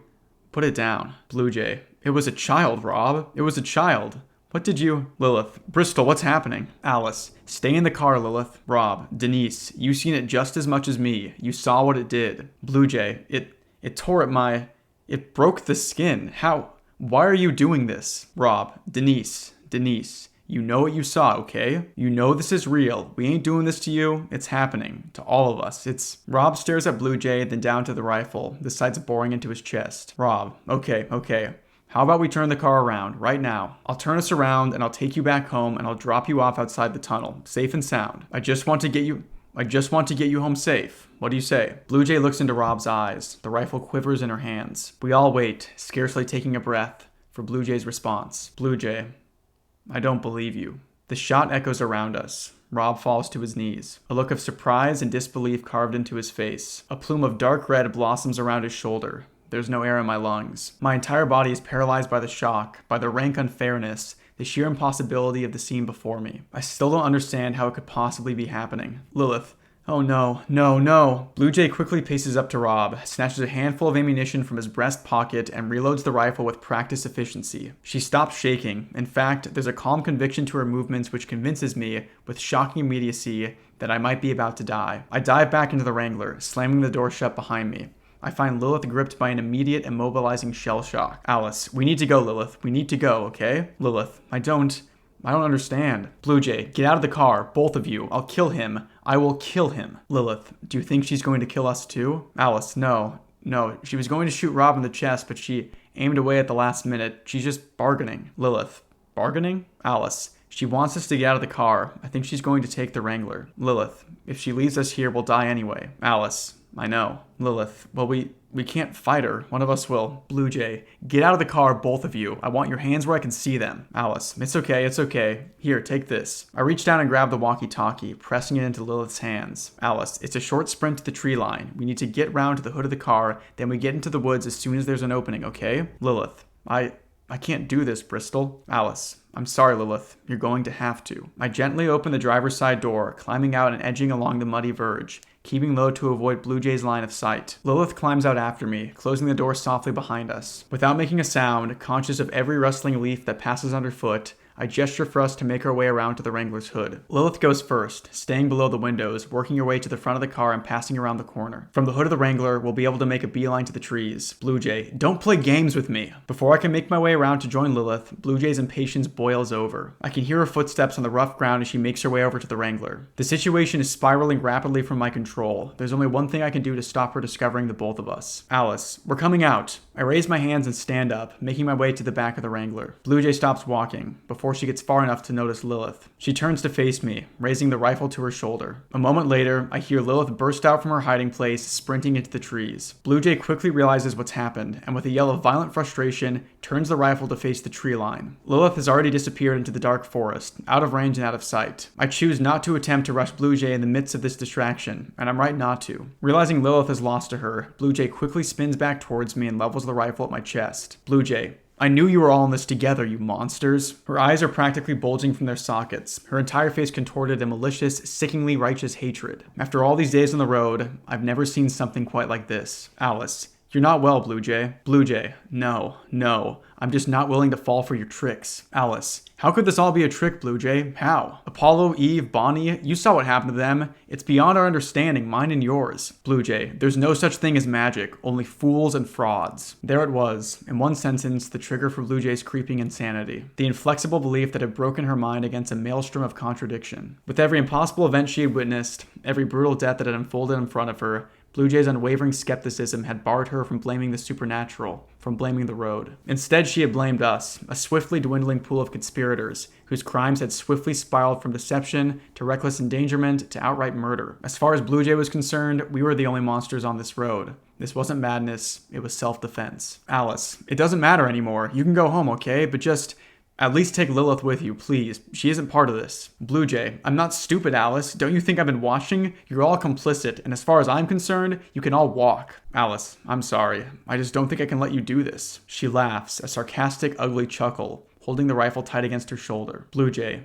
I can't see how that's your decision. Alice, well, that's always been your issue, hasn't it, Denise?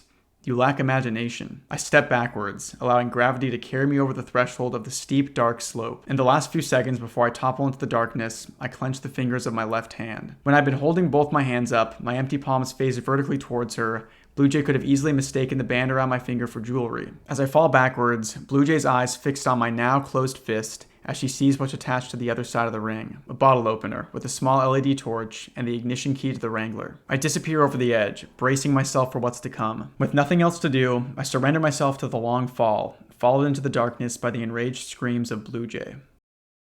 Okay, so probably the most explosive section of this story so far. Let's talk about it. I'm sure that many other people have said it before, but the creature design of the child is really, really cool. It's such a unique idea for a monster that I've never seen before. It's this gangly looking animalistic child that ages rapidly when exposed to light. That's such a unique idea, and it fits in so well with the rules-based horror of this story. We are immediately shown how to fend this thing off, so when Rob tells Blue Jay to stand in the light of the headlights, that thought process makes perfect sense to the reader. Rob's inability to shoot at the creature is something that, again, will come back up later. It has a really cool connection to the overarching story, so I'm excited to talk about that. My biggest issue with this section is, again, Blue Jay's insane turn into a violent, paranoid villain. Like, her getting mad at Rob because it was just a child is completely insane to me. There is just no way that anyone would reasonably believe that all of this is some sort of elaborate hoax She literally saw the creature rapidly age before her eyes. I just don't know if this story needed a human antagonist. I think the road itself could have served as enough of a villain, but I do have a theory about Alice and Denise that I'll touch on later that might explain some of the writing choices. The other line that I don't really like here is when Alice gives her one-liner of,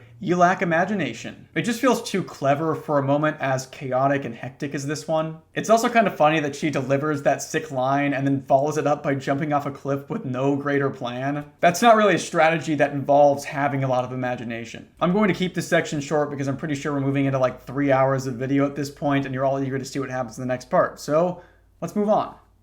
Hi guys. Apologies for the removal of this log a second ago, not sure why that happened, and I should also apologize for the delay in posting recently. If I could dedicate my time to finding Alice, then I would. Sadly, I need to work as many Christmas shifts as I can get my hands on, especially now I've decided that I can't continue the investigation effectively from my flat in North London. I've been thinking about it for a while and I've decided that, after Christmas, I'm going to be flying out stateside to follow up on the leads you guys have provided. Hopefully once I'm there I might be able to make some real headway. In the meantime, please keep any and all insights coming, however small. I really do read all of them. Okay, here's the next log. The Left-Right Game, Draft, February 14th, 2017. In the brief interlude before I hit the ground, I find myself alone with the stars. As I fall backward towards the slope, my gaze rises to meet the night sky. I feel a sudden weightlessness take hold as if I'm being granted an audience with the heavens. The rich and endless firmament shines down through the canopy, with no earthly light to dull its glow. Despite everything that's happened, I'm unable to ignore how magnificent it all is, how gracefully detached from the ugliness below. Though the moment lasts no more than a second, it feels longer, like I've been gifted some fleeting respite, a transient sliver of time in which to appreciate the calm and quiet cosmos. A moment to escape, however briefly, from the events that are to come. I don't know how much longer the moment might have lasted. I suppose I never will. It's with a sense of genuine sadness that I turn myself away, twisting my body around in midair. The stars disappear from view, and I am left staring down the slope into the valley's dark, uncompromising depths. My commune with the heavens is ended, and I'm returned to the cold, unforgiving earth. It doesn't welcome me back. I hit the slope, immediately bouncing off one shoulder and landing on the other, barreling forcefully and unstoppably downhill. My entire body's thrown into chaos, tossed into a frenetic, uncontrollable dance, swept along by the rushing earth towards the impatient valley floor. The back of my ankle flails against a hard, jagged rock. My face falls into a small bloom of stinging nettles, their caustic leaves scraping against my cheek. I battle to bring order to my descent, my hands grasping at the undergrowth, clawing through loose soil in a frenzied search for stability. Rocks and dirt cascade around me as I pull myself onto my back, finally managing to descend with my feet pointed downhill. I've regained control just in time, looking ahead to see a large tree bursting out of the hill a few meters below me. A split second before I would have collided with a thick, knotted trunk, I throw myself to the side, my wrist ricocheting off the bark and sending a shooting pain down my arm. The valley's base comes into view, hurtling towards me as I plummet through the rushing undergrowth. I can make out the bodies of the deer who made this hazardous journey before me. I can hear the pained braying of the survivors, moaning in hollow resignation as they struggle to stand on broken legs. A moment later, I join them. The slope doesn't level out gradually. Just before the bottom, the sharp incline I've been hopelessly traversing drops into a sheer rock face. Before I can stop myself, I'm launched from the slope, kicking dirt into the air. I spend the final 3 meters in freefall, before landing on my hands and knees, my whole body subject to a complete bone-rattling halt. My body tensed and aching, I pick myself up off the valley floor. The second I stumble onto my feet, a harsh beam of torchlight strikes the ground to my right. My muscles groaning, I jump back against the natural rock wall as the light swings my way, sweeping directly over the spot where I just landed. Blue Jay is looking for me. I would have expected nothing less. The beam glides along the ground, scanning the base of the slope, lighting up the twisted bodies of the countless deer. Fortunately, the shadow cast by the rock wall offers a measure of sanctuary, shielding me from the torch's restless glare. About half a minute after it arrived, the beam rises through the trees and cuts out. I don't expect her to come after me. I certainly don't expect her to drop down the slope. Perhaps she could walk back down the road, taking a gentler route downhill and pursue me through the valley once it levels out, but that would probably take half an hour each way. If I were her, I wouldn't want to leave the Wrangler unprotected for that long. Despite the fact that she's showing no signs of entering the valley, Blue Jay is clearly eager to locate me. The torch suddenly illuminates the damp soil ahead of me as she points it back down into the valley. I suspect she turned it off just long enough for me to feel overlooked, allowing me to consider stepping out into the open. I also suspect that, should the torchlight find me scrambling around on the valley floor, a bullet will quickly follow it, putting me down to lie with the deer. From that point, all she'd need to do is walk down and slip the Wrangler's key from my cold, limp fingers. Catching my breath, my back pressed against the rough rock wall, I run through my current priorities. I need to stabilize Rob, I need to lure Blue Jay away from the Wrangler, and, most pressingly, I need to contact Lilith. I reach to the back of my waistband, my hands searching for my personal walkie-talkie. My fingers touch denim, finding an empty space where the transceiver should be. My stomach drops as I search along my back. It's gone. I had it with me when I dropped onto the slope, but at some point during my furious descent, it must have gotten away from me. The torchlight swings back around once more. Though it's something I've never thought I'd have to do, I find myself making a mental inventory of the convoy's radio transceivers. Before we set out on the road, Rob handed a walkie-talkie out to each of us. Since then, it's safe to assume that those belonging to Ace, Apollo, Eve, Bonnie, and Clyde are no longer in play. Lilith must have lost hers when her car sank into the ground, which is why I gave her Rob's before she ran into the forest. That just left mine, which could be anywhere on the hillside, and Blue Jay's. The torchlight disappears once more. I cautiously lean out from the shadows, scanning the forest around me. Blue Jay's walkie-talkie had been in her car when the child pushed it from the road. If I'm correct, then her transceiver is the only one left that I can use to contact Lilith. The car itself doesn't seem to be anywhere around me, but as I turn my head and scan the dark hillside, I can see it resting on the slope. The entire car has been stopped mid-fall, resting precariously on its side, the vehicle's crooked undercarriage crumpled around the trunk of an old and battered tree. If I'm going to get in touch with Lilith, I'm going to have to climb up there. I edge along the rock until Blue Jay's car is almost directly uphill from me. Turning around and running my hands against the damp, shredded wall, I'm able to discern a few passable handholds. Placing my fingers into a large groove above my head, I jam my boots onto a small outcrop just above the wall and push myself upwards. It isn't an easy climb. My hands are cold, my arms are tired, and I'm certainly not wearing the right shoes. My boots repeatedly slip from their holds, causing my arms to throb as they're forced to bear my weight. After painstakingly scraping up the first 2 meters, I run out of places to put my hands, my outstretched fingers roughly 10 inches short of the top. I take a quick breather, letting both arms straighten as I lean back and observe the wall above me. As the torch sweeps past overhead once more, it illuminates a small twisted root on the very edge of the cliff. I have no idea if I can reach it, and there's every chance it will give way immediately, causing me to topple helplessly back to the earth. However, I can already feel my grip weakening, a noticeable ache running up my forearms. I'm not going to be able to stay where I am much longer, and I suspect I won't have the energy to make it this far again. I bend my legs slightly, poising myself to make the jump. Gritting my teeth, and with a sharp, tentative intake of breath, I swing myself up into the air and let go of the wall. I feel grossly vulnerable, hanging in the air with nothing but a harsh fall below me and a harrowing climb waiting above.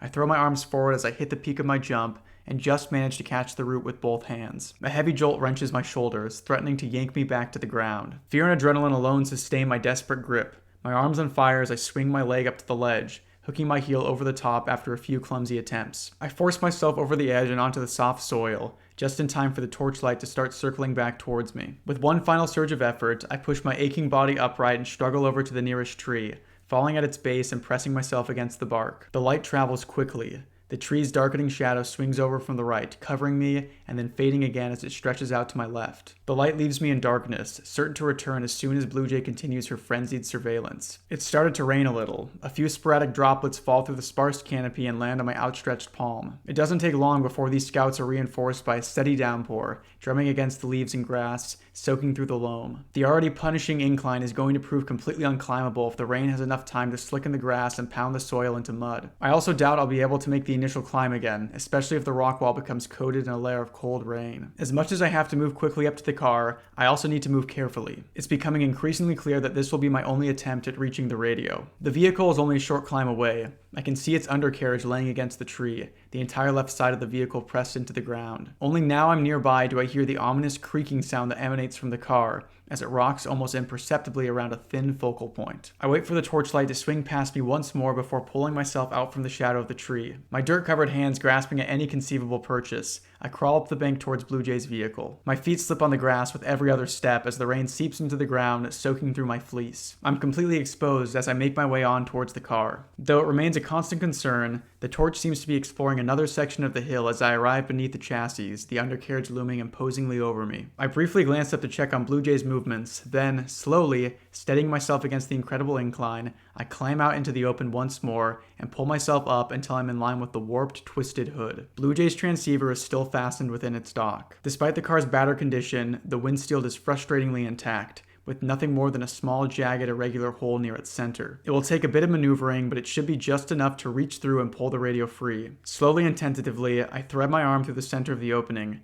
shards of serrated glass encircling my skin. My hand reaches the dashboard, slowly brushing along its surface towards the walkie-talkie as I lean into the car. The torchlight starts to swing back across the hill. Blue Jay is walking along the ledge in a frantic mission to find me. In my current position, out in the open and trapped in a slow and delicate procedure, there's no way I can get out of the way in time. My hand grasps the transceiver as the light reaches me. Though I'm ashamed to admit it, for a brief moment, drowned in the revealing glare of the torch's beam, I'm stunned to inaction. The light has stopped moving, fixed directly on me, casting my stark shadow down the valley. I can imagine Blue Jay's triumphant glare as her desperate search is finally rewarded. Returning to my senses all too late, I grit my teeth and wrench the walkie-talkie from its dock. With no time for grace or care, I retract my arm from the windshield, inhaling sharply as an aberrant shard of glass scrapes across the back of my hand. It turns out I have greater things to worry about, as I hear a loud bang from up the top of the hill, followed instantaneously by a disgusting zipping sound that flashes past my ear. I flinch instinctively from the noise, my sudden reaction causing my boots to give way beneath me. I slam into the earth and careen down the hill. What little control I have over the slope, I give away in a desperate bid to roll into the car's shadow and out of the light. I don't have time to right myself as I'm dragged chaotically down towards the valley and cast over the edge once more. The base of the valley flashes into view mere seconds before my body slams into it. The air is ripped out of my lungs, my pained cry forming a visible plume of steam that dissipates into the cold night air. I lay on my side, cradling the walkie-talkie in my hands.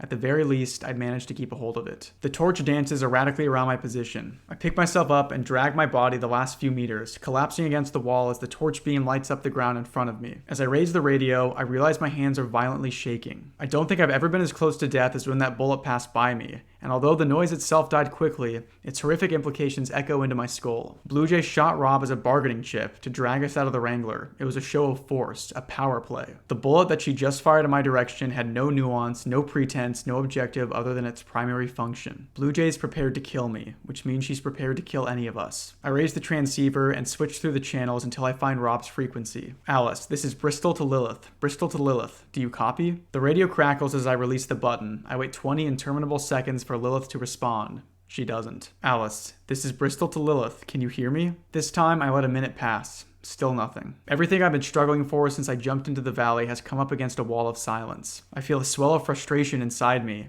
It isn't fair. Alice. Jen? Are you there? Another minute goes by. I sit in silence the whole time, watching as the radio I risked my life to collect transforms into a useless hunk of plastic. After a while, I loosen my grip and let it drop into the wet soil. I bring my legs up to my body, wrap my arms around them, and rest my head against my knees. In a moment of rest, my breathing becomes shallow. A set of fresh tears wells up behind my eyes, spilling out down my face. The rain falls around me as I quietly cry, sitting in the middle of a dark forest, muddied, injured, and alone. I'm ripped out of my melancholy as the rain is blasted in every conceivable direction, whipping against my face and splattering against the rock with incredible force. The air is whipped into a furious maelstrom, and a familiar, booming sound crashes through the ether. Voice. I've watched you struggle. As soon as it arrives, the voice is gone. The wind quiets down, and the rain begins to drop vertically once again. Alice. Hello? Hello? Who is that? The air is still, absent of everything but the rain. I wipe the tears from my face as I call out into the air. Alice. Can you help me? Please, can you... The voice has disappeared, and I suspect I won't be hearing it again anytime soon. Perhaps it just wants me to know that it's watching. One thing is certain. If the voice is attempting to bring me comfort or make me feel less alone, then its methods are horribly misguided. Lilith. Alice, are you there? My eyes fixate on the crackling radio. Lilith.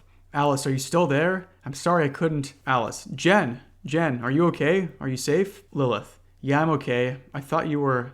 What happened to you? Alice. I jumped down the hill, got Blue Jay's walkie. She shot at me.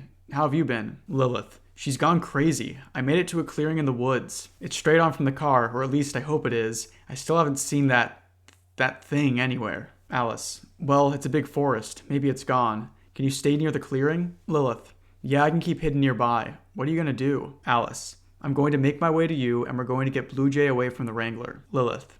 How? Alice. I'm still working on that. I'm about half an hour away. Keep your volume down, but stay in touch, all right? Lilith. Yeah, okay. Okay, will do. I'm glad you're all right, Alice. Alice. Yeah, you too, Jen. I fasten the radio to my waistband. My body still aches from the fall, blood dripping slowly from my hand, and my fingers are almost numb from the cold. Yet hearing Lilith's voice on the other end of the radio has brought back something I lost in the valley. A sense of resolve that jumpstarts my tired muscles, pushes me to my feet, and sets me off to rejoin road. I'm still stuck in the middle of a dark forest. I'm still muddied, bloodied, and injured, but I'm no longer alone. It isn't long before my boots hit asphalt. I follow the road, sticking to the tree line as I work my way back up the hill. I'm reluctant to place myself within sight of the Wrangler, where Blue Jay will almost certainly be camped out and waiting. Unfortunately, it's the only point of reference in an otherwise unknowable forest, the only location from where Lilith's location can be divined. Once the road levels out, I take the precaution of heading deeper into the trees. The road is almost impossible to see now, but I'll need the cover if Blue Jay is still on the lookout. Even though I'm only a few meters deep, the woods fill me with a palpable sense of unease. Every shadow feels predatory. Every twig that snaps under my foot sounds like the crack of a whip. When the Wrangler comes into view, Blue Jay's nowhere to be seen. Curiosity getting the better of me, I creep closer to the road, observing the scene as the trees thin out. The place is deserted, with neither Blue Jay or Rob anywhere to be seen. I have no idea what could have forced her to move him. Perhaps he managed to get away. Something feels wrong. Creeping up to the Wrangler, I find the passenger side window broken, 1,000 splinters of glass spilled across the ground, trodden into the mud. The glove box has been left open. The boxes of ammunition are either emptied or removed. The next thing I notice makes my blood run cold and forces me to curse my own stupidity. The light on the CB radio is on. When I'd reached the bottom of the hill, I'd correctly calculated the number of active radios, arriving at the conclusion that only me and Lilith would be able to communicate. Technically, I'd been right. We were the only ones who could talk. That didn't mean we were the only ones who could listen. I'd forgotten that the CB radio in Rob's car had its own independent battery and inbuilt speakers. Most importantly, he'd been using it throughout the trip to broadcast and receive all our frequencies. I switch the frequency of the walkie to a random channel, lift the receiver to my mouth, and hold the talk button. Alice.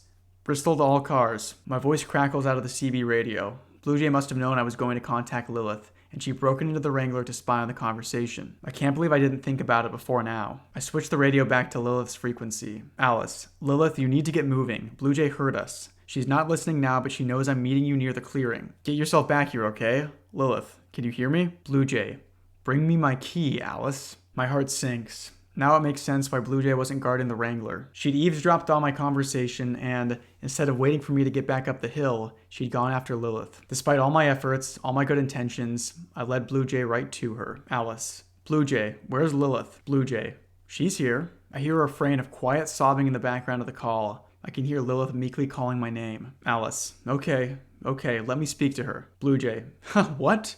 No, you're not going to trick me again, Alice. You don't get to confer. You get to bring me the key to my car, and then you get to walk yourselves back home. Now, what about that do you need to discuss? Alice, Blue Jay, we're not your enemy, Denise, okay? Please, you have to believe me. Blue Jay, you think I'll ever believe a word you say? Bring me my keys, and if you pull any more tricks, I will put a bullet in your skull. Now, do you believe that? She waits patiently for my answer. I suddenly feel like we've entered an entirely new realm. Blue Jay has the upper hand, and under the threat of fierce, unthinkable consequence, we've become the subjects of her domain. Reason, diplomacy, and sanity no longer hold sway over our proceedings. As long as Lilith remains at the end of that rifle, I'm beholden to her madness. Alice.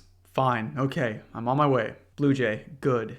You need to remember, Alice, I didn't want any of this. You brought me here. Blue Jay lets go of the button, returning me to a familiar silence. If I keep the keys from her, Lilith will be at her mercy, and although Blue Jay can't really afford to kill her bargaining chip, I have no doubt she'd be willing to hurt her as much as she needs in order to force my compliance. If I let her take the Wrangler, however, we're both dead anyway. I take a moment to think through my options. It doesn't take long.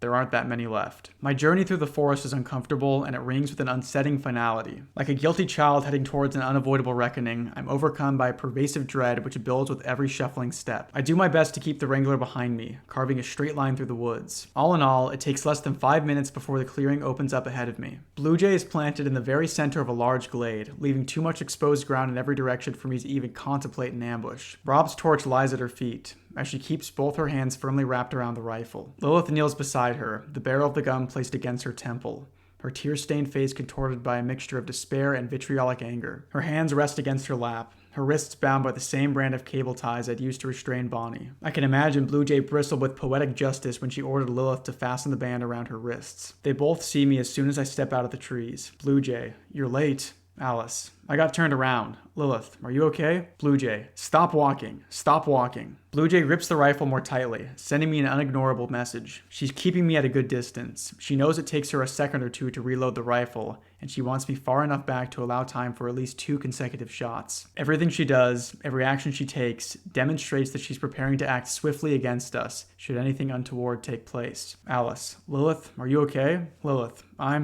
I'm okay. I'm okay. Blue Jay, hand over the keys, Alice. Alice, Blue Jay, take her back with you, please. You don't have to let her. You can drop her off at a police station as soon as you're home, but just take her home. Blue Jay, hand me the keys. Alice, fine. I have them in my bag. Let me. Blue Jay, hey, what are you doing? Blue Jay snaps at me as I reach into my bag, pointedly jabbing the rifle against Lilith. Lilith cries with distress as the barrel repeatedly prods her temple. I take the hand out of my bag and slip it slowly from my shoulder. Every move I make is being considered a potential act of subterfuge. Alice, fine, here. I swing my bag in a slow arc and throw it over to Blue Jay. It lands in the wet dirt about a meter in front of her. Blue Jay, that's better. Blue Jay steps forward, momentarily letting the gun's barrel slip from Lilith's temple. She quickly bends down and places the bag over her shoulder, reaching in, extracting the key to the Wrangler, and placing it in her jacket pocket. In the fleeting seconds of distraction, I watched Lilith raise her hands high above her head and swing her elbows down to her sides in a single fluid motion. The zip tie snaps open, and without wasting a second, Lilith launched herself at Blue Jay,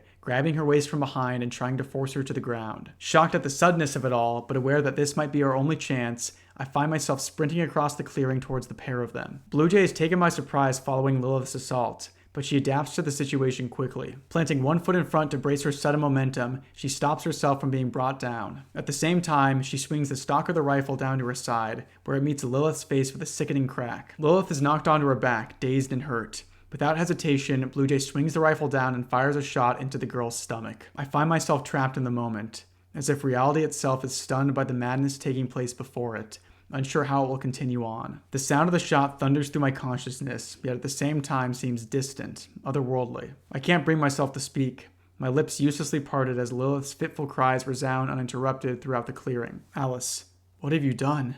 What have you... Blue Jay is backing quickly away from Lilith, putting space between the two of us while she struggles to reload. She was right to keep me at a distance early on. She's given herself more than enough time to drive a second bullet into the chamber and click the bolt into position. Blue Jay, no more tricks, Alice. Before I know it, I've broken into a final desperate sprint, casting wet mud behind me as I dash toward the shelter of the tree line. I can imagine Blue Jay leveling the rifle, lowering her eye to the sights. Another shot echoes through the cold air, flying wide and perishing with a distant thud. As I reach the edge of the clearing, I throw myself behind the thick trunk of the nearest tree. My back presses against the rough bark as I listen for any movement behind me. Twigs snap beneath Blue Jay's feet as she advances towards me. Blue Jay, you did this to yourselves. You did this with all your lies and your tricks and your games. Well, I'm not playing anymore. A shot grazes the tree, ricocheting off into the woods. I can hear her beginning to strafe around my position, poised and ready to fire as soon as she gets an angle. Blue Jay, you kept lying right until the end. Everything you've done, everything you are, you monster. I will put a bullet in your skull and I won't feel a thing. From the moment she'd first opened her mouth, spilling her bitter, dogmatic cynicism into our group,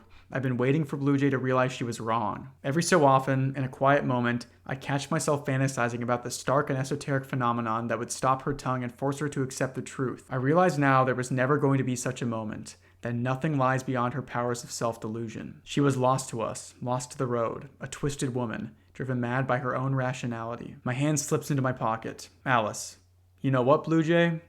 I believe you. The next thing I hear is a faint, nostalgic ringtone. A sudden, deafening bang. In the brief time I was afforded, following my tense call with Blue Jay, I had taken one of Rob's knives to cut the block of C4, cutting away almost everything around the blasting cap. The block was less than a pound in weight when I'd slipped it into the compartment of my satchel and buttoned it up. When Blue Jay had asked for the key, I'd made sure to reach into my bag enthusiastically. I had a feeling she'd see my eagerness as a potential trap, allowing me a chance to throw her the satchel. She didn't trust anything I did, and it had made her predictable. I step out from behind the tree and look towards Blue Jay, lying broken on the forest ground, a large section of her abdomen removed by the blast, her arm, shoulder, and upper thigh virtually non-existent. She struggles to breathe as blood fills her airway. Blue Jay, I turn away from her and run towards Lilith. I drop to my knees beside her, grasping one of her hands. She grips my fingers weakly, her eyes starting to drift shut, opening again for briefer and briefer intervals. Alice. Hey, Jen. Lilith. Hey, Alice. She speaks softly, her words hardly making it through the intense ringing in my ears. Alice. Try to stay awake, Jen. You're going to be all right, okay? We'll stop the bleeding and we'll get you patched up. Back at the Wrangler. We've got Roswell in the spring. Once you're better, we'll go there together, okay? Jen? When she manages to open her eyes once more, the look she gives me is kind and heartbreakingly knowing. I can't help but think back to our time on the cliffside, overlooking the vast ocean of fields. She'd asked how many people had died being told comforting lies, She asked how many of them I knew. I can't speak for anyone else, but as she stares up at me, hushing me with a look, I can tell that she does. Lilith. I wish we could have been friends for longer. I can't bring myself to speak. Every word seems too small, too insubstantial, too wholly insignificant to be the last thing she might hear. All I can do is stare into Lilith's eyes as her faltering breath rises in the clouds of pale steam. Clouds that grow slowly thinner and thinner until nothing rises at all. I lay her hand on the ground and let her fingers slip gently from my grasp. My legs carry me over to Blue Jay. My hand reaches into her pocket and lifts out the key to the Wrangler. The metal is irreparably bent, with no hope of fitting back into the ignition. This was the potential outcome which had rendered the C4 as a last resort, only to be used when my life was in imminent danger. It had done its job. I was alive, but I was also stuck in this forest. I can't bring myself to care about that right now. My mind is numb to the concept of future suffering, with no space left to contemplate tomorrow's potential trials. The horrors of the present are hard enough to face, my mind eclipsed by more darkness than I can process. The only glimmering shred of solace I can muster comes from the wishful belief that I've now seen all the terrors this night has to offer. As I turn towards the Wrangler, I find myself proven wrong once again. I stand stock still as the child's crooked form staggers out from the tree line. It looks markedly different, now a patchwork malformation of adolescence, adulthood, and old age. The face, however, is still juvenile and filled with an innocent sorrow as it lurches towards Blue Jay on uneven feet. It doesn't seem to have noticed me. I back away from Blue Jay and step slowly towards Lilith, where Rob's LED torch still lays on the ground. The child reaches Blue Jay, observing her silent, mangled frame. Through my dampened hearing, I can just make out a heartbroken whine. I continue to back away as it lifts Blue Jay's limp arm, shaking it wildly, as if attempting to imbue it with some semblance of animation. Frustrated tears dripping freely from its chin, the child throws Blue Jay's wrist back down against the ground. As it looks away from her broken body and turns to face me, I watch as the soft, innocent features contract into a scowl of juvenile rage, signifying the inceptive throes of a tantrum that could eviscerate anything in its path. In the last few seconds of calm, I feel my boot brush up against the torch. Bending slowly, I keep my eyes on the child for as long as I can.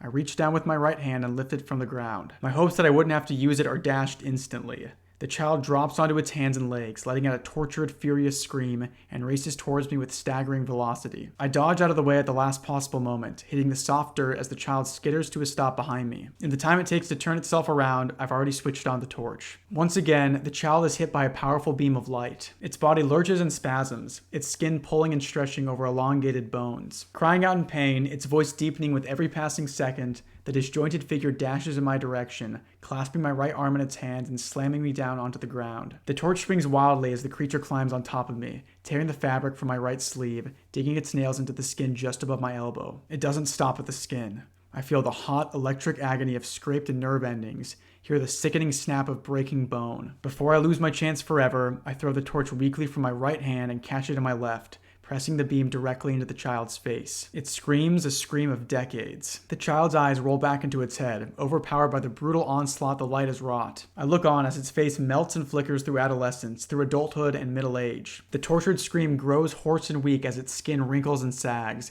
rushing beyond human years into an untouched realm of decrepitude. Eventually, its eyes glaze over, and its once powerful scream becomes nothing more than a grating rattle. I let the pitiful, lifeless creature fall to the ground beside me as I roll myself onto my knees. I stumble along the ground towards Blue Jay, falling repeatedly, a stream of red soaking into the soil behind me. Once I reach her, I use my left hand to unfasten the rifle's leather shoulder strap. I clumsily form the strap into a loop, passing it beneath my right shoulder. My head feels light, struggling to maintain focus. I grab a stick from the ground and place it through the knot of the loop, using my teeth to draw the knot securely closed around it. My left hand twists the stick over and over again, each turn tightening the leather strap until it bites into my skin. The bleeding lessens, but not nearly enough. Picking up my tired frame, barely able to keep myself upright, I place one foot painstakingly in front of the other, struggling over the damp ground, out of the clearing, and into the trees. I need to get back to the Wrangler. I can feel everything starting to fade. Even the ringing in my ears is dulled, my vision blurry. I lock the stick under my armpit, freeing up my left hand to brace me as I start to stumble against the trees. The more I lose of my faculties, the less capable I am of perceiving their decline,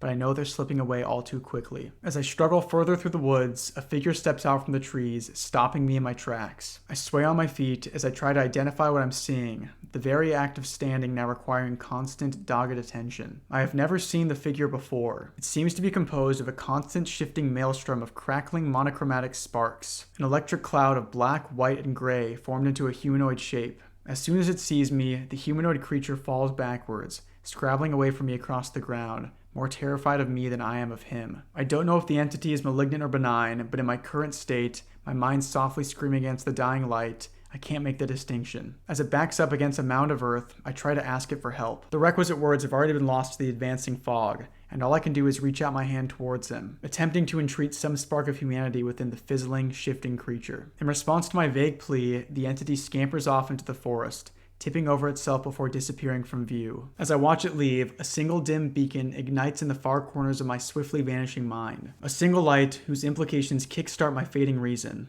and force me on through the forest. I can see the Wrangler through the trees. It's close by, yet at the same time, impossibly far away. There's something wrong with my eyes. The car shifts in and out of focus, but every time it comes back into view, the image is less sharp, until it exists as a pulsing dark green blur against a dull, slowly swaying backdrop. My boots kick up against one another, a final stumble that brings me down to the earth. When I try to get up again, I find that I'm completely unable. There's no strength left in my body, and no amount of resolve can raise me back to my feet. Though it may be my imagination, I think I can hear a steady rustling through the undergrowth, as if something were making its way towards me. Soon after, my senses start to die away, leaving me with nothing more than the cold and the silence for company. The dim light shines until the end, however, the single strand of revelation, a solitary thought that I attempt to hold aloft from the all-consuming fog. It's a memory, a vague recollection from my first interview with Rob J. Guthard. It was the day we met, the day he told me about his long and meandering life, Japan, Hiroji, Aokigahara, and the strange phenomenon he saw which sparked his obsession with the supernatural. The single event that started him down the road to the left-right game, that led to this excursion,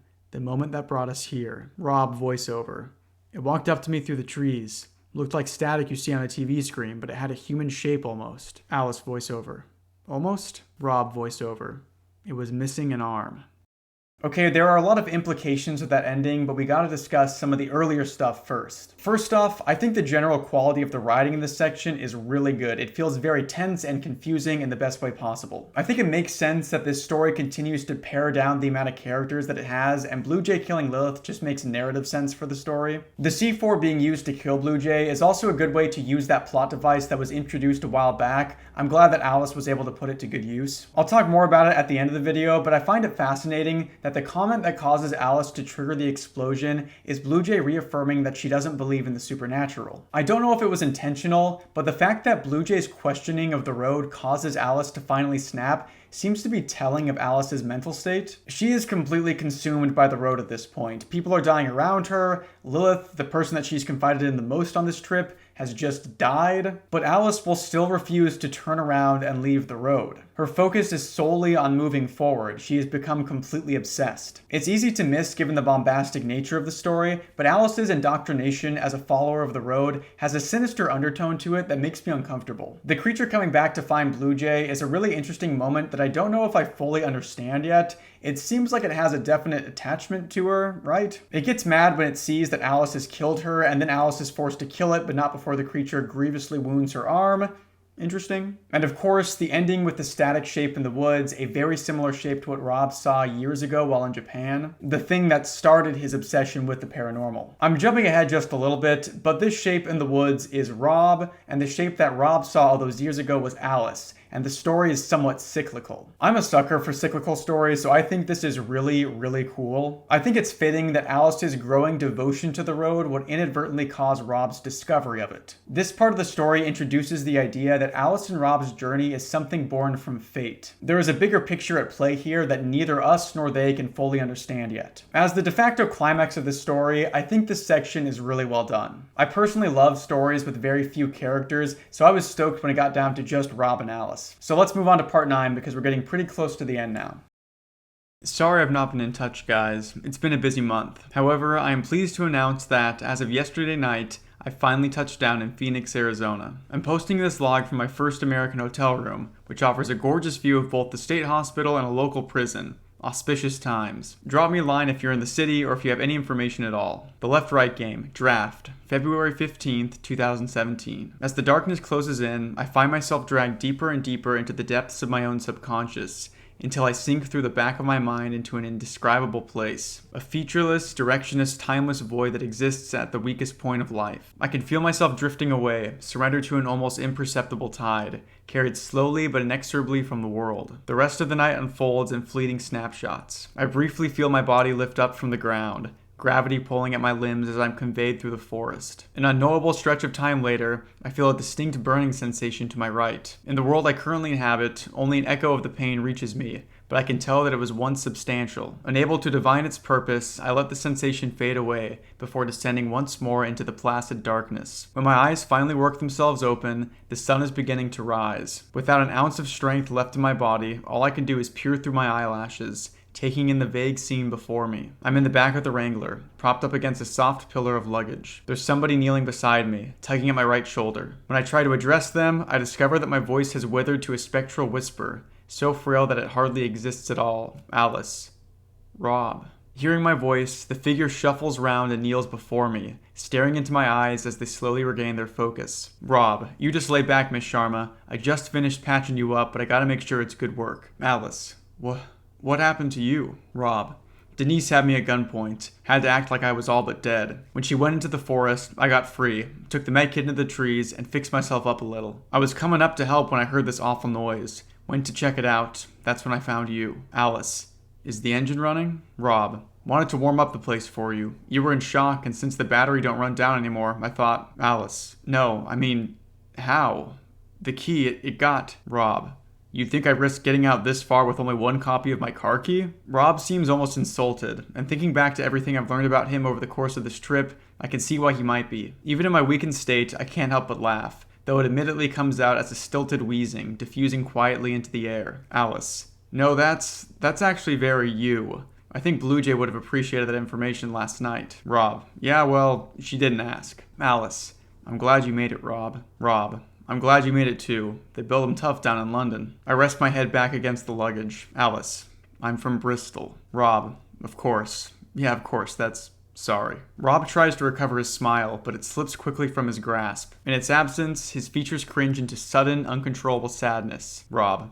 Miss Sharma, I'm sorry. I'm so sorry. Rob Guthard's weathered face bursts into a heaving mess of tears. He repeats those two words as he lumbers over to me, throwing his arms around my waist and resting his head on my left shoulder. My hand feels like lead as I raise it up and brush it against his hair, holding him against me. As the man continues to sob, I let my head roll slowly to the right, observing the damage to my arm. Last night, lost in the muddled throes of shock, the harm had been unquantifiable, the details drowned out by the encompassing haze of severe blood loss and a blaring primal alarm which had forced me to move without questioning why. Now that I'm on the other side, bathed in the quiet warmth of the Wrangler, I'm able to fully assess the extent of my injury. Everything below my right elbow is gone. It almost feels like a dream. My upper arm is practically unblemished, save for a few dark bruises from last night's fall, yet it descends an impossibly short distance before ending in a blunt, surreal stump. The wound itself is hidden from view, swaddled in fresh white bandages. I can't seem to figure out how I should feel, and consequently, I don't seem to feel anything. Alice.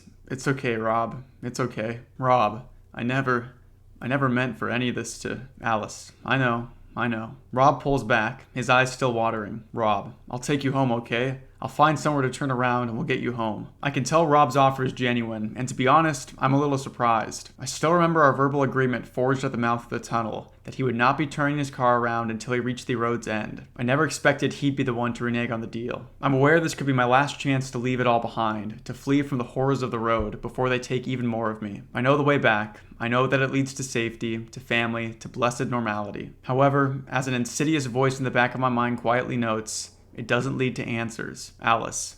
I'm still game if you are. Rob sends me a heartbroken smile, which I would return if I had the strength. In that moment, a somber understanding develops between us. An understanding that after everything we've seen, everything that's happened, we're both still choosing the secrets of the road. The decision reveals something about us, exposing a driving force behind our actions that negates our concern for survival and overshadows the imagined protests of our loved ones. It's a decision only two broken people would make. Rob spends the morning packing up the Wrangler, giving me time to rest. The fact that he's walking around at all is remarkable, let alone conducting his usual routine at his usual pace. As I begin to feel life crawl slowly back into my veins, I wonder whether the strange force that sustained both of us, as well as the Wrangler's fuel tank, could also have a mild restorative effect. The notion should bring me comfort. Instead, it makes me feel like a lobster in a tank. A few hours later, Rob carries me out of the car, letting me rest in the doorframe. In front of me lie 3 mounds of dirt, raised slightly from the surrounding earth. 2 are headed by crosses, formed from knotted sticks bound tightly together. The grave on the left lies bare, bereft of any religious affiliation. Alice.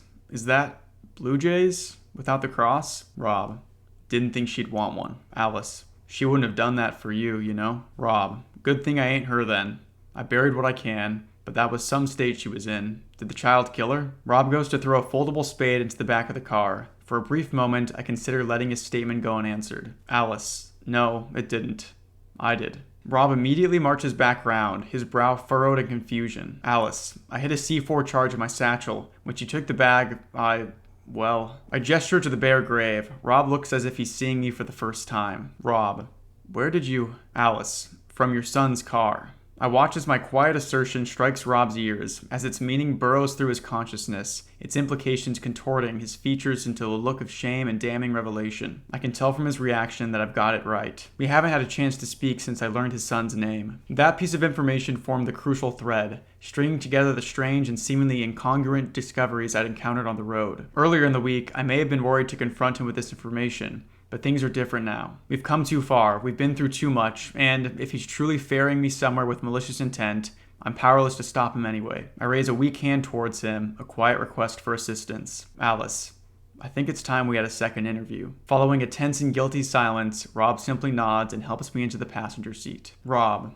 it wasn't military, it was commercial. The Wrangler continues to crawl through the forest. I've stayed quiet for almost half an hour, letting Rob formulate a response in his own words and in his own time. Alice, commercial? Rob, yeah. Explosive charges for controlled demolition. Bobby was in the business, had his own firm. Alice, you must have been proud. Rob, yeah. He built that place up from nothing.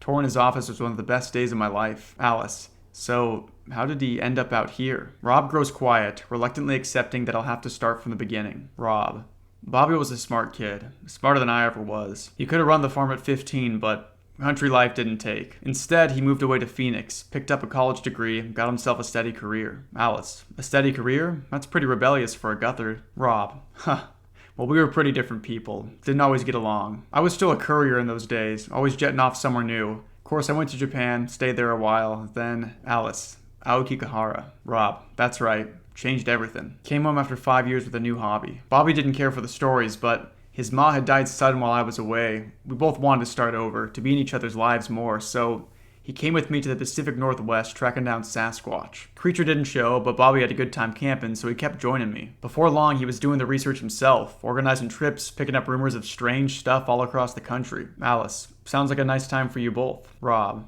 it was. Alice, so it was Bobby who discovered the left-right game? Rob, he called me up one day, out of the blue. This was about 3 years ago. Said he'd found a set of rules. Said we should try it out. To be honest, I thought our tripping days were over. I was back in Alabama, and he was starting up a family of his own. But suddenly he's telling me to meet him in Phoenix, so of course I went along. Alice, and this time you both realized it was real. Rob, Bobby knew as soon as we reached the tunnel. He passed that way every day. I know I wasn't supposed to be there, but there it was. He said that was the most amazing thing he ever saw. We charted it over the next year, whenever we could get the time together. But we moved slow, mapped the place out, turned back on the regular. It took us a while before we got the courage to stay on the road overnight. Both of us were terrified the tunnel would disappear or something. I can tell Rob is replaying the events in his head. The reminiscence almost makes him smile. Rob, Bobby's wife was a real doll. Used to work in his office. Kindest girl I ever met. Funny too. There was a decade between them, but you could tell they were good for each other. He shared everything with her, including the road.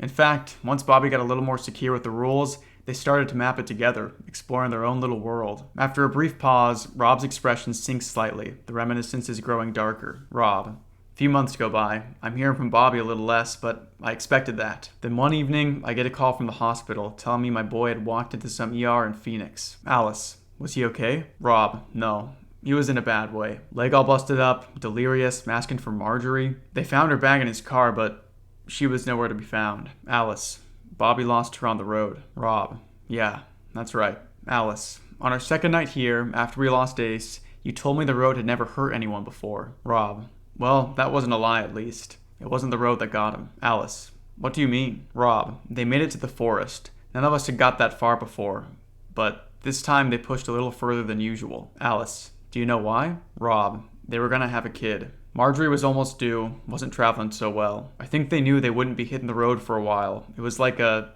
last hurrah, I guess. Alice, but only Bobby came back? Rob, they explored the woods till nightfall. When Bobby said they had to turn back, Marjorie didn't want to. He never told me why, never told me what happened. By the end of that trip, Marjorie was still out there, and he was in a hospital bed. Rob takes a moment to collect himself, to put the facts in order. The trees are starting to grow thin, sunlight bursting through the widening gaps in the canopy. It looks like we're nearing the forest's end. Rob. Bobby took a month or so to recover. Boy was desperate to get his wife back, and of course he becomes suspect in her disappearance. Needless to say, the first thing he did was head onto the road to find Marjorie. Alice. But he didn't. Rob. Nope. No, he found her. Just, a little sooner than he thought. I take a moment to process Rob's implication. Suddenly, I feel a stone drop in my stomach. Alice. She was on the 34th turn. Rob nods solemnly. Rob. Wasn't the woman he knew, of course. Stood there all day, just mumbling about the road. Didn't even recognize him. I remember he called me up right after he first saw her there, his heart breaking. He tried almost every day from then on, always stopping at that turn. He'd yell, he'd plead, he'd bring pictures and gifts, but she never responded. Don't know if it really was her, but whatever was on that corner, it belonged to the road. Bobby lost something of himself on that corner. After a while, his fascination with the game turned sour, turned to hate. He thought the road was something evil, that it had no place linking into our world. I was checking up on him at this point, every few days or so. One weekend he said he was doing better, even said he'd been to work. I thought maybe things were turning around, but then he went quiet. Didn't pick up his phone for 3 days. I had my place in Phoenix by that point, and a spare key to his house. That's where I found the note, telling me he'd gone back through. One last bid to find his wife. And if he couldn't bring her back, well, Alice. He was going to destroy the tunnel. Rob. Cut the road off from the world. I played the game in Phoenix, Chicago, a few different places, but that one tunnel is what links you to the road. I looked around his garage, found the box for a phone, a lot of electronics all over the place. Pretty clear what he'd done, so I jumped in my car. We passed out of the forest onto a long, narrow road. In the distance, I can see our route winding up a towering wall of sandstone, disappearing into a set of rolling mountains. Rob. He passed me on his way back, just before I hit Jubilation, thundering down the road at full speed, driving like crazy. That's when I knew he hadn't found her, that he was going to take out the tunnel, end the game once and for all. Alice. But he never got that far. Rob. I tried to talk to him. Called his cell, tried the radio frequencies. There was a number on the SIM card documentation that he had. I even messaged him on that one. In the end, it was just me and him, racing back to Phoenix. He was faster than me, but I was driving better. After a few bad corners, I caught up. Alice. You ran him off the road. Rob stares out at the faraway ridges, his hands grasping the steering wheel. Rob. Cell service don't work through the tunnel. He knew that. He was either going to blow it up on this side, or while he was in there. Alice. So you were trying to save him, or save yourself? Rob. Neither. I was trying to save the road. Say what you want about this place, Miss Sharma, but it's a doorway out of everything we've ever known. It's a road out of reality. It may be the most significant frontier we ever cross, and that's... Part of me knew that was too important for one man to take away. For the second time today, Rob battles back tears, and for the second time, he fails. They roll silently down his cheek as he continues on. Rob. He was more injured than I thought. He'd hurt himself bad before he reached me. That was why he was headed to the tunnel so quick. He wanted to destroy it while he still could. The road had taken almost everything from him, and then I took the rest. I denied him his hope, took away his chance to leave the world on his own terms. In the end, he didn't even seem angry. He just asked after Marjorie. Asked me why she did it, why she left. I laid him to rest there, visited the place often, but I never had a good answer for him. That's when I started prepping the next run. Alice. So you posted his logs online and pretended to discover them. Rob. Thought people would ask less questions that way. Alice. And where did we all fit into this? Why did you bring us here with you? Rob. I thought it was time the world knew. Didn't want this all to end up as an old man's secret. Honest, if I knew the road was gonna... I swear I never would have brought you here. Rob's features tighten, all his shame and guilt rising to the fore. I can't say that it isn't deserved. Despite his intentions, despite his penitence, the man had blinded himself to clear dangers, hurt those closest to him, and on a road where secrets had killed so many, he kept the most significant one of all. Well, perhaps not the most significant. Alice. You didn't bring us here, Rob. Rob turns to me, confused. Alice. I met someone in the forest last night. A figure, just like the one you saw in Japan. Looked like static you see on a TV screen. I think it was you, Rob. I think I saw you, and I think that all those years ago. In my current state, the mechanics of the event and their stunning implications lie beyond my explanatory capacity. In the end, I just raise my lost right arm and wait for Rob to make the connection. A moment later, the car screeches to a halt. Rob stares straight ahead, his knuckles wide against the steering wheel. I'm aware that beneath his stone-set features, every square inch of gray matter is fighting to process the fresh revelation. If it's true that, in those quiet woods, I somehow reached across the decades to a young Rob Guthard, then it changes everything. The twisting narratives that led us to this point, Rob's burgeoning obsession, his son's tragic fate, They all took root in that single moment. More than a decade prior to my own birth, I'd placed us on the path which would lead me to his door. As chaotic as the road often seems, that moment in the forest hints at something deeper, something intentional. Rob steps out of the car for a while, before wordlessly climbing back in and firing up the Wrangler. From that point on, we continue as two silent passengers, lost in thought, disappearing into the sandstone mountains. We travel across the thin mountain road for the next 2 hours, a wall of crooked rock hemming us in. When we pass on to the other side, the outcrop falls away. The landscape below has changed completely, and we're treated to a strange and breathtaking sight. The Wrangler is traversing the cliffs above a vast, flat desert, a tundra of vibrant orange stretching as far as the eye can see. I can just make out the road, cutting a meandering path through the sand far below us. At the center of this otherwise featureless expanse, a collection of monolithic structures, towering columns of glass and metal, rise from the ground, connected by a web of long, perpendicular streets. Alice, there's a city.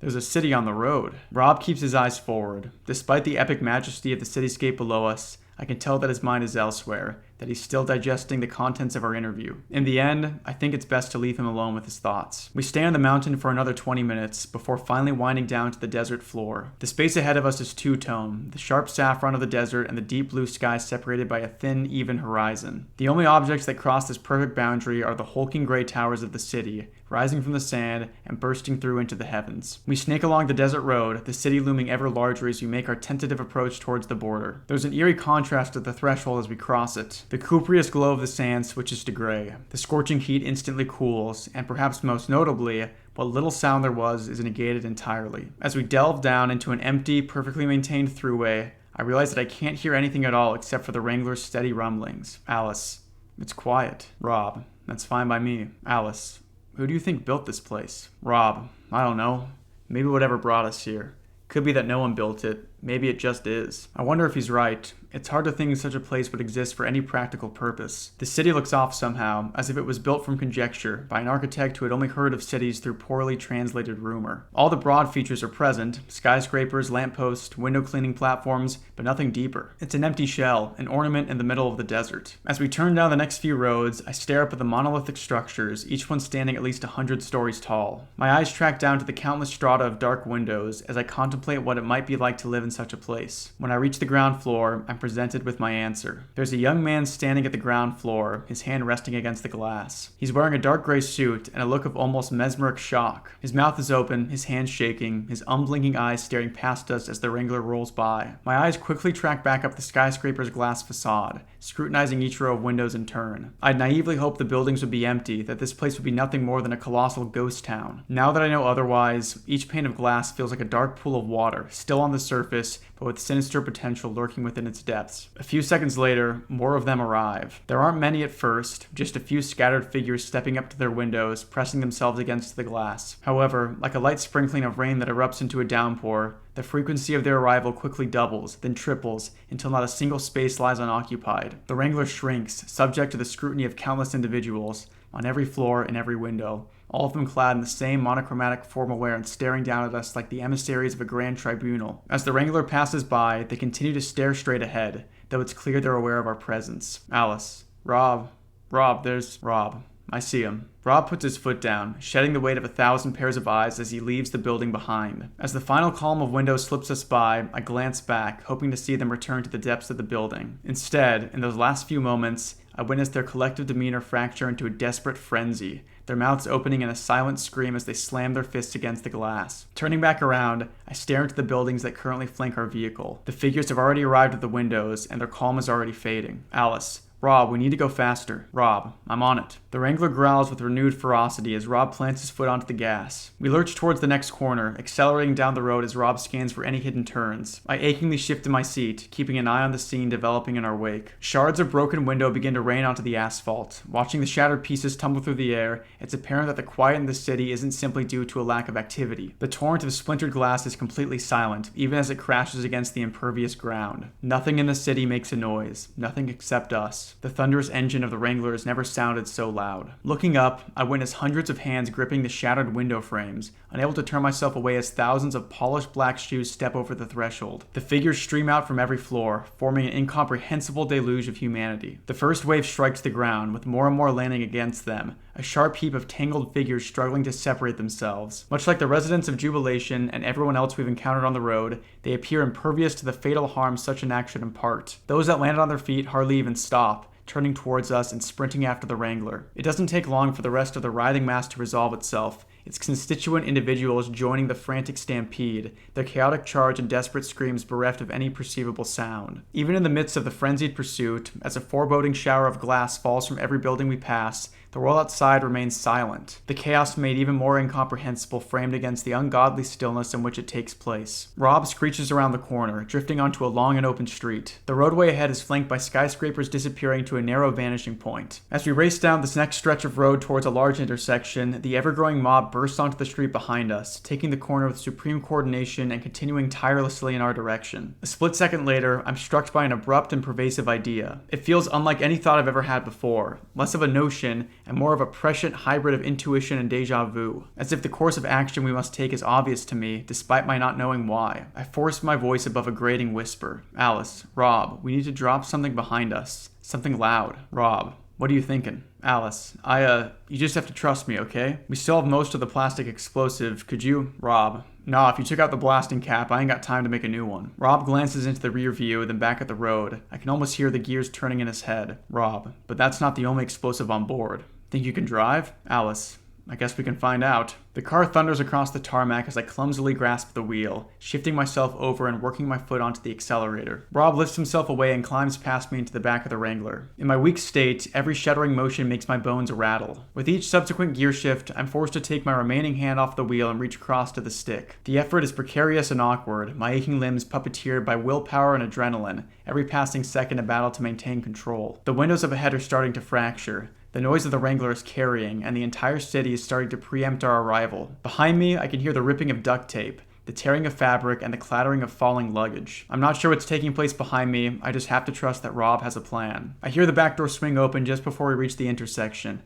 A metallic scraping along the Wrangler's floor, and a pained grunt from Rob as he throws something onto the road behind us. Reaching the crossroads, I slide my hand along the wheel and twist it sharply to the right. As the car lurches round and onto the next road, I feel my heart sink dramatically. We've been overtaken. The windows ahead of us are shattered, the front doors lay broken on the street, and the building's desperate inhabitants are rushing towards us, blocking off our only means of escape. I slam my foot onto the brake, and the Wrangler shudders to a halt, the engine stalling and cutting out. The streets are now spilling over, an overwhelming swarm converging in our position from four directions. I look back to Rob, and he meets my gaze, his eyes brimming with dismayed finality. An explosion shudders through the air behind us. I look out of the back window to see a shattered jerry can, one of Rob's now superfluous fuel reserves, its dark green shell violently compromised, its contents spilled out across the road and cast alight. Now that the engine isn't running, the echo of the blast and the roar of the primal balletic flame fills the afternoon air. The trajectory of the maddened crowd changes instantaneously. The silent Wrangler has fallen from their collective attention as they refocus on the smoldering flames. Those up ahead continue to rush past us, streaming around the Wrangler as they scramble to the spilled pool of gasoline,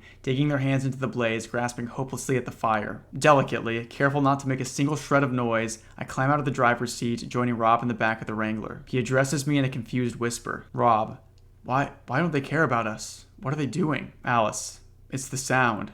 They want it for themselves. I don't know how I'm so sure, but I know that it's the case. The jerry can creaks and screams as the city dwellers tear it into smaller and smaller pieces, frantically examining every jagged scrap. With each passing second, as the fire dies down, the crowd grows increasingly distressed, as if a precious commodity is slipping through their fingers. Alice, they don't understand it. They'll pull it apart trying to figure it out, and they'll never get any closer, and then it'll be quiet again. Rob, where are you getting this from? Alice, I don't know, just a feeling. Rob, well, pretty sure they would have pulled us apart too. I'd say we're pretty lucky. Alice, yeah, pretty lucky. As the last of the gasoline is eaten up and the fire dies away, the city dwellers remain in the streets. Devoid of their momentary sense of purpose, their prize vanishing into the ether, the crowd's desperation fades into a hushed despondency. I watch them as they pass by, countless faces racked with sorrow, their aimless shuffling forming a lonesome sea, a grayscale ocean that spans the desolate city. The Wrangler is now adrift in the center of that ocean. It's clear that any attempt to start the engine would bring the entire city down on us,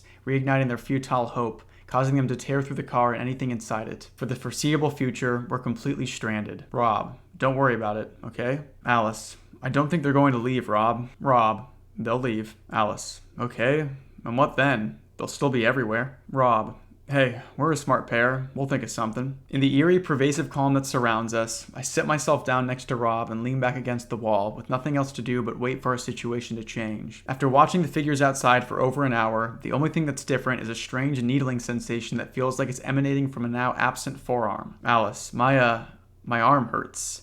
How's that possible? Rob, don't worry, it's called phantom limb. You got some sensation, right? Like you still got something there? A lot of people get that after amputations. Here. Rob reaches into his medical kit and retracts a blue jar of tablets. Twisting off the cap, he shakes 2 pills free. Rob, you're gonna need these for the pain. I stare at the tablets for a moment before collecting them from his open palm. He passes me his canteen and I swallow them down in 2 weak gulps. Alice, you have a lot of experience with amputations? Rob, more than you'd think. My brow furrows. Though I meant to remark it as a passing jibe, Rob's response rings with a strange sincerity. It takes me a moment to realize why that is. Alice, I forgot. You were drafted. You never talked about it. Rob, been thinking about it a lot though. Bunch of strangers brought together under false pretenses, told they were serving a grand purpose by some old liar. Guess it's interesting how time repeats itself. Now that I think about it, he drove a Jeep too. Alice, Rob, I told you, you didn't bring us here. Rob, that don't change nothing. Don't change what I did. To you, to Bobby, to any of them. Maybe you were the one in the forest, but I was the one who started this. The one who kept asking what it was at the end of the road. Alice, what do you think is at the end, Rob? Rob, starting to think that ain't for me to know. I've been moving from place to place for so long, seen everything else settle down. Far as I can see, the end of the road is just wherever you decide to stop. I rest my head on Rob's shoulder. He gently places his arm around me. It isn't long before the medication starts to take effect, quietly overtaking my already weakened constitution. The pain subsides, dulled along with the rest of my senses. The sun is still streaming through the windshield as my eyes begin to drift shut. I watch the figures pass the window, my eyelids getting weaker. Alice, I don't want this to be the end, Rob. Rob, I know, Miss Sharma. I know. The last thing I see before I fall into a dreamless, artificial sleep is Rob Guthard's hand reaching for the rifle. When my eyes work themselves open, the sun is beginning to set. I've been moved. As my vision adjusts, it becomes clear that I'm still in the Wrangler. My head resting against a pile of fresh clothes, a soft travel blanket laid across me. I glance around to find that Rob's nowhere to be seen. Momentarily forgetting the situation outside the car, I attempt to call out for him. The syllable catches in my throat as a shambling figure passes by the window, wringing its hands in despair and casting a long shadow through the car. With a renewed sense of caution, I slide the blanket to one side and slowly make my way up to the front. The cabin is similarly empty, except for a single scrap of paper torn from my notebook. It lies on the driver's seat, a small object hidden within the fold. When I open it, I find my headphones and 5 neatly written words. Channel 1 to all cars. My hand starts to shake as I rest the note on the dashboard, slowly climbing through and placing myself gently into the driver's seat. My heart in my throat, I insert the headphones into the jack of the CB radio, take a single quivering breath in, and press the first button. Alice. Rob? Rob. I'm sorry, Miss Sharma. Alice. Rob, where are you? Rob. Down the road a little. Got myself to one of the rooftops. I know I always hated cities, but once you're above it, the view's really something. Alice. Come back, Rob. Come back. Please? Rob. I wish I could. I do. But we both know these things ain't leaving. And you need the car to get wherever you gotta go, so best I can do is make some ruckus, draw him out of your way. I rest my head against the steering wheel, bracing myself against the weight of his words. Alice. I can't do this without you. Rob. I don't think that's true, Miss Sharma. I think whatever's on this road, it wants you to make it all the way. All I was meant to do was bring you this far. Now you don't have to listen to it. You can turn around and head home. But either way, only one of us is driving out of here. So I guess the only question left is, which way do you want to go? Alice. Well, are you ahead of me or behind me? Rob. I can be anywhere. It's your choice, Miss Sharma. In the wake of Rob's words, in the shadow of the decision, I'm cast into silence. Not because the choice is hard, but because I'm ashamed that it's so easy. It was made the moment I first stepped into the Wrangler, and renewed in every perplexing moment since. The need to know, to comprehend, to uncover the truth has been with me all my life, but I never knew its roots ran so deep, that it would endure so ardently when everything else, everyone else, had been stripped away. I stare into the rearview mirror, seeing myself for the very first time, and I have to admit I'm scared. Alice. Stay where you are, Rob. Rob. Okay, Miss Sharma. You ready? Alice. Yeah, I'm ready. Rob. All right then. Suppose it's about time this thing did some good. The shot explodes through the radio before a faint booming echo reaches me on the quiet city air. Its effect on the city dwellers is immediate. Their collective melancholy shatters in an instant, replaced by a renewed fixation. Before I know it, the disparate crowd unites once more into a stampeding horde, rushing past the windows of the Wrangler and backing down the road towards the source of the noise. Rob. They on their way? As the last of the city dwellers disappear behind me, I run my hand across the steering wheel and down to the ignition. Alice. Yeah, they're on their way. Rob. Okay then. What are you waiting for? With a fateful twist of the keys, the Wrangler roars back to life. The wheel kicks against the asphalt, transporting me through the streets of the city. As I barrel away from the intersection, I see a small contingent of pursuers rushing around the corner behind me. Rob fires the rifle again, maintaining the attention of the majority. The stragglers fall away in my rearview mirror, losing ground against the Wrangler. I take the first left, then the next possible right, then another left. A few minutes later, I eventually find myself on the last stretch of road, leading me back into the vast and empty desert. Rob. So, you gonna make it? Alice. Yeah, I'm gonna make it. Rob. Good. That's good. Miss Sharma, if you find Marjorie, if you get a chance to let me know, well, it's more than I deserve, but Alice, of course I will. Rob. I appreciate that. Okay, they're gonna be here soon, so I'm gonna go radio silent for a while. If I call, you'll know I made it out. If I don't call, you just assume I made it out, okay? Alice. Please tell me you're going to be alright, Rob. Rob. It's been a real honor driving with you, Miss Sharma. The sound of a final shot reverberates through the radio, its echo drowned out by the roaring engine of the Wrangler. The world shifts around me as I burst out of the city and back onto the desert road. The way ahead is laden with immense possibility, yet as I disappear into the vastness of the desert, I can only think of what I've left behind. Rob J. Guthard had his flaws, marked by loss, driven by obsession, his good intentions often paving the way to tragedy and heartbreak. As the tears begin to roll down my cheeks, I decide to remember him differently, as a valued friend, a good man, and, above all else, a great story, no matter how you tell it. Okay, some major reveals here that I want to talk about because I think they are really cool. First off, Bobby was the mangled humanoid entity that was stumbling down the road right before Eve and Apollo died. His death in the car crash that Rob caused was what made him so mangled and messed up. But the sustaining power of the road seems to have kept him alive in some sort of terrible, awful state. He runs down the road, not paying attention to anything in his way now. This is because he's looking for Marjorie. He doesn't care about the group. He just wants to find his wife. Unfortunately, she seems to have lost herself as well. We learn that Marjorie is the gray woman found on the 34th turn. She's become a raving lunatic, completely lost to the road, a harbinger of the despair to come to its travelers. While it isn't outright stated, I'm almost positive that the childlike creature in the woods is Bobby and Marjorie's child. It was born on the road and twisted into something horrific. That explains why Rob was unable to shoot it. It's his grandchild. No matter what way you look at it, the road has taken everything from the Guthards. It's really quite sad. Rob sees himself as the one who caused all this pain,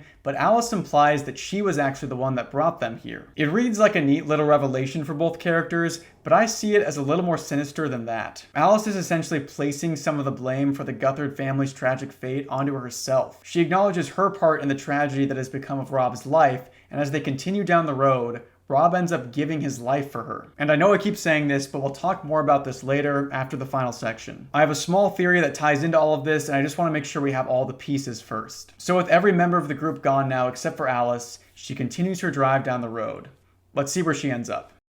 Well then, here we are. I have to be honest. When I posted the first of these logs from my bedroom in North London, I didn't think it would go very far. After all, why would it? I wasn't a regular contributor to the site, nor a seasoned veteran of the paranormal. I was just a man who missed his friend, seeking a few words of wisdom from an online message board, open to the idea that it wouldn't lead anywhere. Suffice to say, I couldn't have been more wrong. Over the past 2 months, the incredible advice I've received from this forum and the amazing leads you've sent my way have opened up entire worlds of possibility. It's thanks to all of you that I am where I am now, sitting in a rental car on a quiet street in Phoenix, Arizona, posting the last of Alice's records. I realize I've written more than usual for my part. Apologies for this. If you want to skip straight to Alice's section, that's fine. Otherwise, please consider this the prologue to the epilogue. It's very, very early in the morning over here, with only the gravest of graveyard shifts out on the streets. By all rights, I should be in bed, and not wasting petrol on an aimless drive through the city. The ritual helps me think, however, and I'd recently been given a lot to think about, courtesy of a young woman at a local bar. She was a forum member who'd contacted me over direct message. When we met up earlier in the the night, it was clear she'd done a great deal of research, charting every mirror shop in Phoenix in an attempt to reconstruct the route Alice took on February 7th, 2017. We spoke for quite a while, about the game, about Alice, and about life in general. Once closing time rolled around, she handed me a printout of the most likely route with all the key locations circled. Then, in the final minutes before we parted ways, she nervously asked me 2 questions. The first put me in a rather sour mood, the second provided the fuel for my 3 a.m. drive. Question 1.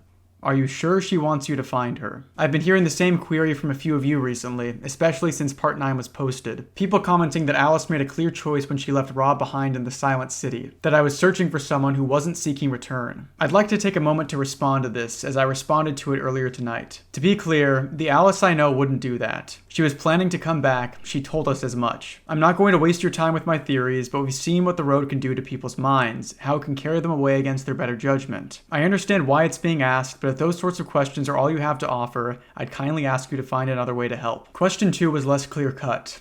What are you going to do now? It's something you guys have also been asking me, but that was the first I'd heard the question out loud. In the awkward silence that followed, it became obvious to her, and in some ways to me, that I didn't yet have an answer. I decided to take a drive while I figured it out. I've been in my car for the rest of the night. After an hour of aimless meandering, I realized I was close to one of the marked locations, the alleyway where Alice first entered the underpass, the point at which she first disappeared into the road. Turning into the side street, just after a large intersection, I was briefly relieved to see no sign of the tunnel. The part of me that still hoped this game was a fiction swallowed at the sudden lack of evidence. My reaction was short-lived, of course, as I quickly realized that the tunnel wouldn't have shown itself to me anyway. Even if the game were real, I'd hardly been sticking to the rules on my way here. There was no denying that the place resembled Alice's descriptions, however, and with a long time to go until I'd feel remotely tired, I decided to work my way back along the route, retracing Alice's steps toward Rob Guthard's street. Okay, so I have to admit at this point, I suffered from a momentary lapse in intelligence. In a fog of distraction, residual jet lag, and general dulledry,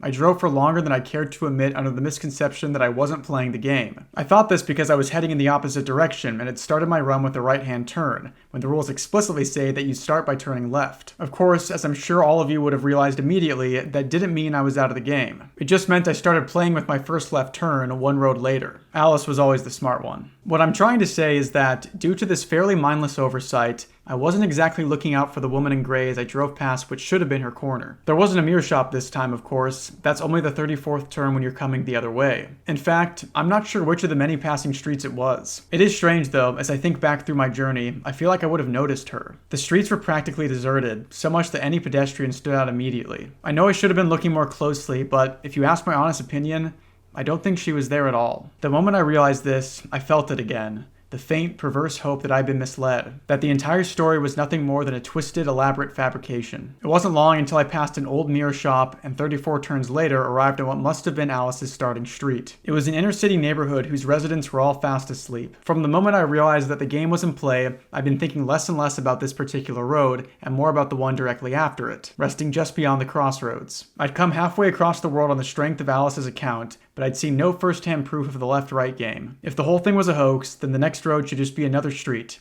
If it was real, then I'd know soon enough. I crawled up to the junction with my heart in my throat. With every inch of road that passed under my tires, I found myself hoping more and more that it wouldn't be true. Let someone be playing a prank on me. Let the logs be counterfeit. Let Alice be anywhere else but on that road. I took the corner in a wide arc, parking myself in the center of the crossroads, my headlights facing down the next turn. Ahead of me was a quiet residential street. Lines of neatly parked cars, rows of well-kept yards, and squarely drawn windows. Yet at its center, in utter defiance of the modest surroundings, the road sank into a deep and dimly lit corridor, cutting beneath the street and disappearing into complete darkness. I'd always known it was true. In the presence of grim confirmation, the question I was asked earlier that night started to ring in my ears, as if echoing out of the tunnel itself. After entire nights driving, after 2 full months of searching, I still didn't have a response. In the end, I just left the engine running, as if turning it off would somehow be a sign of retreat, and decided to type up the notes you're reading now. I thought maybe the process of putting it all down on paper would bring me clarity, and leave me with either a note of farewell or a note of apology to Alice for not having what it took to find her. And now, here I am, still undecided, still writing, still sitting in this rental car on a quiet street in Phoenix, Arizona. Though perhaps the street's not as quiet as I thought. I've just looked back to the previous road, down the street where Alice began her journey. As I type this very paragraph, I can see a figure standing on the sidewalk, just outside one of the houses. It isn't the woman in gray this time. Though it's almost too dark to make out, I can tell the figure is an older male, well-built and imposing, the rugged features of his weathered face half lit by moonlight. I've never seen this person before, yet he bears a striking resemblance to another man, a man whose description has been well recorded within the pages of Alice's logs. He watches me in silence, staring through the window of my still-running car. I wonder if he can help.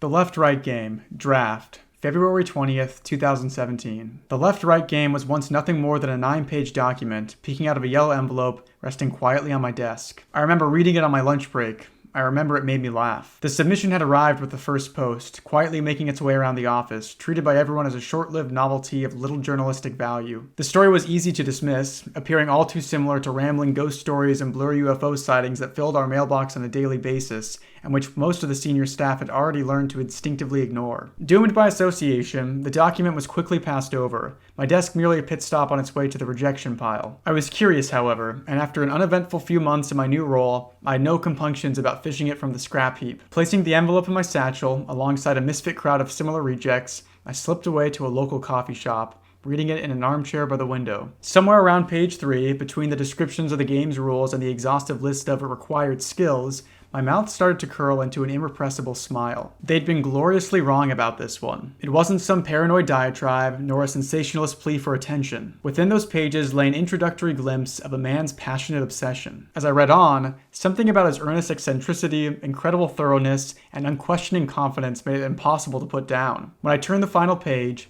reading the last of Rob Guthard's charming and refreshingly well-formatted submission, I knew this was the story I wanted to tell. Later that day, I found myself in the editor's office making a case for it. They didn't quite see what I saw, but I was intent to win them over regardless. I told them the story would be characterful, colorful, thought-provoking, and at the very least, that I wouldn't be gone for long. It's been 12 days since then. 10 since I entered the Wrangler in Phoenix, Arizona. 5 since I commandeered it myself, leaving Rob behind in the silent city. I haven't updated much recently, save for a regular set of notes made for my own benefit. In all honesty, after I finished writing up my account of the city, I was struck by an overpowering sense of needlessness. There was no one left to receive these logs, no friends to proofread, no editor to hand them to. It seemed pointless to maintain the same prosaic format as before. I still largely agree with this assessment. It's only due to a set of exceptional circumstances that I've chosen to type up the following account in full. Whoever this reaches, I want to thank you for reading up to now. I'm quite sure this will be my final installment. The moon has broken, and in my entire life, I've never witnessed an evening so still. The air is cool and quiet, and the Wrangler cuts cleanly through it as I glide down a stretch of even tarmac. The scene is defined by calm and absence, not a cloud in the sky, not a solitary whisper of a breeze, not a single blade of grass stirring on the dark green banks beside me. Yet even on a night as peaceful as this, I can't help but feel far away from home. The city had served as a turning point in that regard. Before we reached those titanic monoliths, the landscapes we passed through generally resembled the world I once knew. A few obvious exceptions aside, there was nothing about the environments that looked truly divorced from reality. That's all changed now.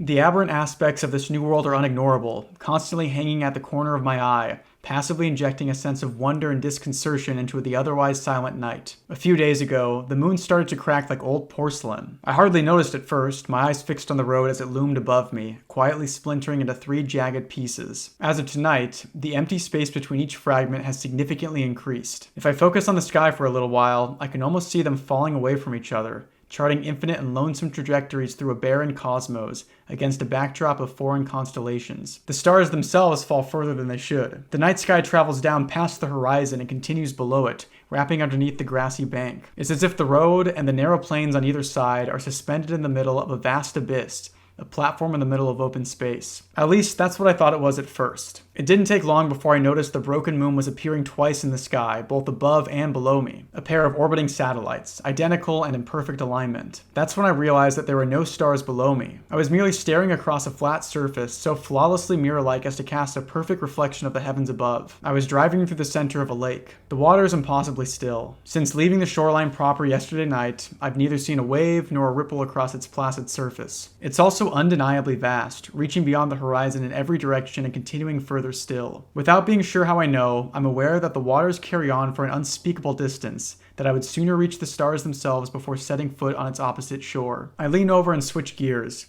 The act of driving the Wrangler was a daunting one at first, but after the first 2 days, I managed to make do. An old scarf wrapped tightly around the steering wheel serves as a makeshift handle, allowing me to navigate corners one-handed. I don't have an elegant solution for the gear shift, but I've quickly grown used to the process. If I've learned anything from the road, it's that grace is the first casualty in the fight for survival. Adaptability, no matter how clumsy, outlasts it at every turn. A few minutes later, the Wrangler pulls up to a spacious verge, a large circle of land surrounded entirely by dark waters. At the end, the grass seems to fall away, dropping sharply into the lake with a dead stop.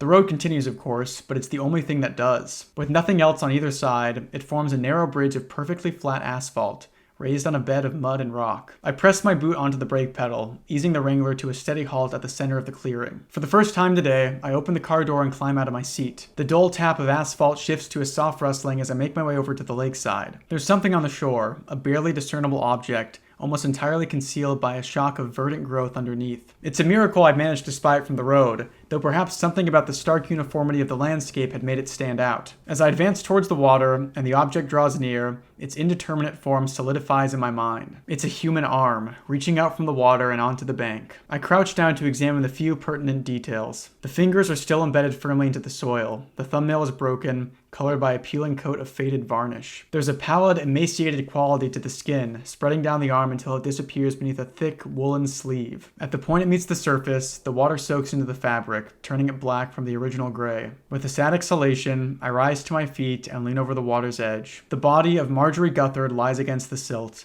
her cheek resting on the lake bed, her wide, bewildered eyes staring out into the open lake. She's been almost perfectly preserved. Save for the tautness of her skin and its mottled gray pallor, she looks exactly like the woman I saw on the 34th turn, who tried to repel me from the road, who'd spoken of a lake drinking her wounds clean. It seems her ramblings weren't completely devoid of fact. It's clear to see that Marjorie has been exsanguinated, so completely in fact that the only evidence that blood ever flowed through her veins is the large dark stain across her shredded blouse. It doesn't take long before the perpetrator makes itself known. As I stare into the water, a sandy stream of formless whispers sink up through the depths of the lake. The softly spoken murmurings drift up to my ears, taking root in the back of my mind and instantly blooming into a flurry of deeply persuasive promises. I find myself entirely transfixed by the still water, as a myriad of generous offerings unfold throughout my consciousness. The whispers suggest an end to the phantom pains of my absent arm, perhaps even a completely restored limb, stronger than it had been before. Furthermore, it shows me a glimpse of its incomprehensible span, its furthest banks reaching across the countless worlds,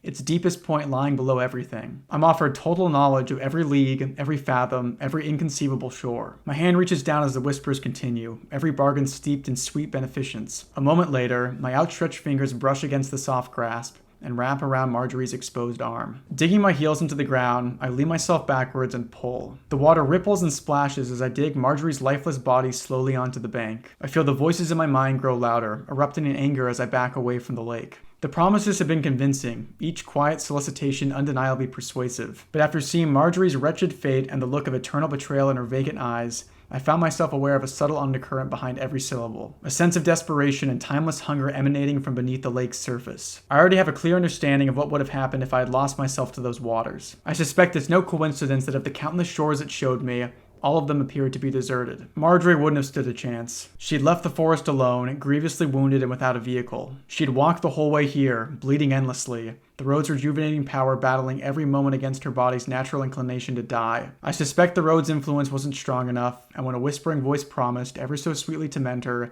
she would have been in no position to refuse. Her other sleeve brushes against dry land, her body leaving the water for the first time in decades. I keep pulling until my boots hit the asphalt, laying her down on the grass just beside the Wrangler. After a moment of sober vigil, I walk to the back of the car and fetch Rob's foldable spade. A few long hours follow. I've never dug someone's grave before, and my injury is hardly conducive to the task. My fleece tied around my waist, pearls of sweat running down my brow, I managed to slowly chip away at the damp earth. 5 hours later, my back cramping, my hand raw from gripping the shovel, I attempt to lower Marjorie into the rough pit with some semblance of grace, her legs dropping limply into the soft soil despite my best efforts. It takes over an hour to shovel the soil back. It's a sobering and ugly task. As a layer of dirt covers her face, I realize this will be the last time a living person ever lays their eyes on Marjorie Guthard. Burying her suddenly feels disrespectful, as if it's an act I don't have the right to perform. Once it's done, I drop to my knees, a dull ache in my muscles as I smooth out the disturbed ground with the back of the shovel. Marjorie, you. Even before I turned to face her, I could hear a scowl in her voice. There's an odious depth to that one acrid syllable, a potential witch's brew of contempt and accusation that feels like it's been festering in her drowned lungs for decades. Reluctantly, I rise to my feet and turn around, finding myself face to face with the woman I just buried. She looks different now. Her clothes are dry, her skin is clear, with nothing to be seen of the deep, dark gash in her blouse. Alice. Marjorie. Unlike the empty vessel below us, the woman in front of me is by no means at peace. She shakes and retches with the same indignant fury I witnessed when we first met. When she speaks, her words shudder under the weight of her own turbulent emotions. Marjorie. I chased you. I ran to you. I gave him up for you. Alice. I'm sorry, Marjorie. I don't know what you mean. Tell me what you mean. Marjorie. The things I saw, things so beautiful, and I saw her, walking alone through the new worlds. I gave up everything for you. I don't know quite what to say. It's pointless to ask her what she means, to try to understand her frenetic ramblings. In the end, I can only try to speak her language. Alice. Marjorie, I didn't mean you to. Marjorie's trembling breaths burst into a despairing fit of laughter. Marjorie. Oh, yes you did. Yes you did. And now you're here. Marjorie's wild and volatile demeanor shifts once more, her laughter degrading further into a desperate crying panic. Marjorie. And what do I do now? What do I do? Marjorie cringes with the terror of the self-imposed question, placing her head in her hands and repeating it over and over again. As I watch her wrestle with despair, I'm struck by an idea that I've never before considered. The disconcerting notion that, in death, we are not transported to a set destination by some ethereal attendant. That, in fact, nothing is decided for us. Perhaps the manner in which we spend our afterlife is down to us, a decision we have to make ourselves. Marjorie is standing over her own lifeless body, still lost, still entirely unmoored. There's no sign of boundless paradise, inescapable damnation, or everlasting nothingness, and the common thread they share, a final release from the weight of our own agency, is similarly absent. Perhaps we never get that freedom. Perhaps we continue like we always do, accompanied by all our imperfections, uncertainty, and discontent. Perhaps we must choose our eternity. After all my time on the road, that's possibly the most terrifying notion I've encountered. Alice. He never stopped looking, you know. Marjorie snaps out of her wretched despair, instantly aware of who I'm referring to, staring up at me with an expression I've never seen her wear before. Alice. I saw him walking on the road. He didn't stop. He was never going to stop. I think he was looking for you, Marjorie. He still is. Marjorie stares through me. For the first time since we met on that quiet Phoenician corner, I can see a faint spark of something other than misery and rage across her tear-stained face. I hold her gaze for a moment more before pulling my phone from my pocket. In a single sweep of my contacts, I delete every number except for one. A number I pulled from the Nokia during our second night on the road. A number that connects to a lost wanderer of the road. Alice. I don't know if this can help, but stranger things have happened. As she stares up into my eyes, I feel like we're finally meeting for the first time. Without a word, Marjorie reaches out a quivering hand and takes the phone from my outstretched fingers. Before I can say anything more, Marjorie Guthard is gone. A few moments later, a refreshing breeze lands against my cheek, a soft zephyr cooling my still warm face. It's a welcome sensation, and the first movement I've witnessed in the air since I set out onto the lake. Wiping the sweat from my forehead, I stare quietly along the bridge, the breeze picking up around me. It's a subtle wind at first, brushing stray hairs across my forehead, chilling the perspiration on my neck. Yet as I reach my hand out and feel the air slip between my fingers, I'm witness to a steady rise in both strength and magnitude. The sound of the wind grows from a whisper to a howl. Seconds later, the hanging sleeves of my fleece begin to stream sideways. My hair lifts from my back, billowing up in the throes of a developing gale. I back up against the Wrangler's hood as the air finally erupts into a roaring, cacophonous cyclone. My hand reflexively seeks the sturdy frame of the Wrangler, my fingers wrapping around the grill, my arm tensing as the unrelenting wind threatens to drag me from the road. Squinting through the violent tempest, I focus on a single point in space, just above the threshold of the bridge. In the midst of the storm, a jagged line of white-hot light bursts out of the ether, tearing through the night's fabric, a crackling fissure that widens and yawns, forcing apart the curtains of reality as they frenetically struggle to recombine. Sharing through the shuddering fracture, I'm subjected to the briefest glimpse of a boundless and impossible vista. It is a faraway place, both in distance and time, an achingly beautiful and gloriously terrifying dreamscape enduring on the majestic shores of infinity. Every moment there spans millennium and unfolds in countless directions at once. Every passing shadow holds a darkness beyond measure, their edges burned by the glare of a waking sun which looks across every conceivable world with a hollow, rancorous intent. In the midst of this maddening landscape, a singular entity approaches, gliding towards the portal with the clear intent to pass through. As it breaches the shuddering gateway and the wind dies down around it, I stare up at its grand celestial form. The being is unlike anything I've ever seen, composed entirely from electric arcs of brilliant, magnesic light which bursts from a volatile and blinding central core. It sounds like a lightning storm, its plasmatic tendrils snapping and crackling, bursting chaotically through the night air before collapsing in on themselves. As they fall back into the creature's center, they emit pale clouds of vaporous fractals that fade slowly into the air. Somehow, even as my eyes barely adjust to the stark light, I realize that the entity usually burns much brighter. It's dampened its glow for my benefit, so that it can appear before me without scorching my eyes from their sockets. Alice, it's you, isn't it? You're the voice I've been hearing. You're the one who brought me here. The bristling maelstrom of light hangs in the air, crackling and shifting, its transient limbs strobing with chaotic incandescence. Part of me wants to hide, part of me wants to run, but neither are an option anymore. Releasing my hand from the Wrangler's grill, I take a single step forward, standing on my own and staring up into the entity's smoldering core. Alice, can I get an interview? The creature doesn't react. In the following silence, I feel it observing me. When it finally responds, its voice ruptures the night, echoing through my skull. Voice, there is little time, but you may ask what questions you have. Each reverberating syllable forms a string of literal shockwaves in the surrounding lake, emanating outwards from the being in a perfect circle. I watch the waves roll into the distance, showing no sign of ever diminishing, and I think about what question to ask first. In the end, it comes to me quickly. A promise is a promise after all. Alice, what happened to Marjorie? Why did she do what she did? The being pauses, as if considering its response. When it does reply, it speaks with a calm sobriety. Voice, she glimpsed an echo of the future, dreamed of the road, of the things that it passes through. Alice, like whatever's through here? I gesture through the gateway, which is now almost entirely blocked from view by the creature's spiraling form. Voice, she dreamed of untold frontiers. She saw a lone woman walking them. Over time, the fulfillment of that vision became everything to her. Alice, but it wasn't her. She thought she was seeing her own future, but it was Voice. It was you. Those 3 words, as they burst into the open air, casting 3 narrow waves across the boundless water, hit me with a deep and heavy force. Unbeknownst to myself, decades before I was even born, Marjorie had been driven insane by dreams of maddening grandeur, of a life of boundless possibility and true significance. She had given everything up to chase a shadow that eventually turned out to be mine. I hadn't just pulled Rob into this game. I was the reason for everything. I was the cause for the tragedy that befell its entire family. Alice, she didn't just dream those sights. You influenced her. You let her see them, the same way you made Rob see me in Aokigahara. You pushed and you prodded wherever you needed so that I'd end up here. Are you the reason Bobby got the rules in the first place? Voice, yes. Alice, but why? You toyed with so many lives across decades. Why me? Why does it matter if I travel the road? Voice, because across all humanity, across every conceivable permutation, you are the one who makes it the furthest. It speaks plainly, as if the statement were a foregone conclusion, yet its words strike me into silence. Voice, I've watched you work your way here, through skill and through tenacity, and undeniably through luck. You were brought here because of these qualities, and they will carry you further along the road than any other. Alice, then why didn't you just bring me here? All that influence and you didn't lift a finger, after everything that happened. Voice, events transpired as they needed to. Alice, as they needed to? People died. Marjorie, Bobby, Ace, Apollo, Eve, Lilith, everyone. They're all gone. Do you not care at all? In response to my words, the entity remains silent for longer than usual. Voice, I care more than you know. There are things greater than your understanding, forces that exist beyond the realms of your comprehension that you would consider a threat to everything you hold dear. My actions were guided by a higher standard of knowledge. Your protests are predicated on false understanding. Alice, you're saying I don't understand death? Voice, you don't. Alice, that still doesn't make it right. Voice, regardless, my influence is necessary.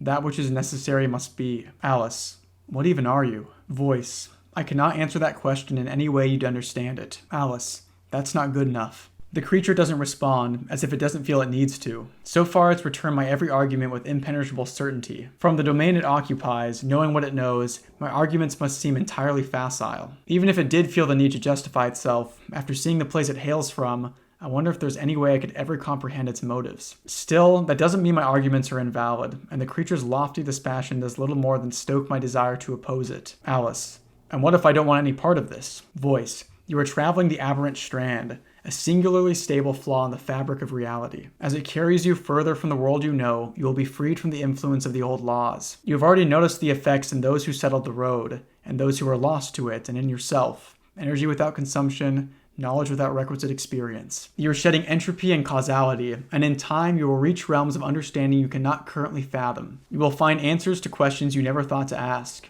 You will discover absolute truth. For this reason, you will carry on. Alice, that's the only reason? Voice, do you need another? It doesn't come across as a question, but rather another blunt statement of fact. I understand the effect it's speaking of. Ever since the city, I've been encountering vague notions and fragmented ideas that occur to me randomly and without announcement. New avenues of thought leading to revelations that would otherwise lie beyond my mortal reach. I've started to comprehend things I could barely have conceived of back home, and though the onset of these notions have been terrifying at first, they grow less and less so with every passing day. Alice, no, I don't trust you. I don't. Voice, your trust is immaterial. You will travel the road regardless. The creature's already stark glow starts to intensify. Voice, I've watched you, on every turn, across every moment of your journey. One of the creature's countless protrusions lashes out at the empty air, forming another harsh, glowing fissure. It wrenches itself open in a few stilted jolts, a transparent, almost crystalline membrane stretched across the gap. Through it, I can see myself, in the center of a cornfield, examining a block of C4 explosive. It's as if I'm staring into the past through a jagged shard of one-way glass. Voice, I've watched you questioning. Though we can't be seen through the aperture,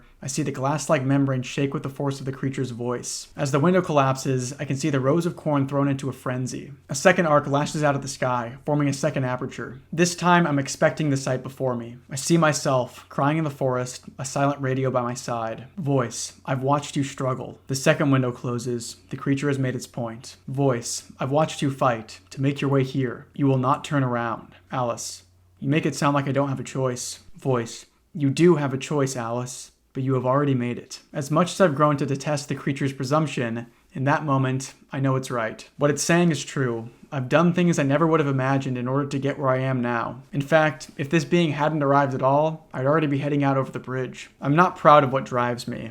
That same ugly impulse that led me to refuse Rob's offer of return, that made it so easy to leave him behind in the silent city. But there's no denying the impulse is there. It's been with me the whole time, long before I ever arrived in Phoenix, Arizona, and it's buried deeper than I've ever wanted to admit. Alice, do I get to say goodbye? The entity says nothing. It hangs in the air, flickering and coursing with rupturing bolts of light. The next thing I hear is a faint mechanical hum emanating from the Wrangler behind me. Turning around, I pace briskly back to the car, opening the door and reaching into the passenger seat. My notebook is booting up, seemingly of its own accord. Picking up the laptop, I lift the lid as I march back towards the bridge. I stare up at the silent being before me. When I look down to the laptop, my email client is already displayed on the screen. Alice, how long do I have? Voice, long enough. The entity begins to regress, its arcs diminishing as the being at its core turns away. Its message has been delivered. There is nothing more to discuss. As it passes through the gateway, an unknowable world far removed from my own, I call out after it. Alice,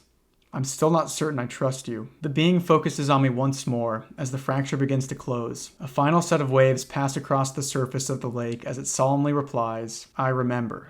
A moment later, the being is gone. I stand motionless in the middle of the road, the entity's final remarks washing over me, its curious choice of words echoing in my head. In the renewed silence, the faint stirrings of an overwhelming and terrible revelation start to form in my mind. It could have simply said that it knew of my mistrust, that it heard the overtones in my voice, saw the disdain across my face, or otherwise sensed it in the space between us. Instead, the being spoke as if my current feelings were a memory, dwelling somewhere within its depths. It was undeniable that my time on the road was changing me, but in all this time, I never truly considered how those changes might evolve as my journey continues. I never thought about what I might gain, what I might lose, or about what I might inevitably become. A short while passes before I lower my eyes from the empty space above the bridge to the screen of my notebook. Lowering myself down, I cross my legs and rest my back against the Wrangler. If you've been reading from the beginning, you finally caught up with me. I hope you'll allow me a few personal messages. To Rob, I hope you're able to read this someday, and I am so sorry for everything I've done. For everything I may do. I hope you understand that I didn't know, and that none of this was your fault. You did the best you could, and the days I spent with you were the most significant of my life. It was an honor to know you, and I hope that, among these pages, you find the answers and the peace that you deserve. To my mom and dad, I'm sorry I won't be sending this to you. In the end, I was carried along this road by a profound selfishness,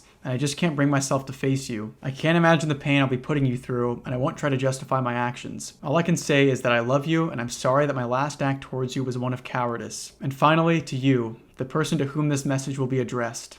I'm sorry. I always thought I'd see you again someday, that the roads I took would eventually lead me home. That doesn't look so likely now. Though I could say a lot to you, I'm not going to. but I wish we could have been friends for longer. It feels like a lifetime since I first arrived at Rob Guthard's quiet street. I remember the uncertainty as I waited for him to open his door, with no conceivable idea what was about to transpire. Like so many other things, that's now changed. Despite being in an entirely new world, further from home than anyone's ever been, I know exactly what's going to happen next. I'm going to take a drive, take a left, then the next possible road on the right, then the next possible left. I will repeat the process ad infinitum until I wind up somewhere new. And from there, I'll keep driving. Beyond worlds, beyond time, beyond the bounds of my imagining. To a place where the lake runs dry, and the broken moon drifts away, and the stars disappear in the rear view. To a place where everything has fallen away, and the road is all there is. And that is the end of the left-right game. Pretty cool, right? It's an ending that seems to be a little divisive from the discussion I've seen about it online. It gets very cosmic by the end, which is a direction that I wasn't expecting it to go in. I think the messiest part of this story is the lack of a good explanation as to why this record was sent to Alice's old roommate. He just doesn't really seem important enough to the narrative to me. I was honestly expecting Alice to reveal that she made the roommate up and used it as a meta excuse to get this story posted to the message board so people would read her account. I think that could have been a fun way to tie that whole aspect of the story together, but I understand that not every story needs to have some sort of meta element to it. The implication that Alice is this godlike being is one that sends shockwaves throughout the entire story. We see that the god is what Marjorie saw. It's what caused her to lose herself on the road and then become the Grey Woman, which led to Bobby and everyone else's fate as well. The end of the story is presented in a somewhat optimistic light. Alice was led to this point by a version of herself that has evolved past her understanding. Now, Alice can drive into the sunset and continue her journey to becoming a being that is free from all the pains of human existence. And I mean, I guess that is kind of a happy ending if your name is Alice Sharma. As I've thought about it more and more, this story is actually really unsettling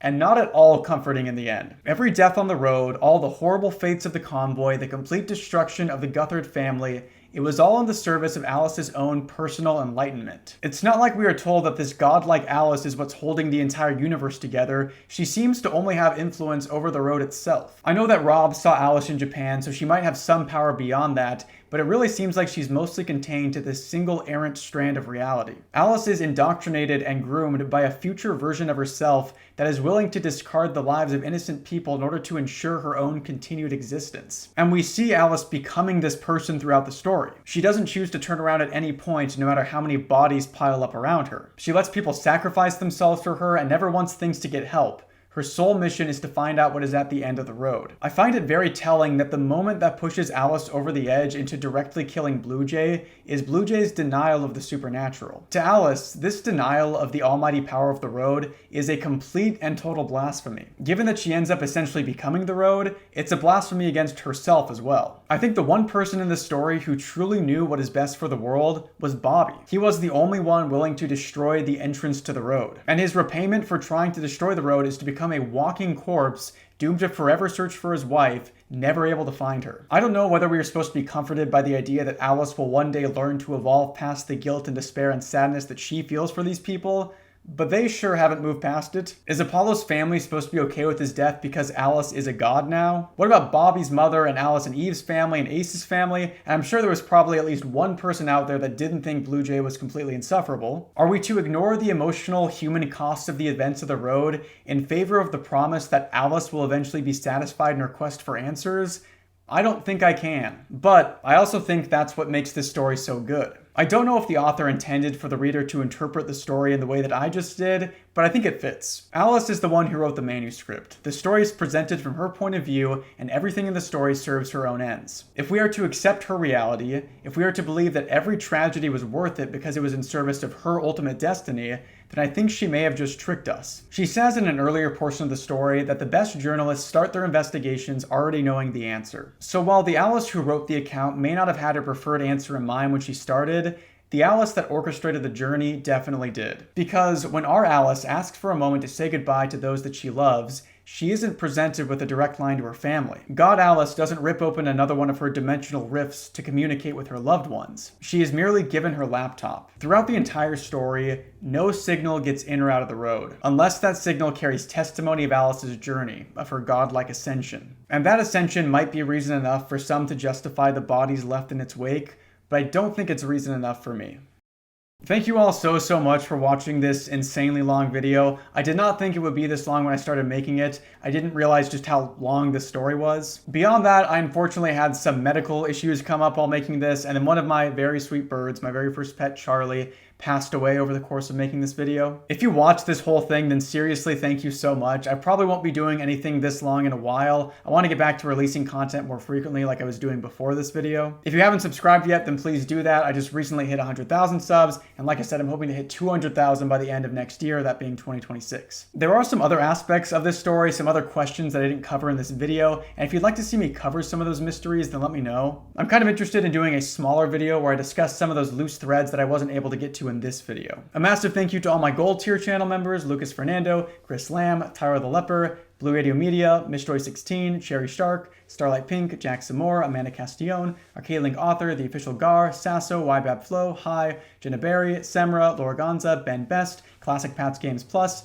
Marin Elizabeth, Anexonym, Digital Fox, Sherbert, Emil Nomura, Temple, Jupiter Rainstorms, Maddie, Ellis Hale, Charity, Jess, Miley Bop, Abigail Wagner, Sundry Productions, Canadine, Uton, Emma Gees, Site42, Maya S, Moss, Red, Ezra, FM, Alicia, Liminal Lake, Chipsa, Heatobrine, Yum the Epic, Spirit Hotline, Don't Play Brass Beast on Blue, Furbished GTDC, Ketra Elizabeth, Mayfield, Shruby, Litcher Something, Hexmaniac Rafa, Jazz, Homie Gaming, Sue, Junie, Danny, Steel Cut Oaths, Veronica Heredia, Phantoms Forever, Ashley, Kokoboko, BB, Archie, Felly, Killer Ray 257, Jojo, and Otter in a Trenchcoat, Icky Teal, GLKA, Thespian Rose, Safety Waffles, 731 Hamsters, Corkbacked Ruler, Toby Dandelion, Red, Zappodapos, Tiny Moss Patch, Mary, A, Charlie Smidge, Out of the Fandom, Creeping Freely for You Too, Meadow, Soundwane, Silent Trails, Flatwoods, Monster Webkins, Merly, Cedar, Salvador Rigodi, Florapaws, Patricia Zhang, Miguel, Jesse Salo,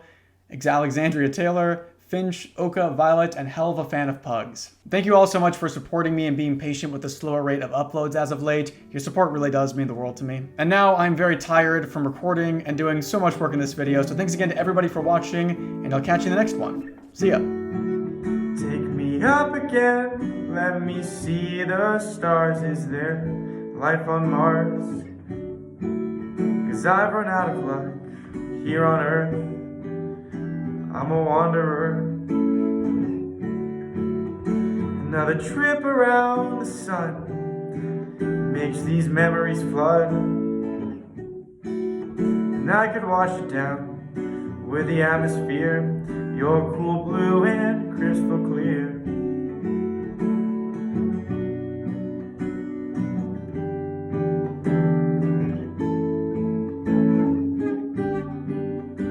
I'm an astronaut flying above, but can't fall in love. Floating alone, brave enough to see the cosmos, too scared to say hello. And I know one day I'll be gold